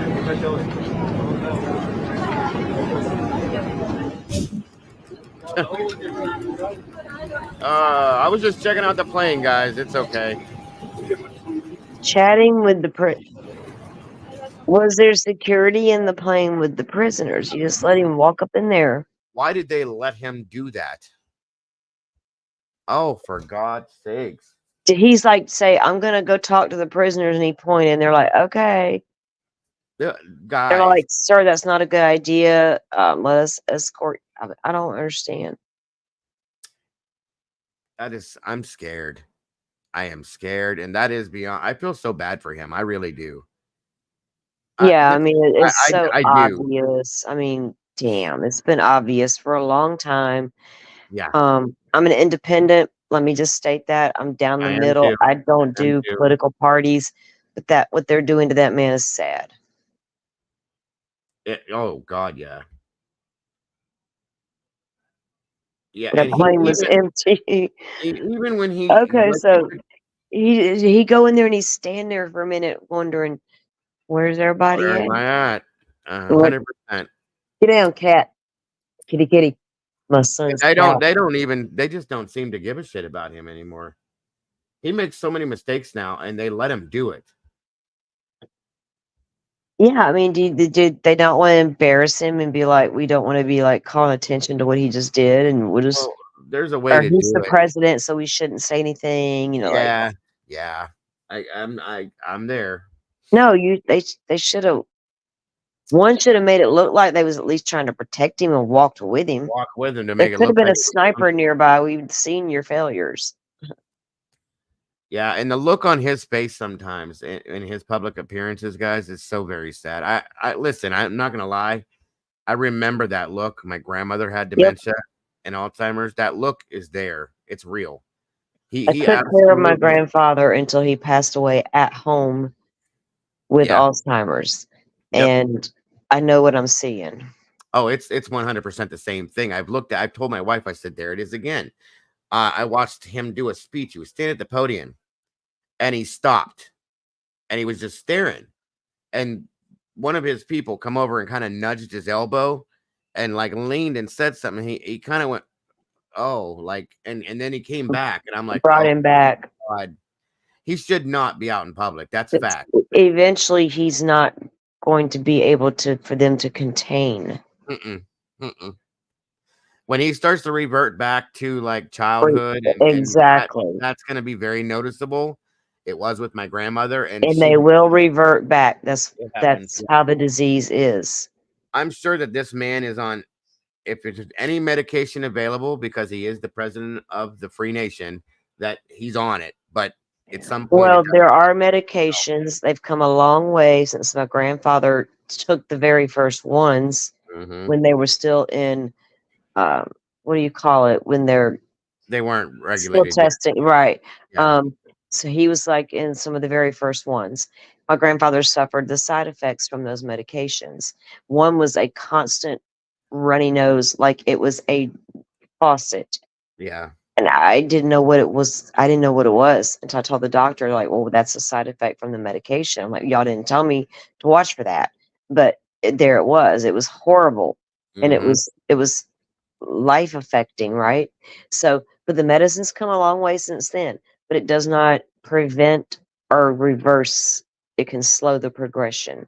Yeah. And the sad thing is once he's out of the White House, it's probably going to get way worse very quickly, because I think he's being corralled right now, for lack of better terms. I truly do think he's being corralled just to get him through this. Okay. And to be honest with you, Kamala is probably more active as a president than he is right now too. They just won't put that in the public eye. That's just an opinion I have because of the situation. I've seen it way too many times with him now where he's completely not there. Okay. That's a scary thing. It is. I know Reagan went through this too, but it was nowhere near as bad as what Joe's like. I think Reagan's didn't hit like full throttle till he got out of office, but this is just sad. I feel so bad for him. I mean, there were rumors, of dementia setting in before the end of his term, but not until way late. You couldn't even see it with him compared to this. This is very visible and right in front of us. And it's just, what scares me is that other countries. Yeah, Doodle, you ain't lying. That watch this. It's very possible at this point, Doodle. Honest to God, it is. It's been possible for 2 years. Yeah. 4 years, however long it's been. And not just him. Kamala's got, like I said, I don't care anymore either side, but they both suck to me. And that's just because I'm sick of them all fighting constantly. Nothing's getting done. Yeah. It's like, now here we are. We y'all didn't want Hillary because it was more of the same, and I get it. But now we're here again with more of the same, and I'm done with it. Yeah, it's done with that really shit old. A long time ago. Really old. Yeah. It's just sad. And I don't see any strong leader that I can get behind. That's sad. There hasn't been one in a long time, sadly. People liked my governor until Trump didn't like him no more, and then they're like, "Oh, never mind, we don't like you." Yeah, now we loved you before, now we don't. Y'all make up your minds. Trump took our guy on his vice here from Ohio. Well, my governor needs to slow his roll, because we're passing that damn amendment in November, and we're going to get our legal marijuana. We don't care if our state stinks like marijuana. We got bigger things to worry about, dude. Right. You care about the smell. No, Yep. we're not going to run around in public smoking our weed. No. We just need to know we can sit at home and do it, and you ain't gonna care. That's it right there. I never wanted Hillary, and her husband didn't either. That's true. That is true. I don't know. Yeah, none of them. They all suck. I kind of liked Bill. I don't know why. Jack Sparrow for president. I'm down for Jack, not for Johnny, but Jack. for Jack. Johnny got some issues I don't care for. Jack, yes, I can roll with some Jack. Before I was Salty Sleuth, I was Salty Pirate. There you go. I was. Why is the rum always gone? Yes, Jenny, that's very true. Stay away from the fentanyl stuff, guys. God, yes, I don't even know nothing about that stuff except it's bad. It is very bad. I don't dislike JD Sherry. Some of the stuff that he did here, I have questions about, is all I'm saying. The things that he said and some of the stuff I don't know. I just question some of it. I'm not saying that he's a bad person. With anybody, you have your questions and stuff like that. That's all. I don't even know who that is. JD Vance. He's out of Ohio here, and that's who Trump picked to be his running mate. Oh yeah, I heard something about that name. I don't know. I stopped watching all that crap years ago, a couple of years ago. That's what I worry about the most, Melissa, is the whole world seeing this, and they don't care. They have no personal feeling of sorrow towards Joe Biden. They just see that we have a weak leader right now because of an illness. You know what I mean? Which is a scary thing as I'm living in this country. That's all. So I don't know. They've been laughing at us for quite a while. Yeah, that's true. A long while. That's the scary thing. So we'll see what happens. I hope to God something good happens, or if not, I hope it's over fast. That's all I can say. Because I love my country. I want it to be strong again. I want it to be real. I'm like, just bullshit's bullshit. I'm like, call bullshit, Miss Barbara. It's been a long time, too long, folks. Way longer than people think it's been.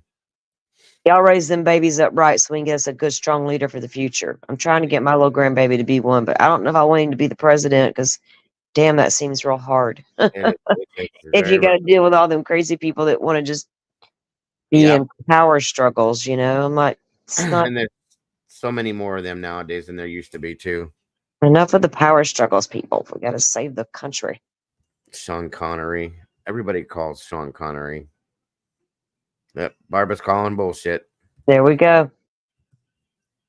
That's a really good point, Bobby. I agree full-heartedly with that. All parties need to start focusing and promoting candidates that are actually in touch with current situations that we, the common people, face. Exactly. Amen, brother. That is fact. The common people. And my sister is a big Trump supporter. Mm-hmm. But when we were growing up, me being the oldest, I watched politics with my mom and dad. Mom and dad were very regular people, not college educated, hardworking people, whatever. But Blue they collar, would watch the stuff that the politics at night on TV or whatever.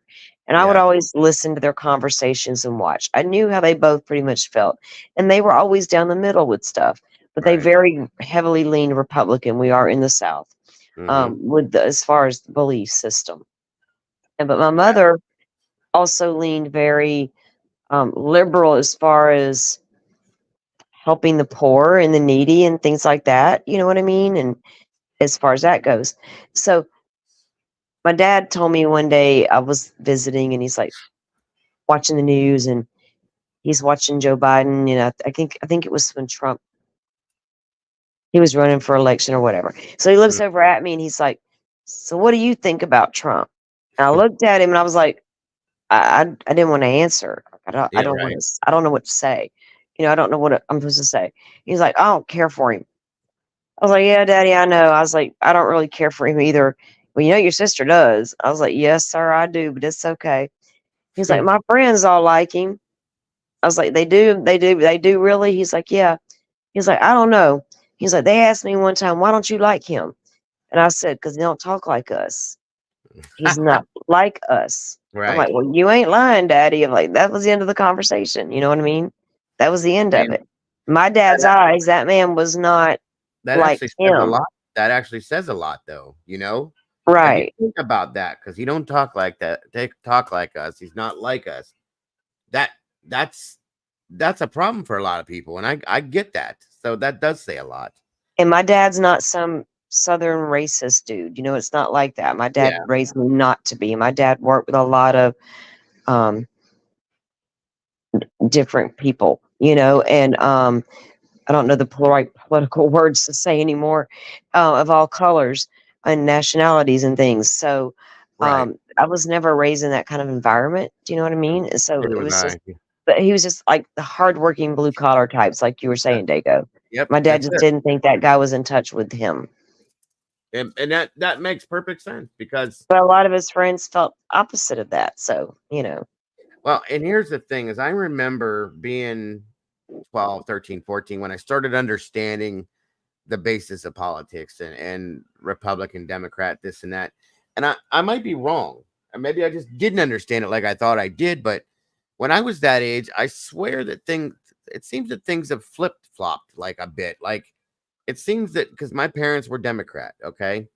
Yeah. And they were blue collar workers, hard working people that we weren't rich, we weren't dirt poor, but we were what there used to be high class, middle class, and low class. Okay. And now it's like there's just two. It's high class and low class, period. That's it. And the Democrats were for the blue collar people that weren't really in the money situation. The Republicans were all about money. Okay. And it doesn't seem that it's like that anymore. And it's weird to me. And it's hard to follow what's going on and what the true reasoning behind a lot of stuff that's said. That's why I stay out of politics. Because I'm like you, I'm in between. I don't particularly care for either side of this right now. It's not hard to do the right thing, and it's not hard to have integrity and morals and values. No, it's not. Everybody's made slightly different, and I don't care what your preferences are, your sexualities and all that stuff.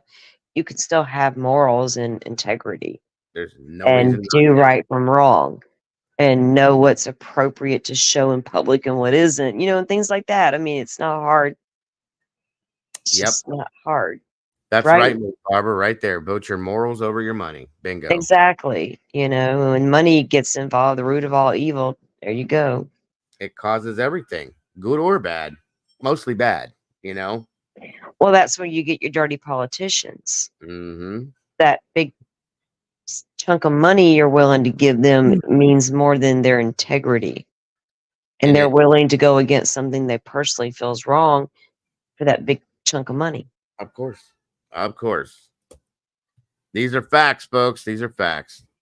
Democrats removed the middle class during, yeah, it's around, that's what I was thinking too, Sherry. Around that time is when things started to change. I don't know. Like I said, when I was a kid, I liked Bill Clinton. I thought he was younger, for one, and he was a nice, outgoing guy. And then you learn all the other stuff that goes on in the background around the whole family, and it's just like, okay. Look, they all been doing the dirty deed in the bedroom for centuries. Long time, I could care less what you do in the bedroom because I don't think anybody gonna sit on their high horse and say they've been perfect in a relationship is lying. So I don't care about the relationships. Honest to God, don't. I mean, it matters because your integrity, your morals, right? If you're going to be a cheater, then how can their personal business should not have any effect on that? Yeah, but they should be a trustworthy person. If you're going to cheat on your wife, you're not really trustworthy.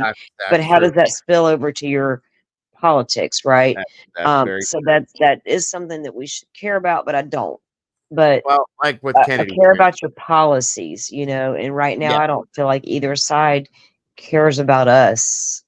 No, not at all. Not even not for a while, to be honest with you. It's all about You can lie and tell me you do all day, but you've not shown me in 8 years, actually longer than that, it's been longer than that, you care about middle America. Prove it. They haven't. Well, Trump tried to say that he did when he threw out all those all that money during the COVID pandemic. The money that any government any president would have voted to give us. That we could have gotten so much more of, but we didn't. And the thing is that was a whole thing for him. And it's like, okay, great. Now what? Where's that at now? And you didn't really do that for us. You did that for the economy, okay? Yeah, so, that's standard. let's be honest. Let's be honest. So I don't know. I mean, that we deserved it. We needed the economy did need a boost. Everybody did need something. Right. It should have been. You needed us to calm down and sit down for a moment to get this under control. Instead, we all flipped our shit and wanted to fight about it. Then it became a fight about how we gonna make it and all this money. I'm done with y'all. What would Jesus do? Remember that phrase? Yep.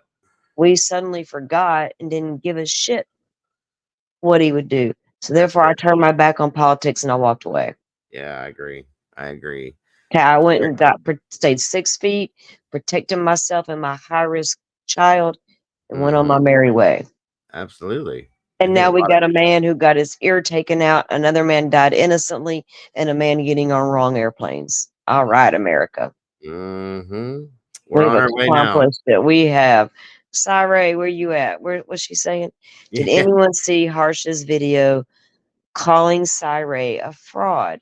I didn't. I don't watch Harsh. I don't either. I haven't a long time, but I might need to watch that just because I am bored. Why is he doing that? I'm curious. I would like to know that. Will he strike us if we watch? Are we not allowed to review your shit and commentate about it? I don't know. I haven't watched him in a long, long time. I'm curious to know his reasoning behind it. Well, Saray is Saray, but is he just finding out information I've known for quite a while? I'm curious. Probably. Come on, Harsh, what you got, Bubba? I don't even see it now. Where's it at?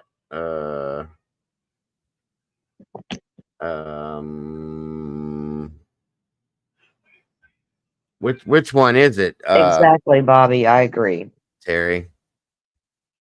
That's why us common. Oh hell, I can't. I'm too tired. That's why us common down to earth folks need to go to the polls instead of just trusting each other. Or other people. To elect. Oh yeah, no, I've agreed about that. Yes. I still have my issues with that too, but I'm not going to get into that tonight either. Yeah, and I'm in Florida. We're electoral college state. And my sister, you can't be an independent. You can't vote. I was like, in the primaries, girl, I can be whatever I want to be. I ain't got to be nothing. And your first mistake's going to tell me I got to be something. Yeah, that's not right either. That's not part of. You got to pick one. Free. No, I don't. We're supposed to be free here. Remember, that's the whole point. But okay. What if I choose not to? What if I choose to do nothing? Sweet Melissa, it's what is my channel? Salty Sleuth Investigates. Sherry, can you drop the link for her, please? Or Doodle, one of the two of you. You're the only two I see. I wonder where Paula was at tonight. She would have liked this. Yeah, Paula is not here tonight. I just realized that. Yeah, we'll drop the link here, Melissa. Oh, kitty cat, I keep forgetting this damn cat's in my room. She likes me, and yeah, she keeps jumping up on me and freaking me out. Thank you, Doodle. But whose definition of free? No, I know, Jenny. I know. That's changed a long time ago, too, in my opinion. So, yeah. Big time. But again, something else I won't get into. Yeah, I miss Paula, too. I always enjoy her, the way she interacts. But yeah, must have been busy. It's okay. Oh, yeah. She probably took her a night off from the true crime.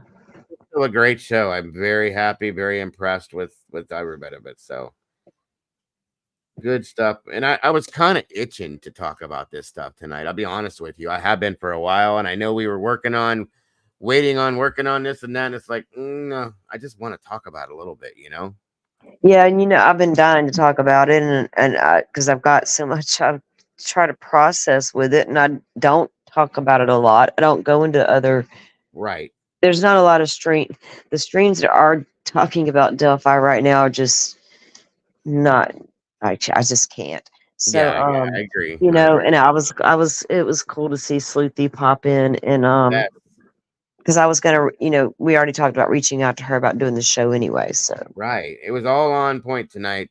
Steve pops in, and I really was very happy and gratified to meet Joe Schmo. yeah, me too. He just popped into our chat earlier. Yeah, I liked And that. just I'd never met him before, and just started chatting up, and we're like, okay, cool. And then, you know, we invited him over when you were going live, so I'm glad that he came. That was cool. Which means that your stream must have hit the algorithm somehow. So yeah, It did, and I was like, I appreciate that, guys, because when we got off my live, and I went outside to take a break before yours started, I went to check, and I was like 153 views, and it had just ended. And you know, for me doing 5 or 6 streams, that was like that was a lot quick compared to some of the other videos that took a little bit to get there. But yeah, so it was yeah, it did get out there. I guess what you guys say, if I get like 100, you get out there or something. yeah. 100 likes. You have to break 100 likes to get into the algorithm, and then I guess you have to do it so many times repetitively, and then it kind of sticks, and then it starts to roll with it, which I'm out of it again. It's like going on keto. You know, you get into ketosis, and then one mistake, and you're back out of it again. So well, and plus, like we were saying about the hashtags, you know, I always make sure I use them as well, so it helps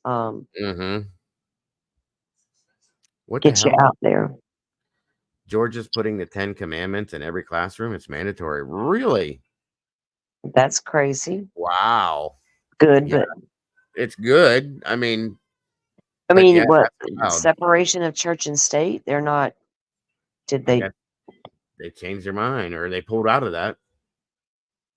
Somebody in that state's going to take that to the Supreme Court. I'm sure. I wonder what the Georgia State Supreme Court. Or, that's interesting. Thank you, Melissa. Yeah, thanks for going over and subscribing, Melissa. Yeah, absolutely. All right, guys. I am tired. It's going on 2. I need to sleep a little. Yeah, I gotta get some sleep. Fingers crossed. I'll be here early afternoon tomorrow. And I keep saying this, but there's always something. I'll be able to do the early afternoon and then the evening show. So stay tuned or look for it. It should pop up, hopefully. So even though this was a Sunday, it was a really good show. I'm very grateful to you guys very much.